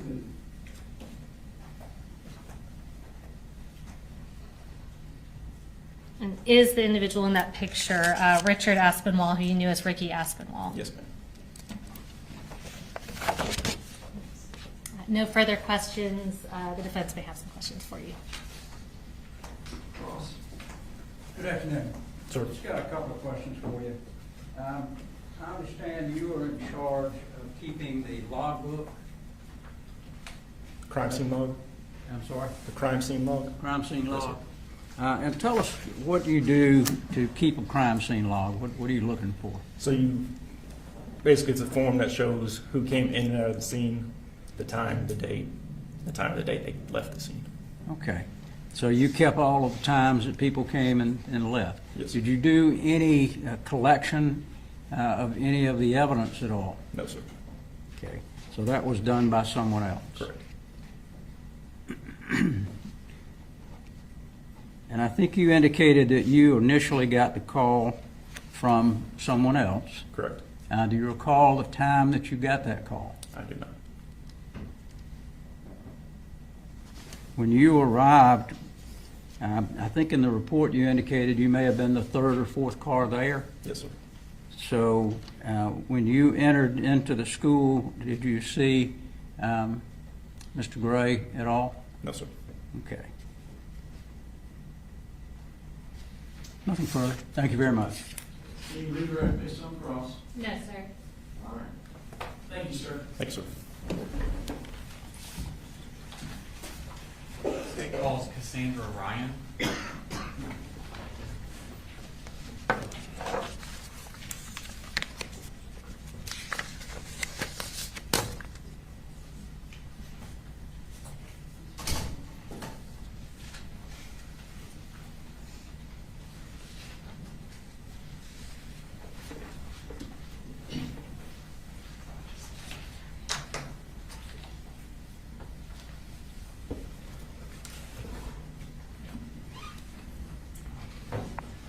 Please raise your right hand, please.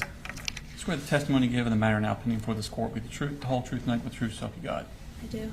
Okay. If you could introduce yourself to the jury, please. My name's Cassandra Ryan, but I go by Cassie. Okay. And Ms. Ryan, what do you do? I'm a teacher at Apalachee High School. Okay. And how long have you been a teacher at Apalachee High School? This is my 4th year there. Okay. Were you a teacher there in September of 2024? Yes. Okay. Now I want to take your attention specifically to that year.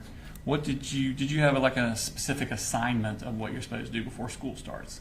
Yes, I had, we call it front loop duty, but basically we're just waving the students in the morning during their drop off. Okay, and is that the bus entrance or the car rider entrance? Car rider. Okay. And then at first period, what do? Do you have a job then? That was my first period planning, and I had a teacher that pushed into my classroom, so I just planned while he taught his class. Okay. There's a map next to you. It's a kind of a partial map. Could you show the jury where, there should be like a little pointer. This is? Okay. Yeah, use that, it's official. If you could show them what classroom you were in for first period. Okay. Is that the classroom you stayed in throughout the day? Yes. Okay. But you're not teaching this first period class? I'm not. Who is teaching that class? Mr. I can't remember. That's his okay. name. That's okay. So first period, you're not teaching? No. Okay. What about second period? Yes. Okay. What course are you teaching? Algebra 1. Okay. And is it in that same classroom? Yes. Okay. Is there another teacher in the room with you for second period? Yes, Coach Edwards. Okay. And why is Coach Edwards also in the class with you for that class? It's a co-taught classroom, so there's one teacher in there that is the math certified teacher, that would be me, and then there is a special education certified teacher in the classroom because the roster has a significant amount of students that have specific learning disabilities that can range. Okay. So Mr. Edwards would help those students out while you're teaching the entire class? Yeah, he's in there to support them through the learning, mainly during like independent work. Okay, thank you. So you showed the class that you have. Who's in the class next to you? To the left or right? As you're facing out of your door to your left? Miss Greer. Okay. And do you know Miss Greer? I do. Okay, how do you know her? We started teaching together and we became friends as well. Okay. Now, I want to take your attention to September 4th of that day. What were you doing when students came into your classroom? I was standing at the front of the door because we had a new seating arrangement. We do that when we change units, and so we were going into Unit 2, so we change up the seating arrangements for the students. So the kids have assigned seating? They do. Okay. And on that particular morning, you had changed the assigned seating? Correct. Okay. And how do you record this? I made like a chart in Canva of the layout of my classroom, and all of my desks were numbered. And then I use the roster of my students and I list the seat number on that roster of each student. Okay. I'm going to show you a Smart State Exhibit number 67. Ask you to recognize what this is.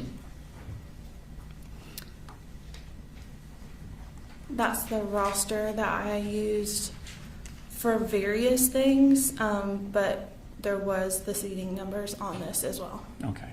So are you using that to check when they come in and also telling them where to sit? Yes. Okay. I'm going to show you. Does that accurately reflect the seating chart you had that day? Yes. Your Honor, this time I tender State Exhibit number 67 in evidence. No objection. 67 submitted. Okay. I'm going to show you Smart State Exhibit number 37. Published 67.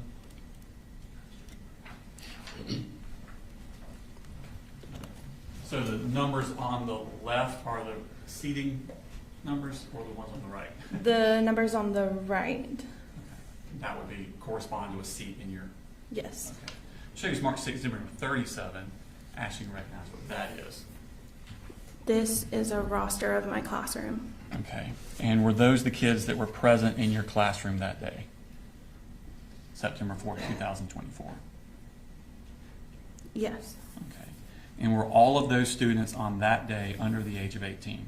Yes. Was Stephen Edwards also in your room on September 4th, 2024? Yes. Okay. Your Honor, I tender State Exhibit number 37 into evidence this time. No objection. 37 submitted. Now I'm going to show you what's marked as State Exhibit number 38. I should identify what that is. This is the seating chart layout that I created of my classroom. Okay. Has names been added to the numbers? Correct, yes. And are those names added to the numbers accurate as to where the children were assigned to be seated that day?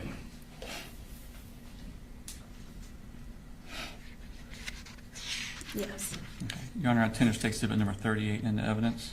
No objection. So as we're looking at 38 on the screen, if you could identify first where the front door is. Like the point? Yeah, that you can use the pointer Is that- behind you. Oh, okay. We used to have it where you could touch the screen, but that seems more difficult. So the pointer would probably be better. This is the door Okay. And where would you generally be teaching from? up here. Okay. And where would Mr. Edwards be? He wandered around the room, but this was his desk here. Okay. Is the other desk your desk? Yeah, like this is my desk, or that was my desk. This was his desk. Okay. And he just wandered to whichever child needed his help at the time? Yes. Okay. Just kind of observed. Did you, when the kids came into the classroom after you've assigned them their seat, do you do anything else with them as they're coming in? We do a warm up, and so that is on the board for them to get their materials out to get started on the warm up while everyone's coming in. Okay. And at some point, did y'all start class? Yeah. Okay. And what class again do you teach? Algebra 1. Algebra 1. Okay. How about was the class going that day? What's the structure of the class? So we begin with a warm up, and then we kind of structure into the beginning part of our lesson. And I set timers on the board for students to be able to know like how much time they have for each specific part of our lesson. And then we would do about a 30-minute lesson and then go into like an independent practice time. What's independent practice time? Where they work on problems on their own. But this particular day, it was structured slightly different. So they had like 10-minute intervals where we were working through kind of difficult problems. The beginning of a unit is always typically the hardest because it's the first time they're seeing the material. And so the goal was to work through like chunking pieces of the material. And when they're doing this individually? No, they're able, so the reason why the groups are together is they're able to work with the people around them. Okay. What are you doing while they're working on these things? Typically when they're independently working, I'm circling the room just to kind of see where they're at, maintain behaviors, making sure they're staying on task, and helping any students that need help. And is Mr. Edwards doing basically the same thing? Yes. Okay. Tell me about restroom breaks. Okay. How does that work? So you can see next to the door, there's a thing that says sign out. Okay. In the bottom left corner? Yes. That is where there was a chart where the students sign in and out to go to the restroom. But after the warm-up, students are able to ask to go. And typically Mr. Edwards would be the one, addressing who was going to the restroom. And they knew what order they were in. So once that person came back. I was about to say, is it only one at a time out of the class? Correct. And so they have to sign their name, where they were going, and the time that they left. And there was a pass that they would take when they left the room. Okay. Is there any sort of procedure about what to do with the door?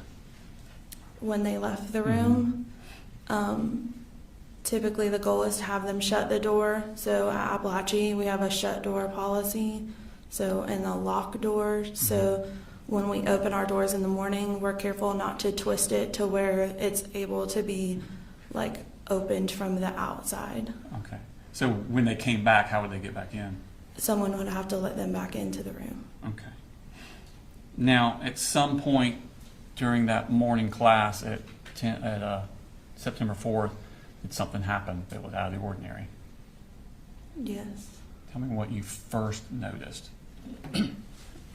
At 10:30ish. Sure. Okay. So I had just started, one of the timers had gone off. I don't quite remember where we were in the lesson. But I remember like hearing a loud like hit or something, and looking over. And Looking over where? toward the door. Is that where the sound came from? Yes. Okay. What did you see? I don't recall exactly what I saw, but I knew that I saw something that made me jump to the floor. So it was something disturbing. What? Was it something disturbing that you saw? Yes. Was it a person that you saw? Yes. Okay. What about this person was disturbing to you? He was holding a weapon. Okay. Do you remember what this person looked like? I don't. I'm sure you're not a gun aficionado. Maybe you are, but can you describe the weapon you're referring to? It just was a long gun. The only thing I remember about the person is that he had like unnatural bleached hair. Okay. But that's all I could see. Had you ever seen this person before? No. Okay. When you hit the floor, first off, on the thing about where were you on that chart? I was at the board in between this first L. So kind of in the middle of that L? I was speaking to Tyler at seat 21. Okay. And did you dive somewhere, or did you just drop to the floor where you were? I dropped to the floor where I was, and I remember being faced towards the door and coming up in front of a bunch of book bags. Okay. And what happened at that point?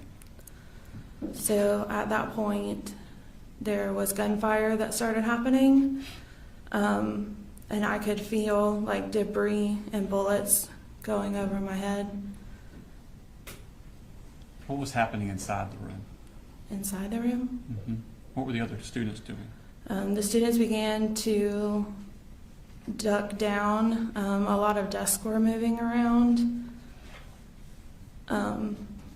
And it was hard to hear because once the gunshots started happening, it kind of messed my hearing to where it just, all you heard was like ringing for a little bit. How many gunshots do you think you heard? A lot. Okay. And was it like a few and then a break and then a few and then a break, or was it? No, it was like a rapid, the whole thing. Were you able to see anything in reference to the shooter during this time? No. Okay. How long did the shooting last? Seconds. It didn't feel like seconds, but it was seconds. Okay. When you look up, was the shooter still in the room? No. Do you know how far he came into the room? I think he just stepped 1 foot in. Okay. Once he left, was the door open or shut? Once he left, I remember starting to get up, and I saw the door closing, and Ronaldo was throwing chairs toward the door. Okay. Tell me about what happened at that point. What's going on inside the room? So I remember seeing Ronaldo throw the chairs and then dart to the corner of the room. When I stood up, I was starting to walk toward the door, and then I heard Natalie say, "Mr. Hine, I've been shot." And when I looked at her and I looked down, I could see the pool of blood, and I could see her wound. Was that Natalie Griffith? Yes. Okay. What wound did you see? Where was it? It was on her wrist, up right above her wrist. I could see the bone exposed. How was she? Was she conscious? She was, yeah. Okay, and was she saying anything or doing anything? She just kept repeating that she had been shot, and so I grabbed her and laid her on the ground, and then I grabbed a nearby hoodie and wrapped it around her wrist to try to help the bleeding. And then I heard Melanie say that she had also been shot. Is that Melanie Delira Castaneda? Correct. Okay. Am I pronouncing that name right? Is it Delira? I think it's Castaneda. Okay. And did you see her wounds? I could see that she had been shot through the shoulder, and I saw the blood there, but I couldn't see the actual flesh of the wound. Okay. And how was she? She was very quiet. I think she was scared, but I've known Melanie for a little while before, and so she does have a very calm demeanor, and so she was very calm and quiet, and just grasping her shoulder. Did she appear to be in pain? Yeah. Okay. Did you notice any wounds to Nautica Walton? I did. So once I had laid Natalie down and I put Melanie next to Natalie, there was a group of girls that were already in the corner, and one of them, Hayden, had asked if we should move the smartboard in front of the door, and at that point I was trying to assess what was happening, and so I then saw Nautica on the ground, and she was quite frantic and grasping at the back of her leg. I couldn't see her wound or any blood, but she was in severe pain. And did you see Taylor Jones? I did not see Taylor Jones. Okay. Were you aware of any injuries to Jackson Beaver or Ronaldo Vega? I was aware that Ronaldo, after the police had come in, he had said something that he was also injured. And then when we had gotten out of the room and up to the top of the hill, Jackson had said that he asked me to look at the back of his leg, and he did have something lodged into the back of his leg. Okay. Did you see Christian Angulo in the room? Mm-hmm. Where was he located at?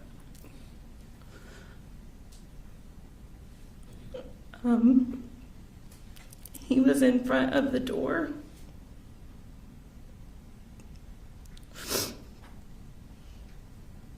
And he was on the ground.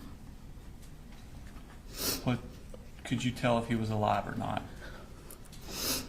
He was alive. And Coach Edwards said that we needed to make a barricade around him after everything, all the shots had fired. And so they stacked desk around because he didn't want to move him. And while I was helping Natalie and Melanie and Nautica in the corner, there was a moment where me and Coach Edwards had looked at each other and said that they needed to come because it wasn't good. And when they came finally, they had pronounced him dead while we were here. It shows Mark Stacy at number 39. Recognize that. Yes, that's Christian. Is that an accurate representation of Christian Angulo? You are on Interstate Exhibit number 39 in the evidence. Yeah, objection. 39. Could you tell where he had been injured at? I didn't get close enough to him to see where he had been shot. How long did y'all stay in that room before the police came? It was quite a bit of time. I would say probably 20 minutes. Okay. How did they get in the room, the police? They had a key. Okay. Then they had to push through all of the stuff that they had piled in front of the door. Y'all had barricaded stuff in front of the door. Ronaldo did. What did they do when they came in first? They had their weapons drawn and were telling everyone to put their hands up, but I had stood up out of the corner and walked in front of the middle of the room and said, no, we need help. Okay. And did medical personnel start coming into the room? They did not. So I had started to tell them where everyone that I knew was hurt. And they had, at the beginning, asked me to help carry Natalie because there was only a few of them. And then more ended up coming into the room. Okay, so they took Natalie out? I didn't see them take Natalie out. So when they came in the room, they flipped the lights on. And that's when the students had noticed Christian on the floor. And they knew he wasn't with us anymore. And so the students began to get really upset. And they had pronounced him dead, but we had to walk by him out the door. Because he was right in front of the door? Yeah, and Martin started holding Brittany's face and telling her she could do it. And I had to grab Hayden and tell her that it was going to be okay, just to get them out the door. Where were they going? They were exiting us up towards the right, up the top of the hill after you leave J Hall. Okay. Did you stay at the top of the hill very long? No, or I don't know. We were the first ones up on the top of the hill. So y'all were like the first students evacuated? Mm-hmm. Okay. Did other students start coming out from other classrooms? They did. Okay. Did y'all stay on the hill or did they move you somewhere else? They started ushering us towards the football field. Okay. And what happened when you got to the football field? I started ushering students to the football field and waving my hands. And I came across two students that I had taught before. And they came up and hugged me. And they said, Miss Ryan, why do you have blood on your hands? And that's when I noticed that I had blood on my hands. And so, I just hid my hands because I didn't know where to go wash them yet. And we got up to the top of the hill. And I can't really remember what they were wanting us to do, but we just got all the students to the middle of the football field. At some point, did you realize that one of your students was missing? Yes, a student approached me and asked me where Mason was. That they had looked online and saw that he was in my classroom. And so I began helping them look for him. And at one point I came across Miss Schumerhorn. Mason's mother? Yes. Okay. And we began looking for Mason, and Miss Lee, which was his advisor, came and helped start looking for him. And we were thinking that maybe he heard what happened and had ran. Why did you think that? Because he had done that before. Not in high school, but in his earlier education. Does he have a learning disability? He does. Okay. How long did y'all look for Mason? Hours. I'm going to show you Smart State Civic number 68.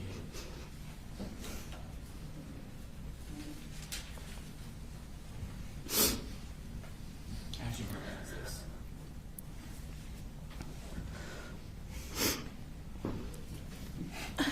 That's my sign in and out sheet. Is that the piece of paper you said was on the board where kids would sign out to the bathroom? Mm-hmm. Who was the last? Does it accurately reflect the sign-out sheets you had in your room that day? It does. All right, Tender State Civic number 68 in evidence. No objection. All right, 68. And who signed out last? Mason. Thank you.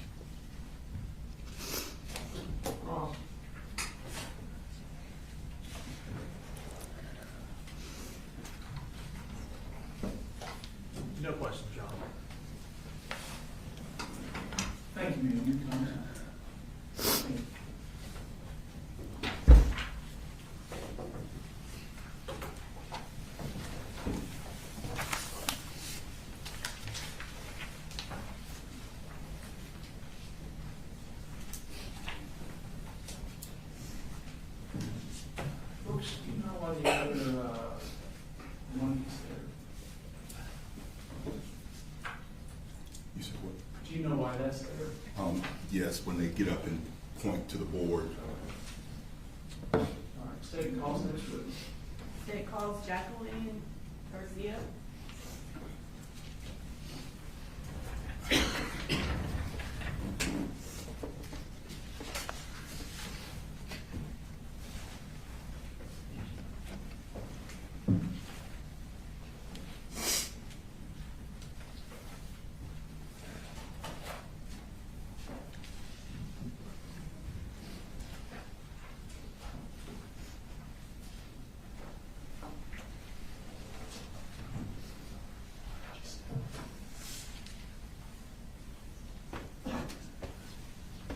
Please raise your right hand.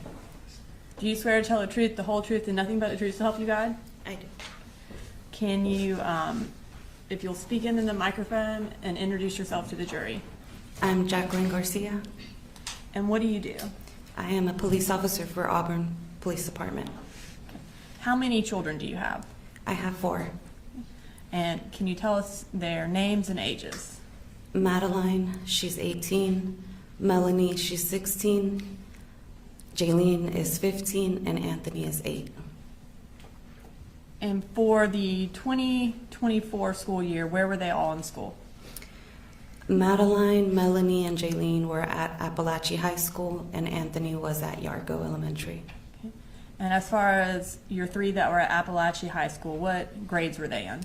Maddie was in 12th grade, and Melanie and Jaylene were in 9th grade.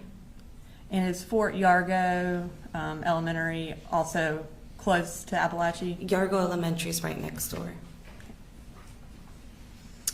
Back in September of 2024, were you in law enforcement then?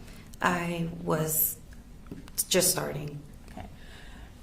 Prior to going into law enforcement, what were you doing? I was a teacher at Cadence Academy across the street from Apalachee High School.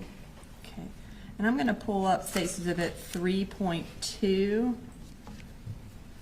which is an overview of the school. Okay. I'm sorry, 3.3. Can you tell the jury on there where Cadence Academy is in comparison to where the high school is? So it is And right there across. should be a pointer over there. Oh,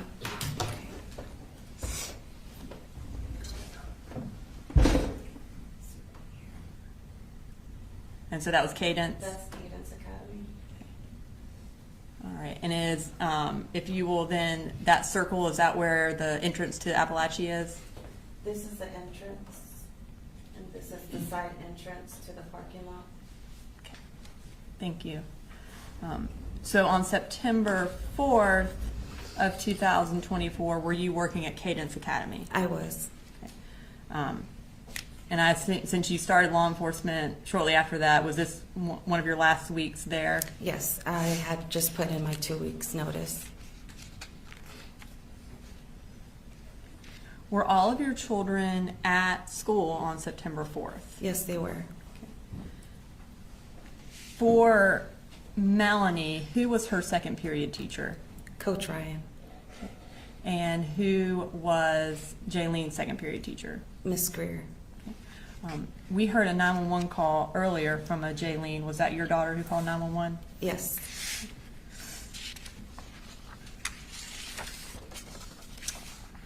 While you were working that day, did you become aware that something was happening at Apalachee?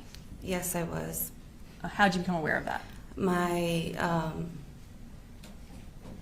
assistant director that day was, I guess they were going on lockdown, and she was coming around the classrooms to tell everybody that we needed to get all the children inside of the rooms because we had kids on the playground. And then she told me that something seemed to be happening at Apalachee High School about somebody possibly bringing a gun. When she told you that, what did you do? I was about to go on lunch, and so I knew that there were previous fights at the school. So I assumed that maybe just there was a fight and somebody brought a gun. So I was about to go on lunch, excuse me. So I was gonna check once I left. And what did you do after that? I ended up leaving to go to lunch, and I saw there was my previous lieutenant who was directing traffic right in front of Cadence, and I saw a lot of police officers, and so that got me really worried, and I ran towards the road to my previous lieutenant to ask him what was going on. And tell me what you mean by previous lieutenant. He was my lieutenant at Statham Police Department. So prior to working for Auburn Police Department, did you first work for Statham Police Department? Yes, I did. So I assume at this point he wasn't your lieutenant, but you already knew him because you were in the Correct. process. I was in the process. What did you do when you went and talked to him? I ran and I asked him because, again, he's from Statham and he's over here in Barrow County's district, so I was kind of confused, so that worried me a bit to see him there because he's from the city of Statham. So when I asked him what was going on, he said there was an active shooter, but he was contained. At that point, what did you do? At that point, I called my husband, I think, and then I started calling my girls.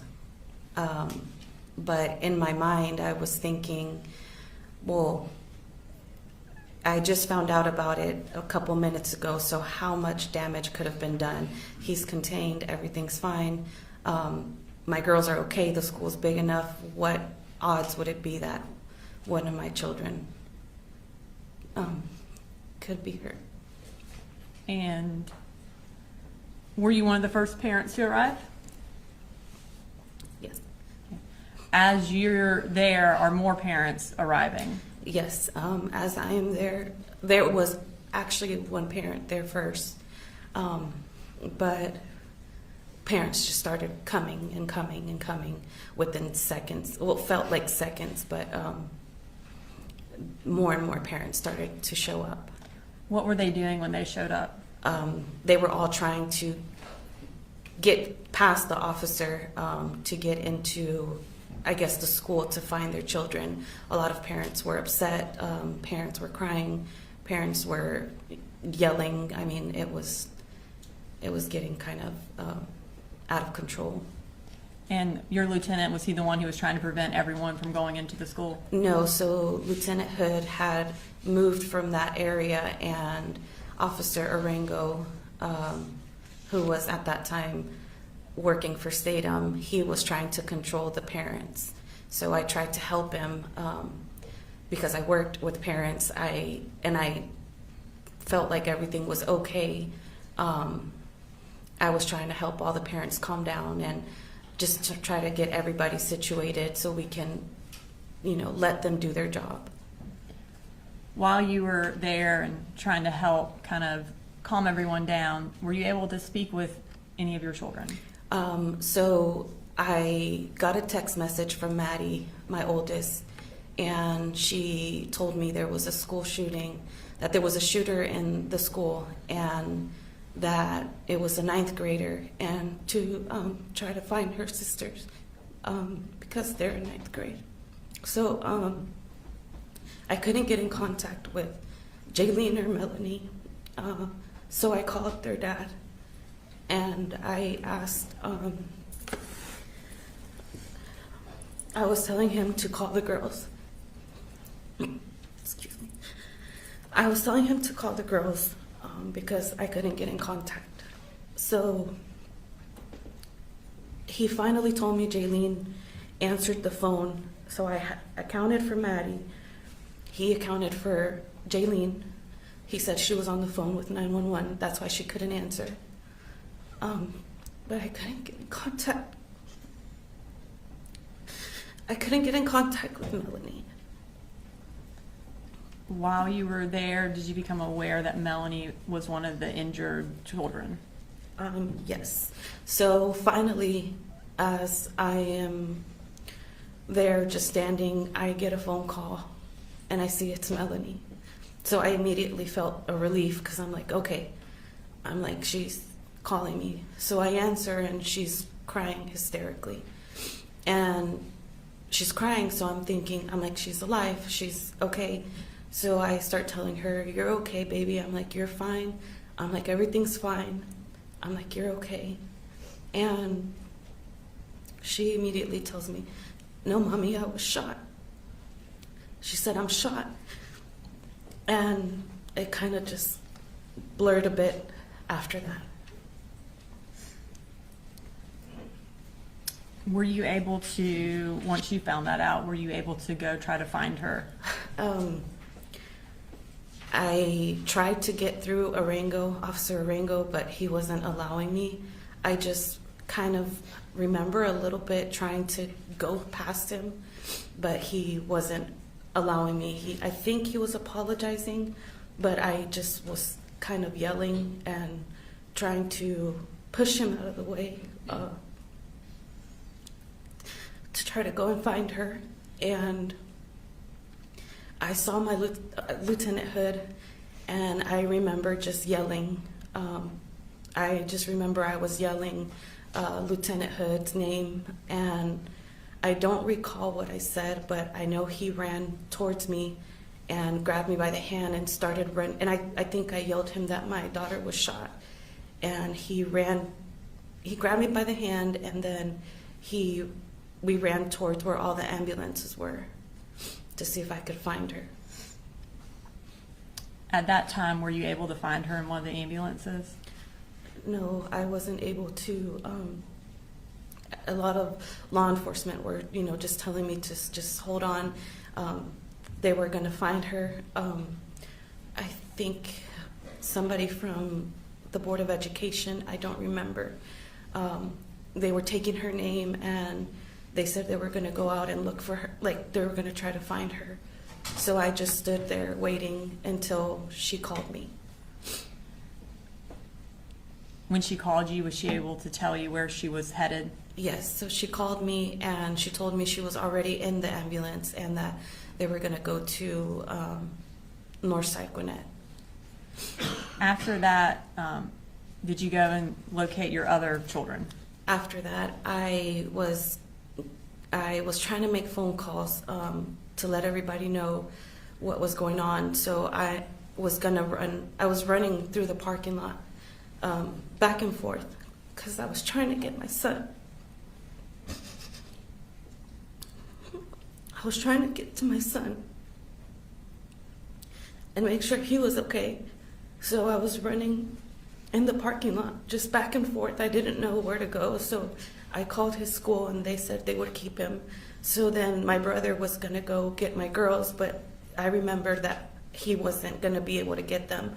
So from the front of the school, I ran all the way to the back to the field to go look for Maddie and Jaylene.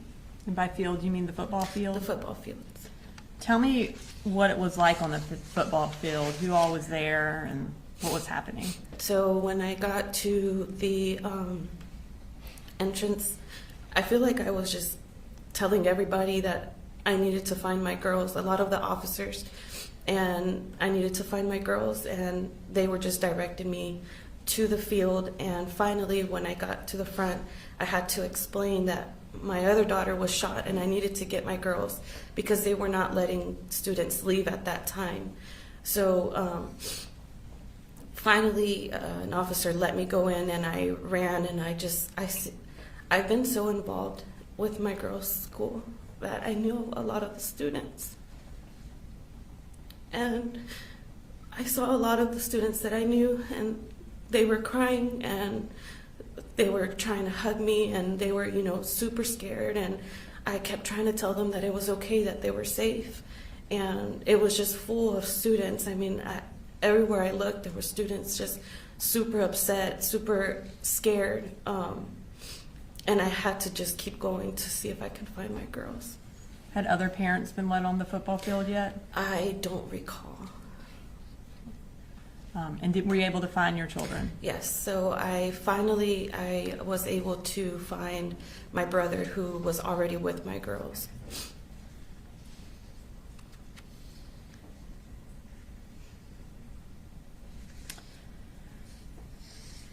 So you mentioned that there was Officer Arango who was present at basically the entrance to the school where you originally went. Yes. Did he have a body camera on at the time that you were there? Yes. Have you had an opportunity to watch that body cam? Yes. And is it a fair and accurate recording of what happened when you ran across the street from Cadence up until the point that you left to go find Melanie? Yes.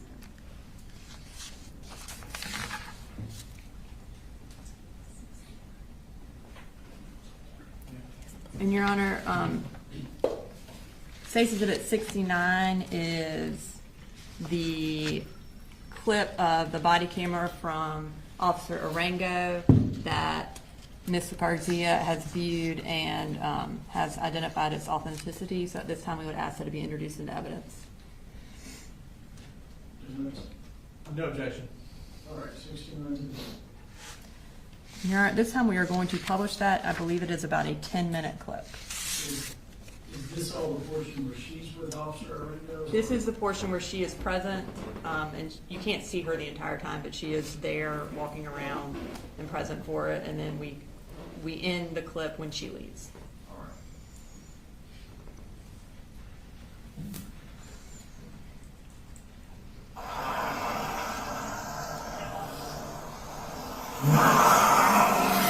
And is that you there? Yes.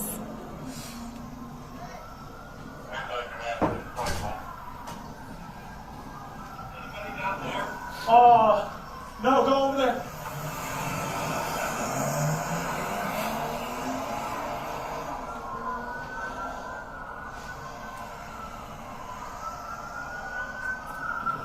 Sorry, sir, the school's on lockdown. What? Yes, you're here. We are. A shooting? Yeah, just sit over there, sir. Oh, man, I didn't see my keys all right. We're going. Sir, please, make sure. Sir, I understand. Man, I didn't see my keys all right. We're gonna go check in, but right now, can't nobody go in the building, sir. Please, let us do our job. Let us. Is it not her? Not that we know, sir, but please just stay over here. Okay? Please, let us do our job. We're overwhelmed, okay, sir? But you need to stay out here, please. I understand your frustration. I understand that you're worried. Please stay over here.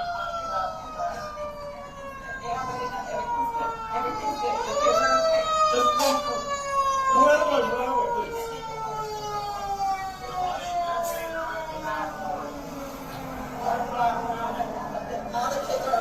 All the kids are okay. He was in my daughter's class, so I understand. It's okay. Calm down. It's okay. We're great. The man's great. It's okay. We're great as a team. I have It's at school. It's at school. We're okay. We're okay. As soon as they unlock the school, we'll let you go. Yes, we're okay. We're okay. We got nothing to do with that. We're okay. Let us do our job. Please, sir. They took care of it super quick. We're good. My daughter's texting me right now. She's inside of the class. And he was in her class. So everything's okay. I got 3 in there. Trust me. Okay. I understand. I got 3 in there.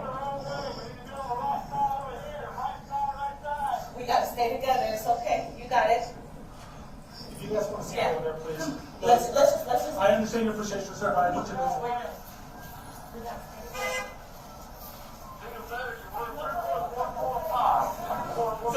Señora, quédese ahí un momentito, deja que hagamos nuestro trabajo y ya se entiende muy bien que su hijo sabe pero necesito que ustedes tenemos más de 100 oficiales allá. Déjanos hacer nuestro trabajo. Por favor. I understand. Just stay right here. Stay out of here, please. Just stay right there.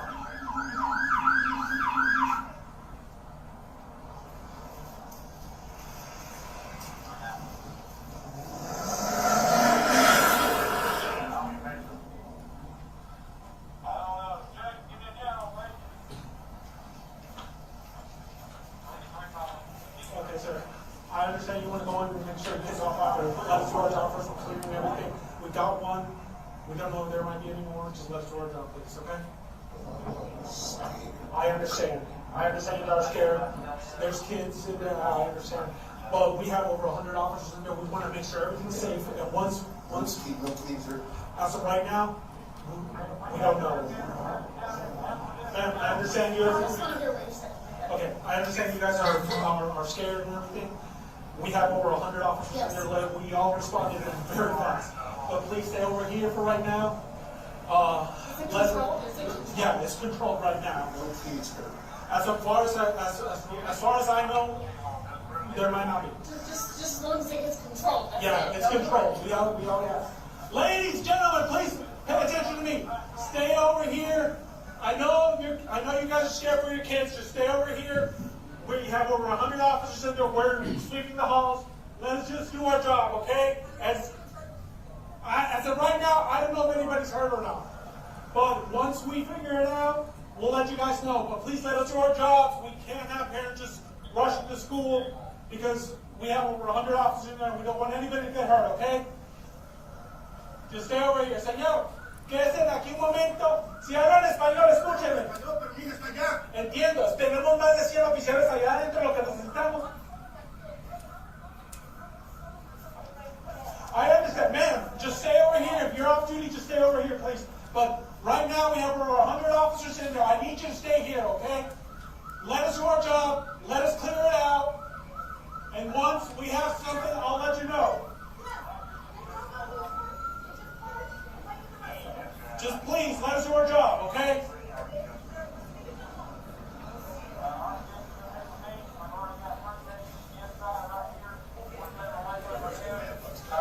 Say this. Right now, we're here. I'm probably going to be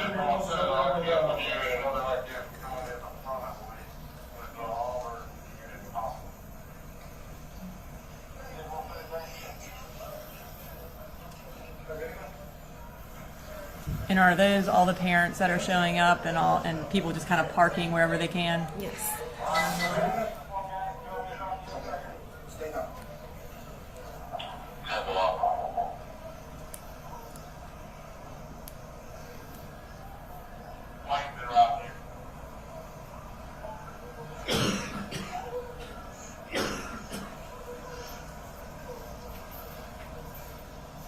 I got it controlled.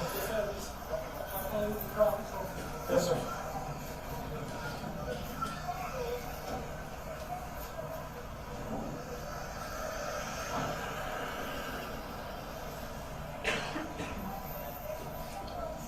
Yes, sir.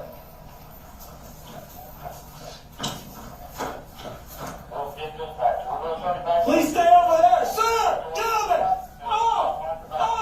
Get over here. Get over here. Get over here, please. Ladies, gentlemen, please stay behind the patrol cars over there. I know you guys are worried about your kids. Let us do our job, please. Okay?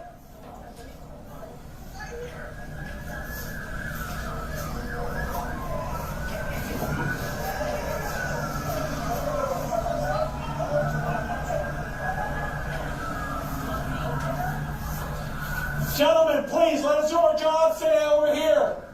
Once we have the building cleared and everything and they open up the school, then you can go and see your kids. But for right now, please, just let us do our job.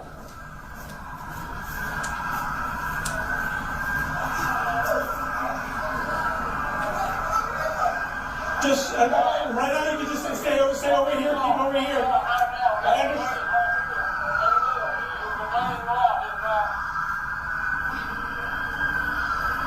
I understand you guys are worried. I understand that. Just please stay over here. Let's just get to it.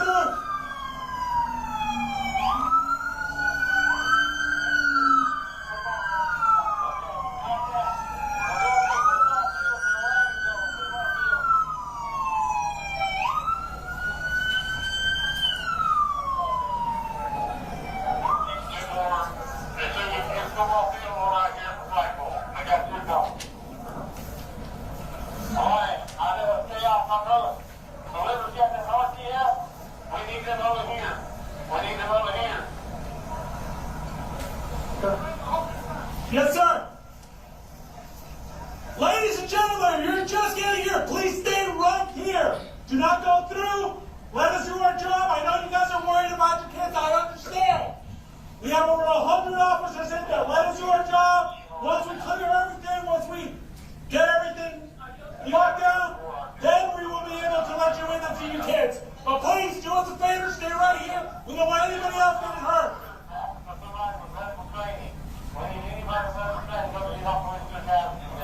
My daughter got shot. Please let me go back there. I'm sorry. Please, no. I can go back there, please. No, please let me go back there. Please let me go back there. I understand. I can't let you get there. I'm sorry. Please, I gotta go. Gentlemen, ladies.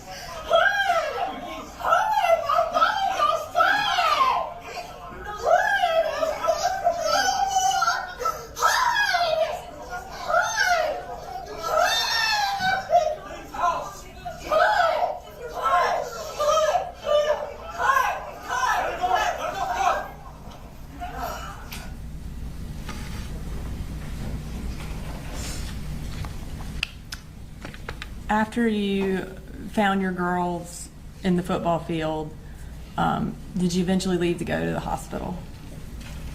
Yes, Did you see any other parents as you were driving to go to the hospital? I did. And did you recognize any of them or know any of them?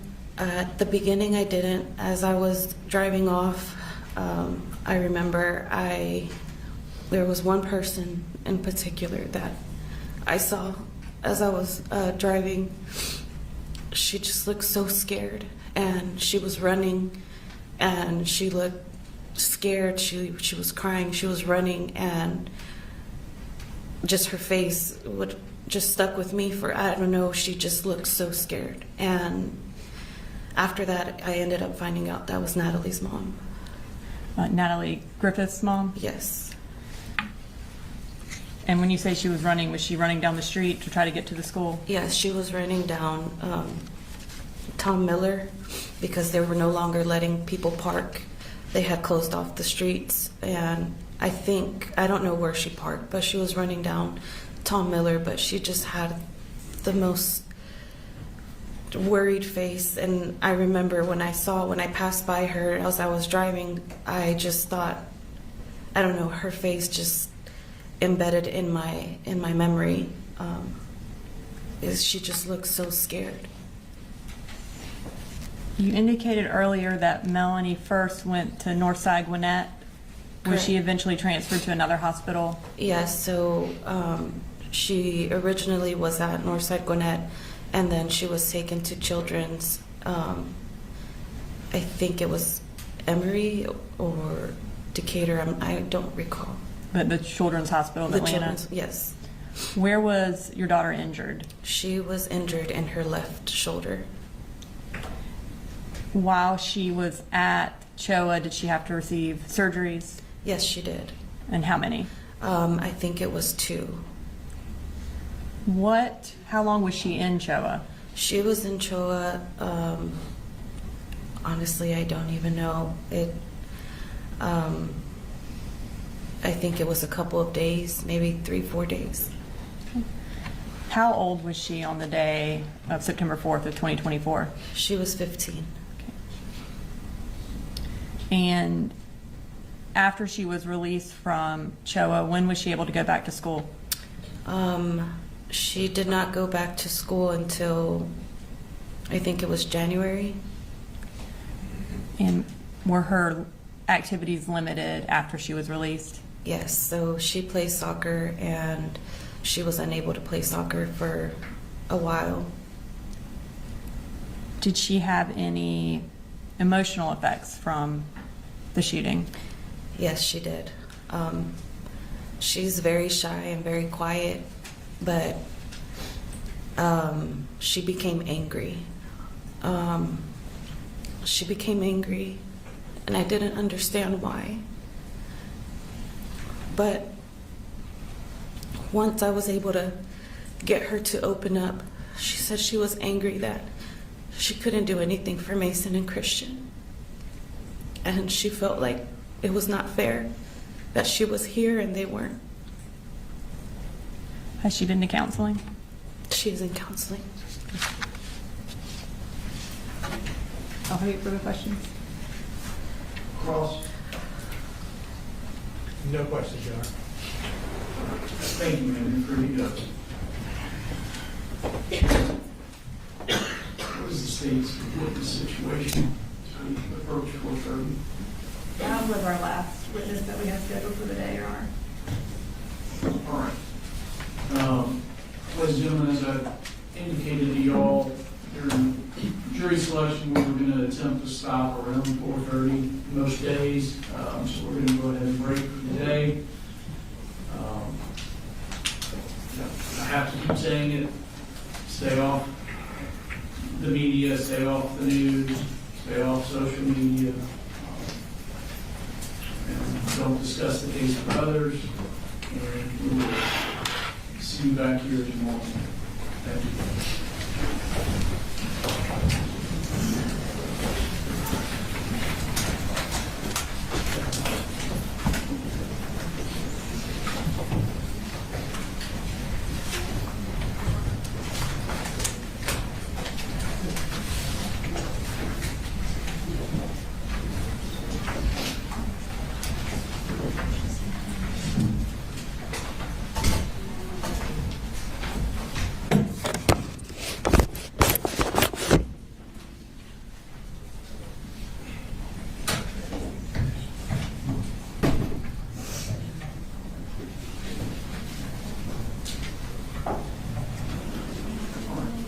Anything we need to address? Not for this day, Your Honor. Not this time. All right. Let's just go ahead and plan to convene at 9, and we'll see what time the jurors get here. First, I'll grab you in the hall. Coach, there is one thing. We're in the back where the jury is. We're a little concerned about that. We were wondering if we could go down to the second floor. There are a couple of attorney rooms down there. It would be much better. I just don't want to run into the jury and it be something inappropriate. So. Yeah, why don't y'all in the state come to chambers for a minute?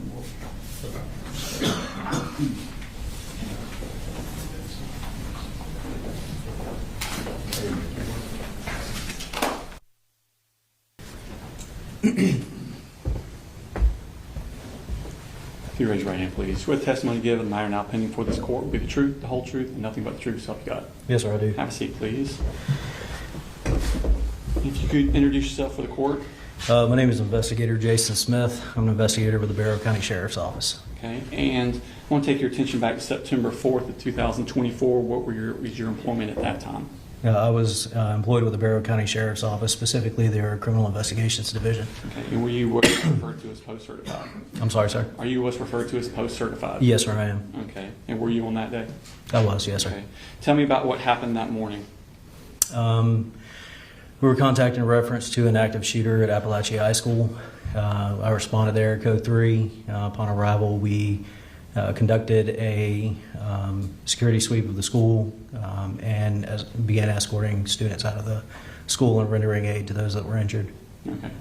At some point, was the person who believed to be the shooter of the school, were they apprehended? Yes, sir. Okay. And did you have an opportunity to interview that person? I did. Okay. And did that person speak to you and give you information? He did. Okay. Did you relay that information to your supervisors? Yes, sir, I did. Okay. Did you have any further involvement that day at the school? Other than going back through with crime scene, no, sir. Okay. Did you have any involvement at a residence with Mr. Colin Gray? No, sir. Did you have any interactions with Mr. Colin Gray on September 4th? No, sir. Okay. When was the first time you met Mr. Colin Gray? I met him on September 5th at a forensic interview that was conducted with his juvenile daughter. Okay. And where was that located at? That is located at the Treehouse here in Barrow County at 173 Highland Drive. Okay. Had you asked Mr. Colin Gray to go to the Treehouse for that interview with his daughter? No, sir. I did not schedule that interview. Okay. And the interview was specifically for his daughter? Correct. And about how old was she? I believe she was approximately 12 years of age, 13 years of age. Okay. And where did you locate Mr. Colin Gray? After the interview with his juvenile daughter, I made contact with him and asked him if he would like to speak with me at the Barrow County Sheriff's Office concerning his daughter's forensic interview. Okay. And when you spoke to him, was your tone conversational? Yes, sir. Okay. Did you make any demands that he come speak with you? No, sir. Okay. Did he put up any resistance or say anything to make you think that he did not want to come speak with you? No, sir. Okay, and did he agree to come speak with you? Yes, sir, he did. Okay, and how far away is your office from the treehouse? Maybe 100 yards. Okay, and how did you get from the treehouse to your office? I drove my assigned vehicle. Okay, and to the best of your knowledge, how did Mr. Colin Gray get from the treehouse to your office? He drove his vehicle. Okay.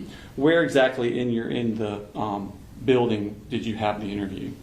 We had it in a regular interview room. Okay, and was this interview room? Did he go in there and speak with you? Yes, sir, he did. Okay, was he restrained in any way? No, sir. Okay, did you order him about, I guess is the best way to put it, or? No, sir. Okay. And when you went into this room, was the door locked? No, sir. Okay. Did it ever get locked while you were talking with him? No, sir. Okay. And did he have a cell phone with him? I believe he was using one of his juvenile children's cell phones. Okay. But he had one with him that he could use? I believe so, yes, sir. Okay. And is there a recording of what happened inside this room? Yes, sir. Okay. Have you seen this recording? I have. And does it accurately reflect what happened in that court? Yes, sir, it does. Are there any material additions or deletions to it? Not that I'm aware of, no, sir. Now, we're going to have this as State Exhibit number 2. It's on the same jump drive. We can that evidence. Any objections? No objections. All right, 2 submitted. Did he agree to speak with you? Yes, sir, he did. Okay. And did you make any promises to him in order to get him to speak with you? No, sir, I did not. Okay. Did you give him any hope of benefit for speaking with you? No, sir. Did you threaten him with anything if he did not agree to speak with you? No, sir. Okay. How was the conversation as far as the demeanor of the conversation? Much like you and I are talking now. Okay. Did you ever get belligerent with him? No, sir. Okay. Did you ever raise your voice with him? No, sir. Okay. Did he ever get defensive with you? Towards the end of the interview, yes, sir. Okay. Did he ever get heated with you? No, sir. Okay. How old was the defendant at the time? The defendant? Yes, sir. Colin Gray? Yes, sir. I would assume in his 50s. Okay. Did he appear to be able to read and write? Oh, yes, sir. In fact, did he have a notebook with him that he wrote into? Yes, sir, he did. Okay. Did he appear to you to be under the influence of any drugs, narcotics, alcohol, or anything of that nature? No, sir. And in your training experience, have you been around people that are under the influence of drugs? Yes, sir, I have. Okay, so you would recognize it if you saw it? I would. Okay. Did he appear to understand the questions you were asking him as Yes, far sir. as what you were asking? Yes, sir, he did. Okay. When he answered your questions, did they seem appropriate to the question you had asked? Yes, sir. Okay. And how long was this interview? Approximately between an hour and a half and 2 hours. Okay. Did he ever refuse to answer any questions that you asked him? No, sir, he did not. Did he ever attempt to leave the interview? No, sir, he did Did not. he ever attempt to end the interview? No, sir. Did the interview ever get heated or contentious? No, sir. How did the interview end? I asked him if he was ready to go, and he said yes. Okay. And what happened at that point? He was placed under arrest. Okay.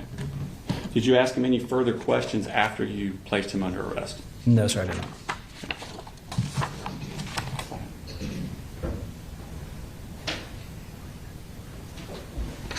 Your Honor, at this time we're going to play just the beginning of the interview. So the clip is 2 clips, and I'll explain why. The first clip is 00 to 45 seconds, and it's basically them entering the room. Mr. Investigator, or Detective. It's fine. Investigator Smith is fine. Investigator Smith. Detectives for police department and investigators for sheriff's department. Okay. I'm getting this right. Investigator Smith stepped out of the room and leaving Mr. Colin Gray in there for about 11 minutes. So we've taken that out. But it's in, say, exhibit number 2, but it's not part of our clip. The second clip is from 10 minutes 46 seconds to 20 minutes and 2 seconds. And it's him, Mr. Investigator Smith, coming back in and the beginning of their interview. All right, so those are the 2 clips you intend to play? Yes, sir. any objection to those clips being played? No objection. All right.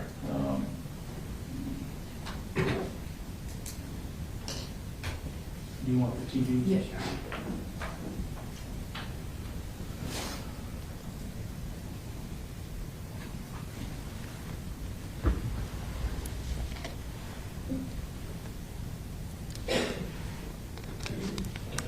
And then I'm gonna let you sit next door for a second. And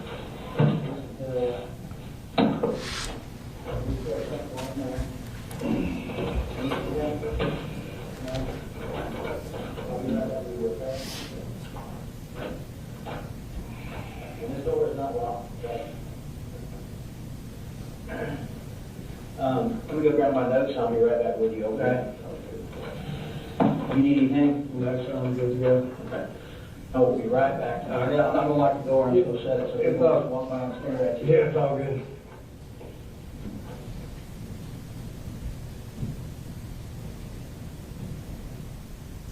You're right, this time we'll fast forward to 10 minutes, 46 seconds when the Investigator Smith comes back in.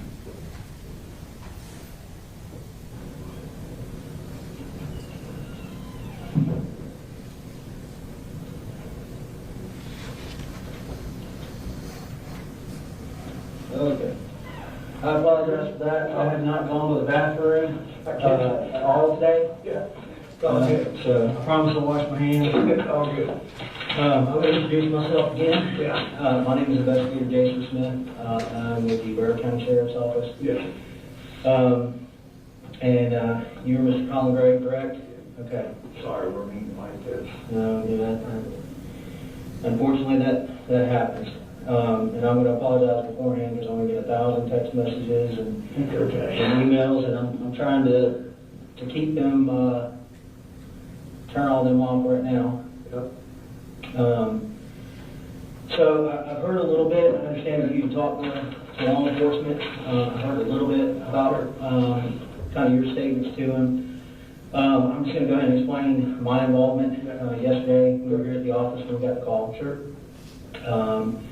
Go out to the high school, and while at the high school, after everything was secured, and you know, the medics had assisted with life-saving measures and everything like that,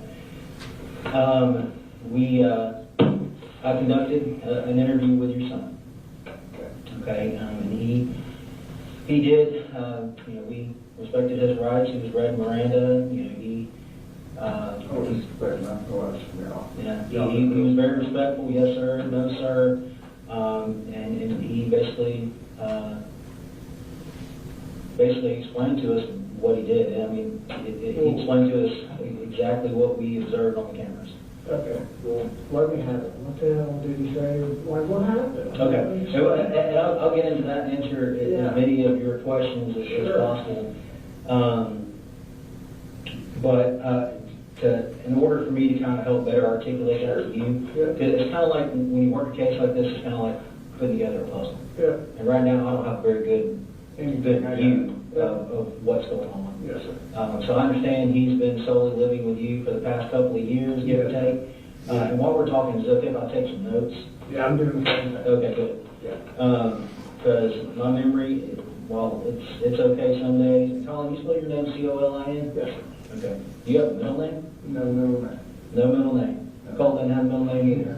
And Colby Jr., my little one, that's 8. He don't have a middle name either. This goes back to my dad's side of the family. Just no middle name. All the boys, all the way back to the Mayflower. Oh, wow. CG. Wow. And I was married when I was young, like. I was wondering why everybody had that CG like. Yeah, so I was married when you're about to be 20 or whatever, you think you know everything, and moved out, got married, had 2 older daughters, Brittany and Brooke, and. You said Brittany and Brooke? Brittany and Brooke. Okay. Yeah, and. Where do they live? They live over in Woodstock with their mom. Okay. How old are they? They are 26 and 25. Oh, okay. So, yeah. Who's 26? The older one is Brittany. Okay. Brooke is the younger one. Well, why don't they have CG in their names? Just boys of it? That was just girls. Yeah, so I told my dad, I said, it ended with me, Pops. I'm like, I'm really sorry, that's a lot of history. And he laughed. I'm like, I said something funny. He was like, you'll be married again, boy. I'm like, oh man, you lost your mind. I said, child support. I'm like, do you want to go through this? Then you got married again? Yeah. Got married usually goes, never say never. And that's exactly what he said. And I'm like, Yeah. I'm telling you, I can tell you where I was standing, what I was wearing. Right. I said, never. And he was right. So got married. Old people usually are. Yeah, when I get to the other side, I'm sure he's got a lot to say to me. Yeah. But we found out she was having a baby. I'm like, Who's having a baby? my soon-to-be ex-wife. Oh. News again? No, Colts. Oh, okay. And I said, oh my God. I said, first of all, are you sure it's mine? Just to break the ice. Second was like, God, that was a boy. She's like, what do you mean? I'm like, no pressure. I said, I just said it's a boy. She's like, no, tell me something. Gave her the facts. She's like, oh. And find out till later, she was like, I felt so much pressure to make a boy. Yeah. But they're all three of them were born in St. Mary's and Adams. But that ain't on her, that's on you making boys and girls. I know, and I just remember when I went in there, I'm like, where'd my wife go? Yeah. She asked me to get water, and so I got they took her back. And she had went in there and told the guy, turn it on, I need to know how to prepare myself, and it was a boy. Was it? And after it's all said and done, right, I walk in, I'm like, well, thanks for waiting. And he's got the little egg over his belly. He's like, are you ready? And I'm like, yeah. He's like, okay. You know what that is? And I'm like, out the door, down the hallway in the parking lot. I called my dad, and he was just dementia, colon cancer. It wouldn't take him over yet, but you could see right on the wall. So I was like, hang on, I'm trying to give him a carrot. Like, we'll push through this together because you're now grandson. Wow! And he was just so happy. You know, Cole. So you were only his only grandson? Yeah. So the very name was on with you? Yeah. Wow. Yeah, so. Okay, well, let's get back to which one's older, Brittany or Brooke? Brittany. Brittany's older. Brittany, is she a gray? She is a gray. She is gray. Is she all right? She may be divorced now back to gray. I'm not sure where all that stands yet. Okay. Tom, what's your date of birth? 8/10/70. 8/10/70. Yep. And you have a telephone number? I do. Y'all got my work number. This is recently. What do you mean I got your work number? Y'all got my work phone. Oh, they're doing the, see, again, that's why I'm in here. Okay. I'm trying to put pieces up together. No GBI, no agents there, just what we're doing right here, went through the whole thing. She's like, I said, this is my work phone and my work laptop. Well, I'm sure they're gonna get that back to you. That's what she said, and I'm like, okay, but I still need to let my boss know. Yeah. Like, were you able to let your boss know? I was, I have a Gmail account. Okay. And I just sent him an email and said, hey, I'll get back to you. Yeah. And, like, his name's Kevin Price, he's out of Athens, like, he knows everything. How's that name sound? Because he's in the area, he's a good church-going man, What does he own? He owns Kevin Price General Contracting, and then as I'm getting to know the man, he's tied to a ton of stuff in Athens. Yeah, that name sounds familiar. Kevin Price General Contracting? Yes, sir. How long have you been working there? I started beginning of May. Beginning of May. That's pretty recent. Yeah. What did you do before that? I've done the same thing my whole career as commercial building superintendent. I'm in charge of building from dirt up high rises, hospitals, whatever. Yeah, you bring everybody together and make it happen? They handed the drawings and said, go make it happen. So that's what I do. Your address, is that 896 Harrison Mill Road? Okay, I just want to make sure. Yeah. I'll go ahead and write that down. Before I wrote it down, I want to make sure that, you know how I don't know if you ever played the telephone game in school, where you start out telling one thing, and by the time it comes all the way back around, it's not even nothing. Yeah, exactly. That's one of the reasons that I'm in here talking to you now. Yeah. How long you lived at Harrison Mill Road? It was a year this past June. We signed a 2-year lease. Okay, leasing that house? Mm-hmm. What you think about Bear? This is where they were all born. Really? You know, off of Beach Creek Road. Oh, yeah. All except for a little culvert. Yeah, I know. we moved from Beach Creek and bought a farm in Statham, and that's really where we lived for the majority of our life. Okay. How long did you live out at Beach Creek? Oh, man, probably 10 years or so. Okay. 8, 9, something like that. It was a long time. Okay. All the kids went. They started off at State Elementary, and Helping Hands used to be there. Your Honor, just for the record, the State Exhibit 2 is the entire interview. We've agreed that you can, if there's anything else that you want to look at or think about or that comes up, can be brought up, you can look at it in chambers. Right? That's correct, Judge. No further question, Your Honor. Cross? Yes, sir. Good morning, investigator. Good morning. Just a few questions. If I Yes, have to ask a question that doesn't make sense or is ambiguous, let me know and I'll go ahead and try and rephrase it, okay? Yes, sir. All right. So let's go to September 5th of 2024. Okay. That would have been the day that you did the interview of Mr. Colin Gray. Yes, sir. Okay, just to kind of orient us to the same day. No, I believe that you testified earlier, you first encountered Mr. Gray, and just for the court reporter and everyone else, when I refer to Mr. Gray, I'm simply referring to Colin Oh, yes, Gray. sir. Okay. So you first encountered Mr. Gray at the treehouse for a forensic interview for his daughter. Correct. And you had conversations with Mr. Gray about meeting with you after that interview to do an interview of Mr. Gray. That's correct. And you asked him to meet you at the Barrow County Sheriff's Office? Mm-hmm. Okay. And that's where you work out of? Yes, sir. That's correct. And you said it was about 100 yards or so from Treehouse? Yes, sir. So real close? Yeah, you can just about throw a football to it. Okay. Maybe you can. So Mr. Gray drove over there by himself? Yes, sir. He did Is that in his correct? vehicle. Okay. And you were not in his vehicle with him or anything like that? No, sir. He wasn't escorted over by law No, enforcement? sir, he wasn't. Okay. When he arrives, are you there waiting for him, or does someone else bring him back to the interview room? I don't remember the answer to that question. I can go back and listen to some audio, but I don't remember Okay. if I answered it. So where in the Barrow County Sheriff's Office is this interview room located? If you could, best you can, describe that for me.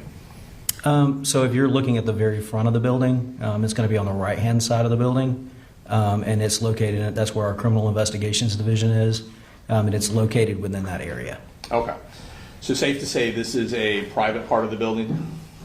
Yes, sir. It's a secured building. The whole building is. Okay. So I or any other citizen couldn't just walk in and wander around this building? Correct. Okay. You can get So- out, you just can't get in. Okay, Yeah. gotcha.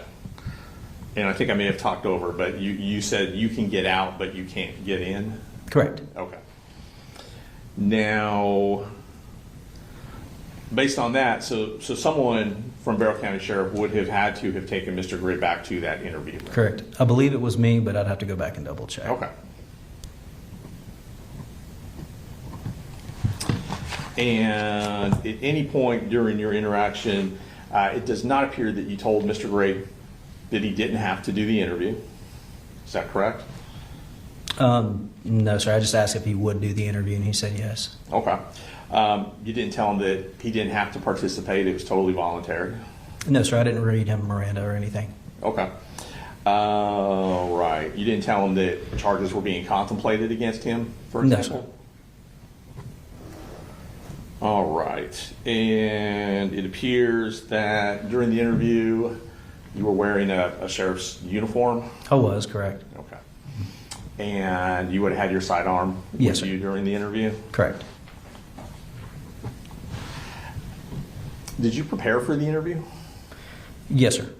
Did you review any statements prior to the interview?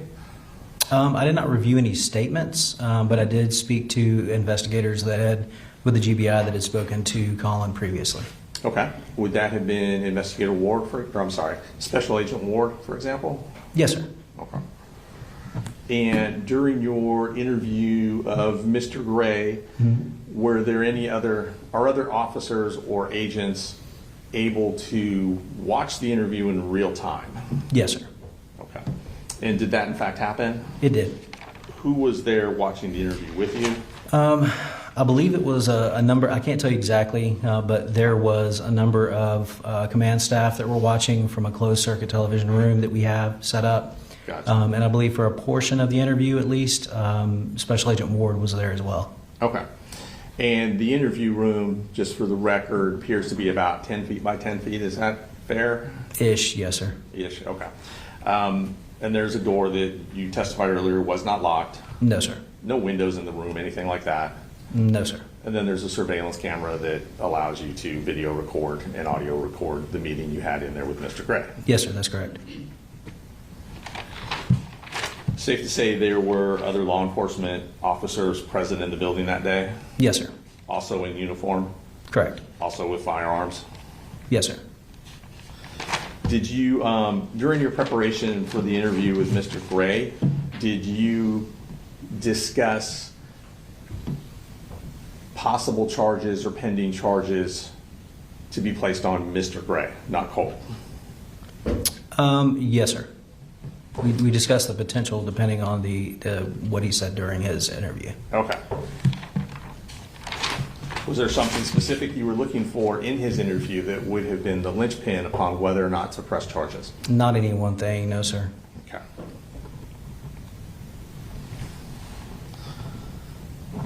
And those discussions were had with presumably Special Agent Ward, or yes, sir. Were there others in the command hierarchy you would have had those discussions with? Yeah, I'm sure that my command staff would have known, my supervisor would have known as well. Right, okay.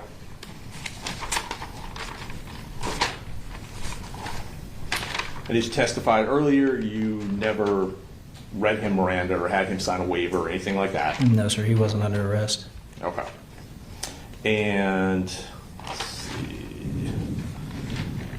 You said he had a cell phone with him, but it may not have been his cell phone. Is that true? Yes, sir. I believe that he mentioned possibly having his juvenile son's cell phone.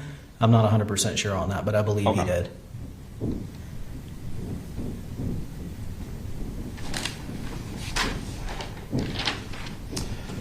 And your testimony is, at the beginning of the interview, there was no arrest warrant for Mr. Gray, Mr. Colin Gray. That's correct. At the end of the interview, was there a warrant for Mr. Gray? No, sir. Warrant hadn't been signed yet. I don't know when the warrant was signed. I know that Special Agent Ward did go during that interview at some point and secure warrants. So at some point during the interview, Agent Ward left to get the correct arrest warrant. Is that correct? That's correct, but I was not privy to that. Okay. And you're not sure at what point of the interview she left? No, sir. Okay. Can I have 1 second, Your Honor? Yes. Thank you.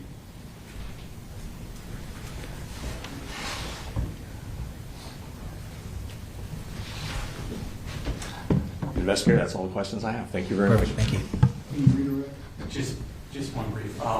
The stuff you talked about warrants being taken. Yes, sir. You found that information out after your interview? Correct. So you didn't know anything about it during? No, sir. No further question. Any recall? No, Your Honor.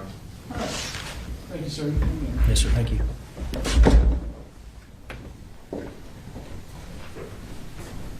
The state calls Amelia Maddox.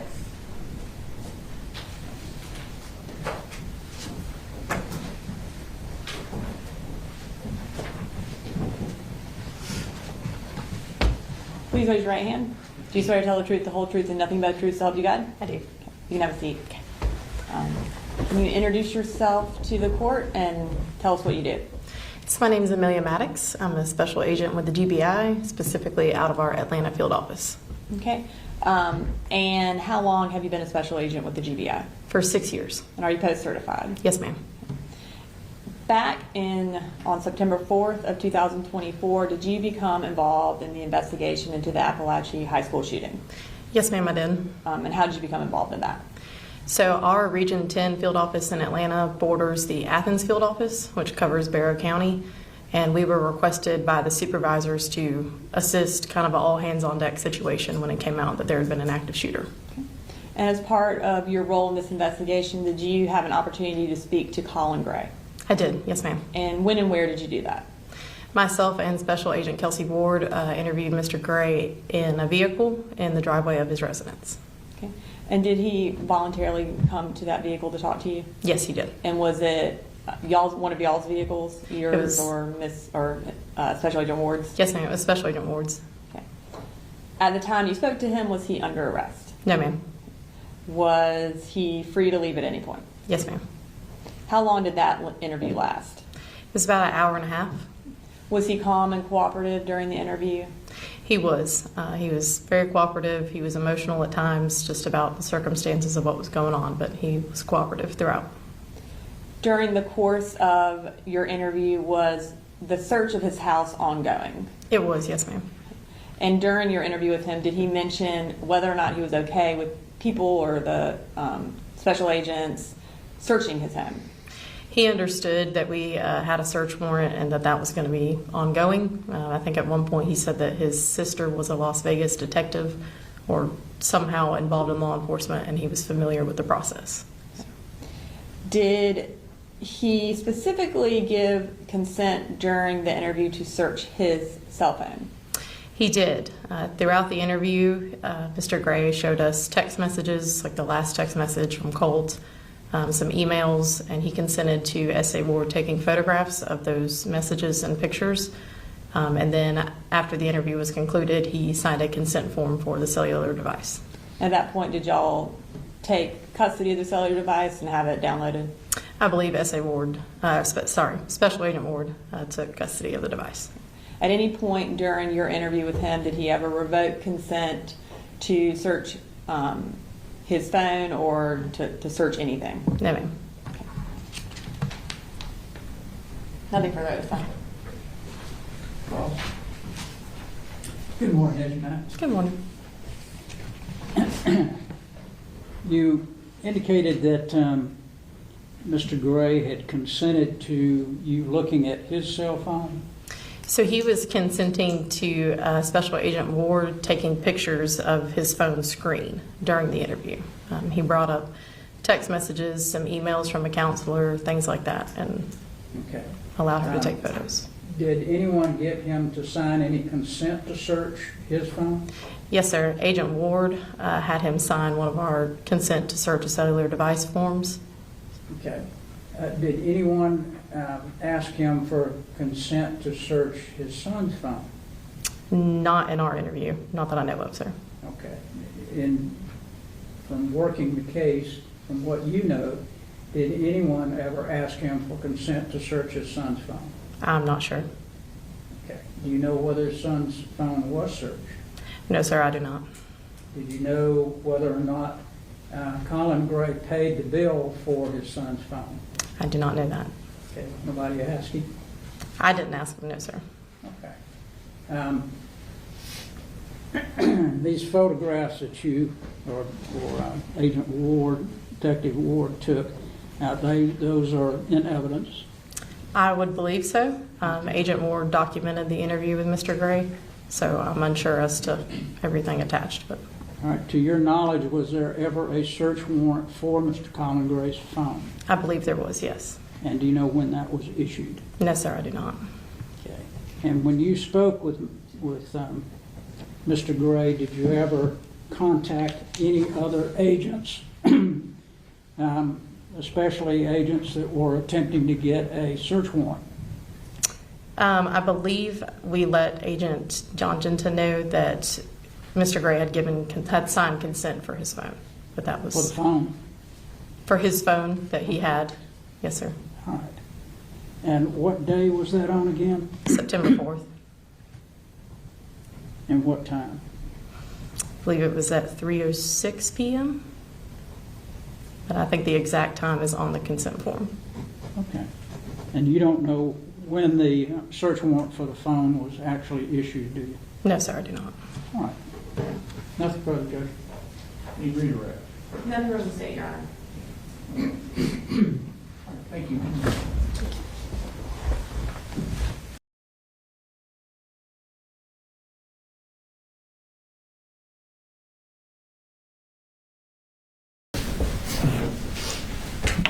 Swear the testimony you give matter now pending before this court be the truth, the whole truth, and nothing but the truth, so help you God.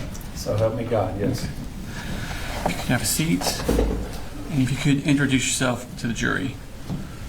Sheriff Judge Smith. And are you the sheriff of Barrett County, Georgia? I am. How long have you been the sheriff of Barrett County, Georgia? I got elected in 2009. Okay. And before that, what did you do? I was a police officer at the Winder Police Department. And how long have you been post-certified police officer? 25 years now. I want to take your attention to the morning of September 4th, 2024. Where were you that morning? I was at my headquarters at 233 East Broad Street, where the sheriff's office and admin building's at. Yes. Had y'all had something that morning with the Centegix system? We did.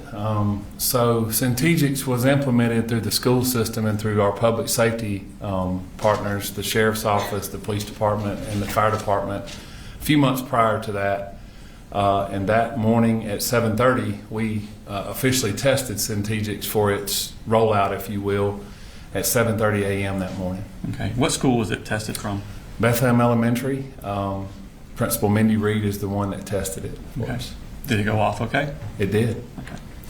I want to take your attention to around 10 o'clock. What were you doing?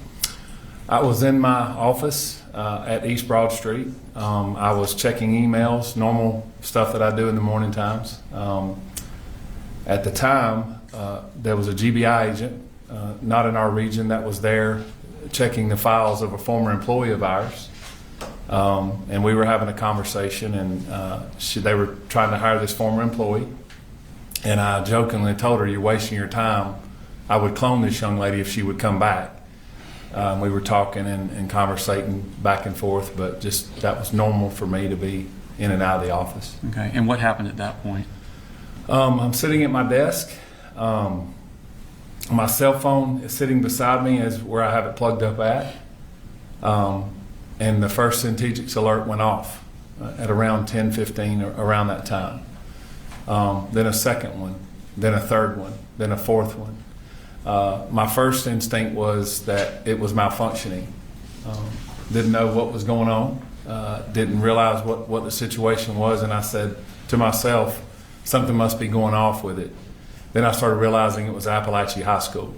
It does give us an alert and location. When y'all do the trainings, is it normally just one person pushes the button to start it? Normally. Y'all weren't ready for 20 people to push the button? That's correct. Okay. So you found out it's at Apalachee High School. What'd you do at that point? I kind of thought it was odd to have that many at one time, that early. One of my majors, Major Todd Drews, whose office is right beside me, come running to my office and says there's an active shooter at Apalachee. And I kind of,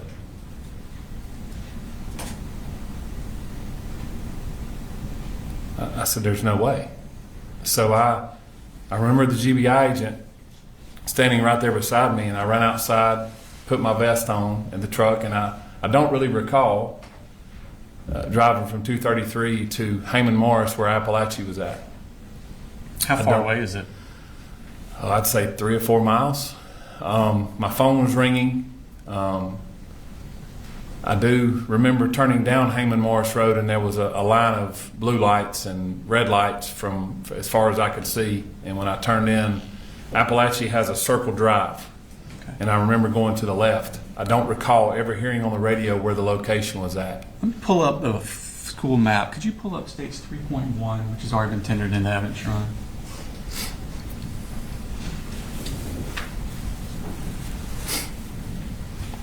Is that a map of the school? Yes, it is. Okay. Now, where you were, just talk about what you're talking about. Okay, so where the Apalachee High School Barrett County logo is, I pulled here. I think you can touch the screen and it makes that like that. Okay. Players and stuff. So Did it I work? don't know if you're able to see me right here. I pulled right here behind a fire truck. And as I pulled up. Actually, the touching's not working for some reason. Sorry. It's fine. There's a, should be a, someone stole it. Try it now. There it is. Oh, they will. Okay, you can use that. Thank you. As I turned into the school, I parked right here, and there was a fire truck here, And at that point, there were several people pulling up. By the grace of God, when I pulled in there, I run across Tanner Good, who was the former SRO at that school. And I said, Tanner, where are we going? And he said, J Hall. Tanner had gotten his patrol rifle out. So he and I intercepted in the middle where the flagpole was at. And we started running that direction. And at that point, I couldn't hear anything. I don't remember or recall hearing anything of that, what the circumstances were. At that point in time, I intercepted Sergeant Schultz, and we had implemented what's called an RTF group, where our fire and EMS. Two of the firemen jumped off the fire truck, which was Jeremy Thayer, who's our captain at the time. He is still with the fire department, and Sergeant Mixon. They got their helmets on, their vests on, and grabbed their bags, and they started going in the building with us. As we entered the building, we run down this side here, and J Hall is here. That's where we entered. I remember specifically giving them orders, because we didn't know if they start shooting out. Who were you giving orders to? To the deputies and the EMTs who were unarmed. They were with you? They were with me on our hip. Okay. I said, if they begin shooting out from inside the building out, do not shoot back in. Okay. That's how we're trained. Do you know how many shooters are in the school? We did not know at the time. Okay. So what did you do at that point? We entered the door, and when I entered the door, I observed who was later to be Colin Gray, handcuffed on the floor, and beside him was a rifle with several magazines laying beside him. Okay. What else did you see?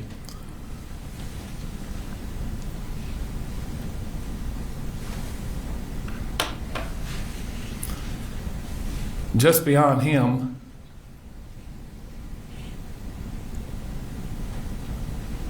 was a person laying face down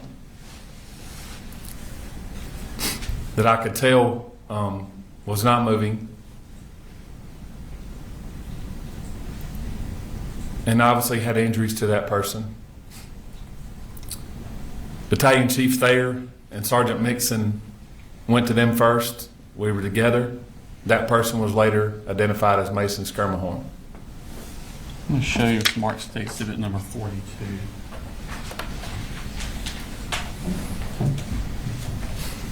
Actually, you identify what that is. That is a picture of Mason Skirmahorn in the parking lot. On September 4th, 2024, was Mason Skirmahorn under the age of 18? Yes, he was. All right, this time I'd like to post State Exhibit number 42.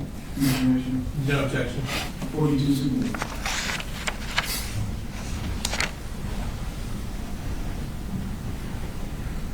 So, the medics tell you that Mason has passed away at that point? Okay, what do you do at this point? So myself and several others that were in the room or in the hallway, Tanner Good, Sergeant Schultz, Lieutenant Wilkerson, several others were starting to intercept that area. I heard someone say, Deputy King and Sergeant Boyd had already taken Colt into custody. I heard someone say there may be a secondary shooter. We weren't sure at the time.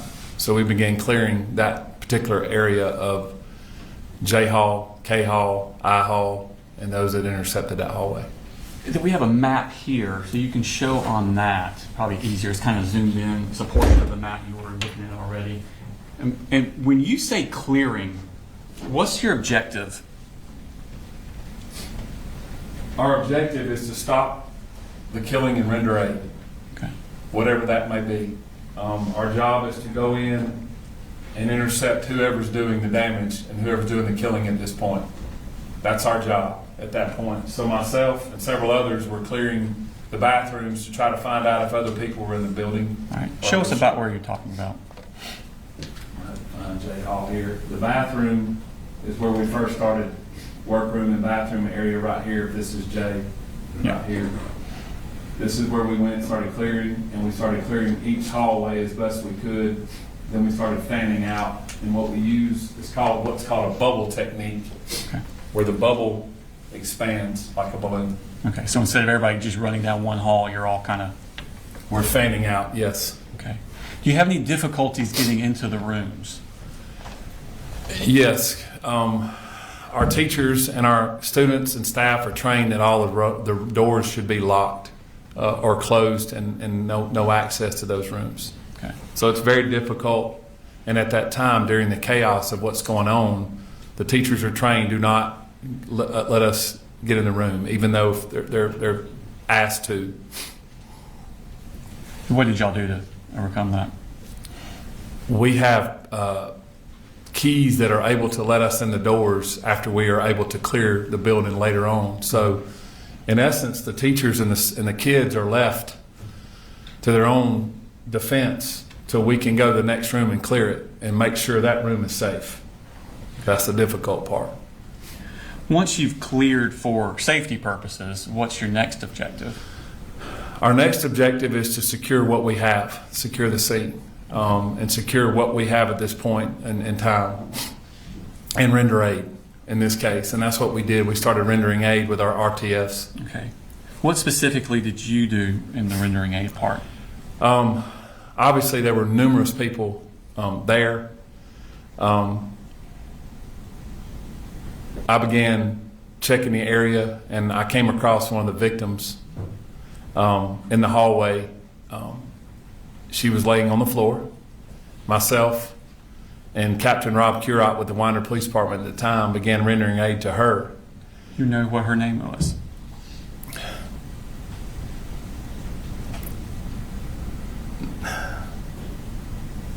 I'm drawing a blank. Tell me about her injuries. Did you see them? Yes, and I'll think of it in a minute. I'm so sorry. She had extensive injuries to her. She was bleeding in a lot of different locations that I could see.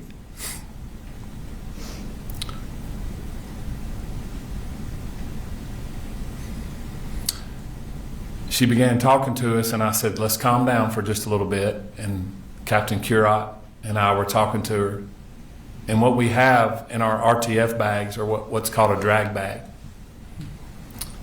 And in that drag bag, it's able for us to put a patient on that and take them out a whole lot easier and pull them out of a situation that's like this. We rolled her over, and I noticed that she had extensive injuries to her forearm and wrist. Devastating injuries. I remember later on I had a lot of blood on me from her injuries.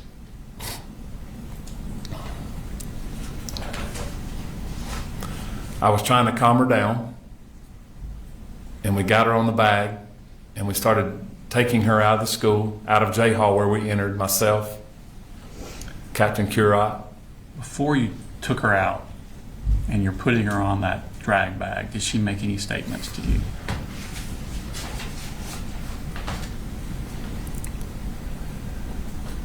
She said, do not cover me with that sheet.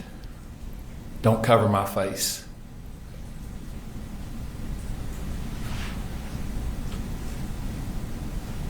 Please don't let me die. And I said, we're not going to let that happen.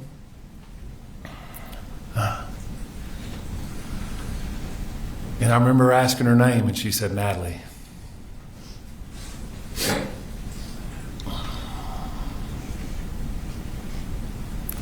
It's a beautiful girl. And she said, please, don't cover me. I said, we're not. Did you do any sort of medical type procedure with her? We did. So as we exited the building, Lieutenant Chad Norris had lined up about 4 or 5 ambulances right outside the door. And as we got her outside, I'm trying to calm her down. She's obviously very distraught. She's losing a lot of blood. I yelled for a tourniquet, and I didn't have one on me. And as we were lining up behind one of the ambulances, I yelled for a tourniquet, and Colonel Ham grabbed a tourniquet from one of the ambulances, and it was pink. I'll never forget it being pink. And I leaned down and I said, Natalie, this is not going to feel good. She said, what do you mean? I said, we have to put a tourniquet on you. You're bleeding pretty bad. And as I put the tourniquet up her arm, and Captain Curot did, I said, we got to go higher. And we got it up to her shoulder. And I said, this is not going to feel good, baby girl. And I grabbed her hair off of her face, and I said, just hold on for just a second. He tourniqueted it down, and she screamed extremely loud, and I said, it's going to hurt, but we have to do this. We got that tourniqueted on, and at that point, she calmed down a little bit. I told her she's going to be okay. I said, the next time I see you, we're going to talk. We loaded her in the back of an ambulance with another patient. Then I ran back in the building. When you were taking Natalie out, was Colin Gray still in the hallway? He was. And did Natalie see him? She did. Did she make any statements to him?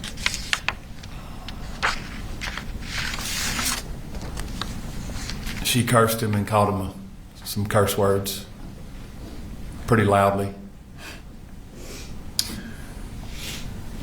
So Natalie is left in the ambulance. You go back inside. What do you see then? I began assessing the situation as best I could to try to locate. We had many RTF teams in there at that point, rendering aid to people. I walked just beyond the bathroom, and there was a copy room, if you will, and there was a victim that ended up being Miss Irmy in that room that was deceased. I walked down to the left, down, I believe it was K Hall or I Hall. Don't recall which hall it was, but I walked down and I located Coach A. By Coach A, who do you mean? Coach Aspinwall, I'm sorry. That's fine. Coach Aspinwall, we called him Coach A. Leaned down to try to find a pulse because I didn't know if RTF had found him, and he did not have a pulse. I then walked back down the hall. They were rendering aid to Coach Phoenix in an ambulance at that point. They had gotten him out. He was at the classroom beside where Coach Aspinwall was at. I went back down the hall and located the room where Colt had initially shot Natalie and the rest of the victims, and where Christian was laying. And Christian was deceased as well. Was Christian also on September 4th, 2024 under the age of 18? Yes, he was. Okay. What did y'all do at that point? We made the decision to try to evacuate the building as best as possible to get the remaining students and the teachers out of the classrooms as best we could. It was a very difficult decision. Probably one of the decisions that I regret is walking the kids and the students and the staff through that hallway. But I wanted to get them out of the building as quickly as I could and not have them in those classrooms where we had them locked in until we could get it cleared. What was your regret about it? We had to walk the kids to the crime scene. A lot of kids had to see things that I don't think children of that age should see. Teachers did not need to see that, but we had to get them out. I wanted to get them out of that building as quickly as possible. And where did y'all take them?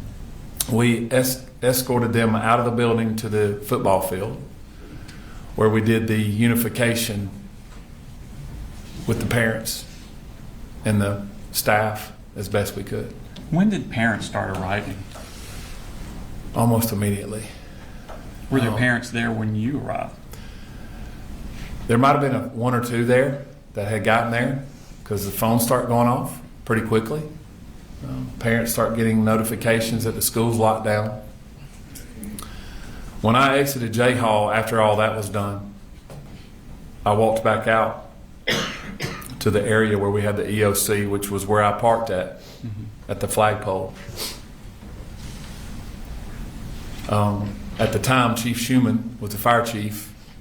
I saw him walking towards me, and I just stopped. I was overwhelmed at what I saw, at the people and the parents and the cars and the emergency response. Just completely overwhelming. He said, "Stop! Don't walk anymore. Let me walk to you." And he hugged me and said, "Are you okay?" And he noticed I had a lot of blood on me, and I said, "I'm fine." But we talked, and that's when I noticed that thousands of parents and people were showing up at one time, and we were trying to decide how we were going to manage through the school system, getting parents and kids and loved ones together. Okay. Tell me about the law enforcement response. It was quite overwhelming. There was over 140, 150 law enforcement officers that responded, agencies from all across North Georgia, federal agencies that showed up, state agencies that showed up. And that's just well over 150 just in the first hour.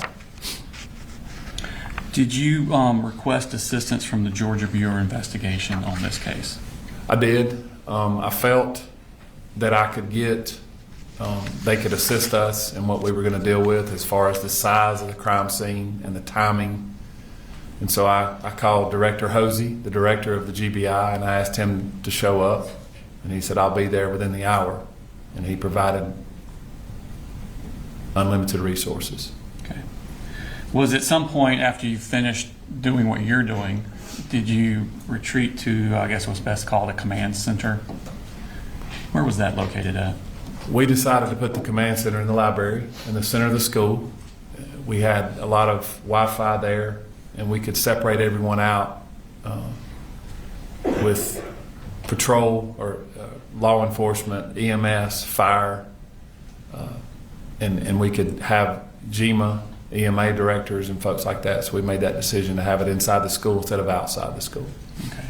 While you were in this command center, did you start getting tips or calls about possible other shooters? We did. My phone was obviously going berserk. We began getting calls that there were other shooters at other schools. As we said, we thought there was a secondary shooter in the school.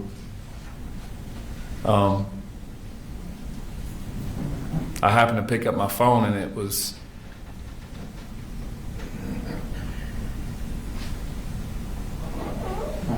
my daughter, who was at the other high school, Windabera. And she said, "Daddy, are we okay?"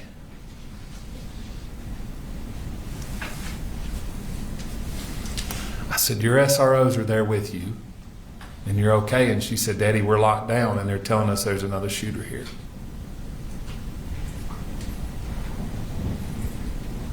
You know, as a dad, you're supposed to protect your children, and I couldn't do anything.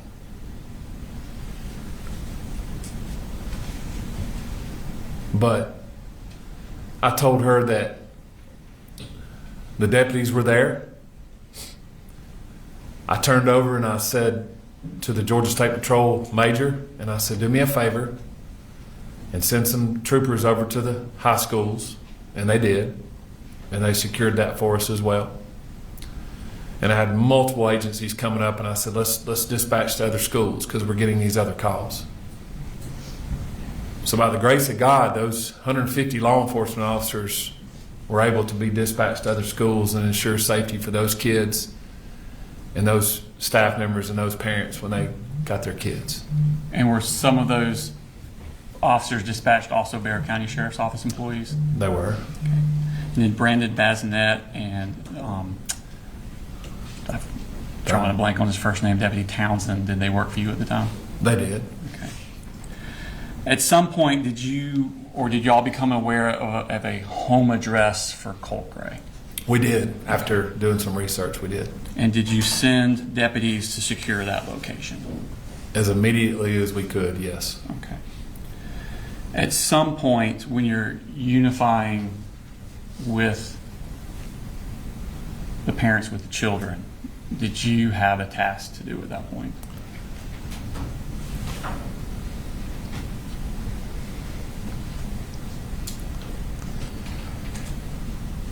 So we knew that we had 4 people brutally murdered.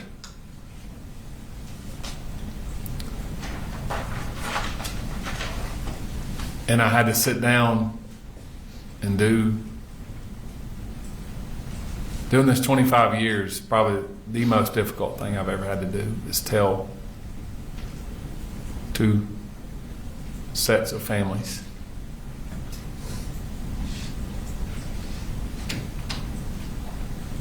that their babies were murdered.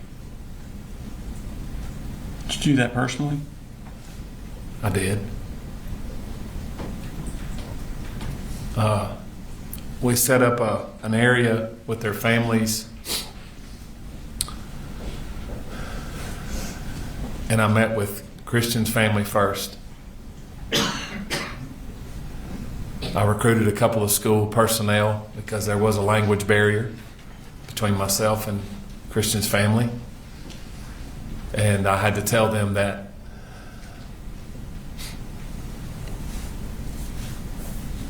Christian's life was taken. And all I could do is sit there with him and pray with him and tell him I'm sorry. And then I had to meet with Mason's family and tell them the same thing. And then I had to meet with Miss Ermey's husband and tell him that his wife was murdered. I wasn't able to meet with Coach Aspinwall's wife. She was not on site. But that was done off site. I later talked to her and talked to some family members. The residence that you sent those deputies to secure, was that in Barrow County? It was, yes. Just a second, please.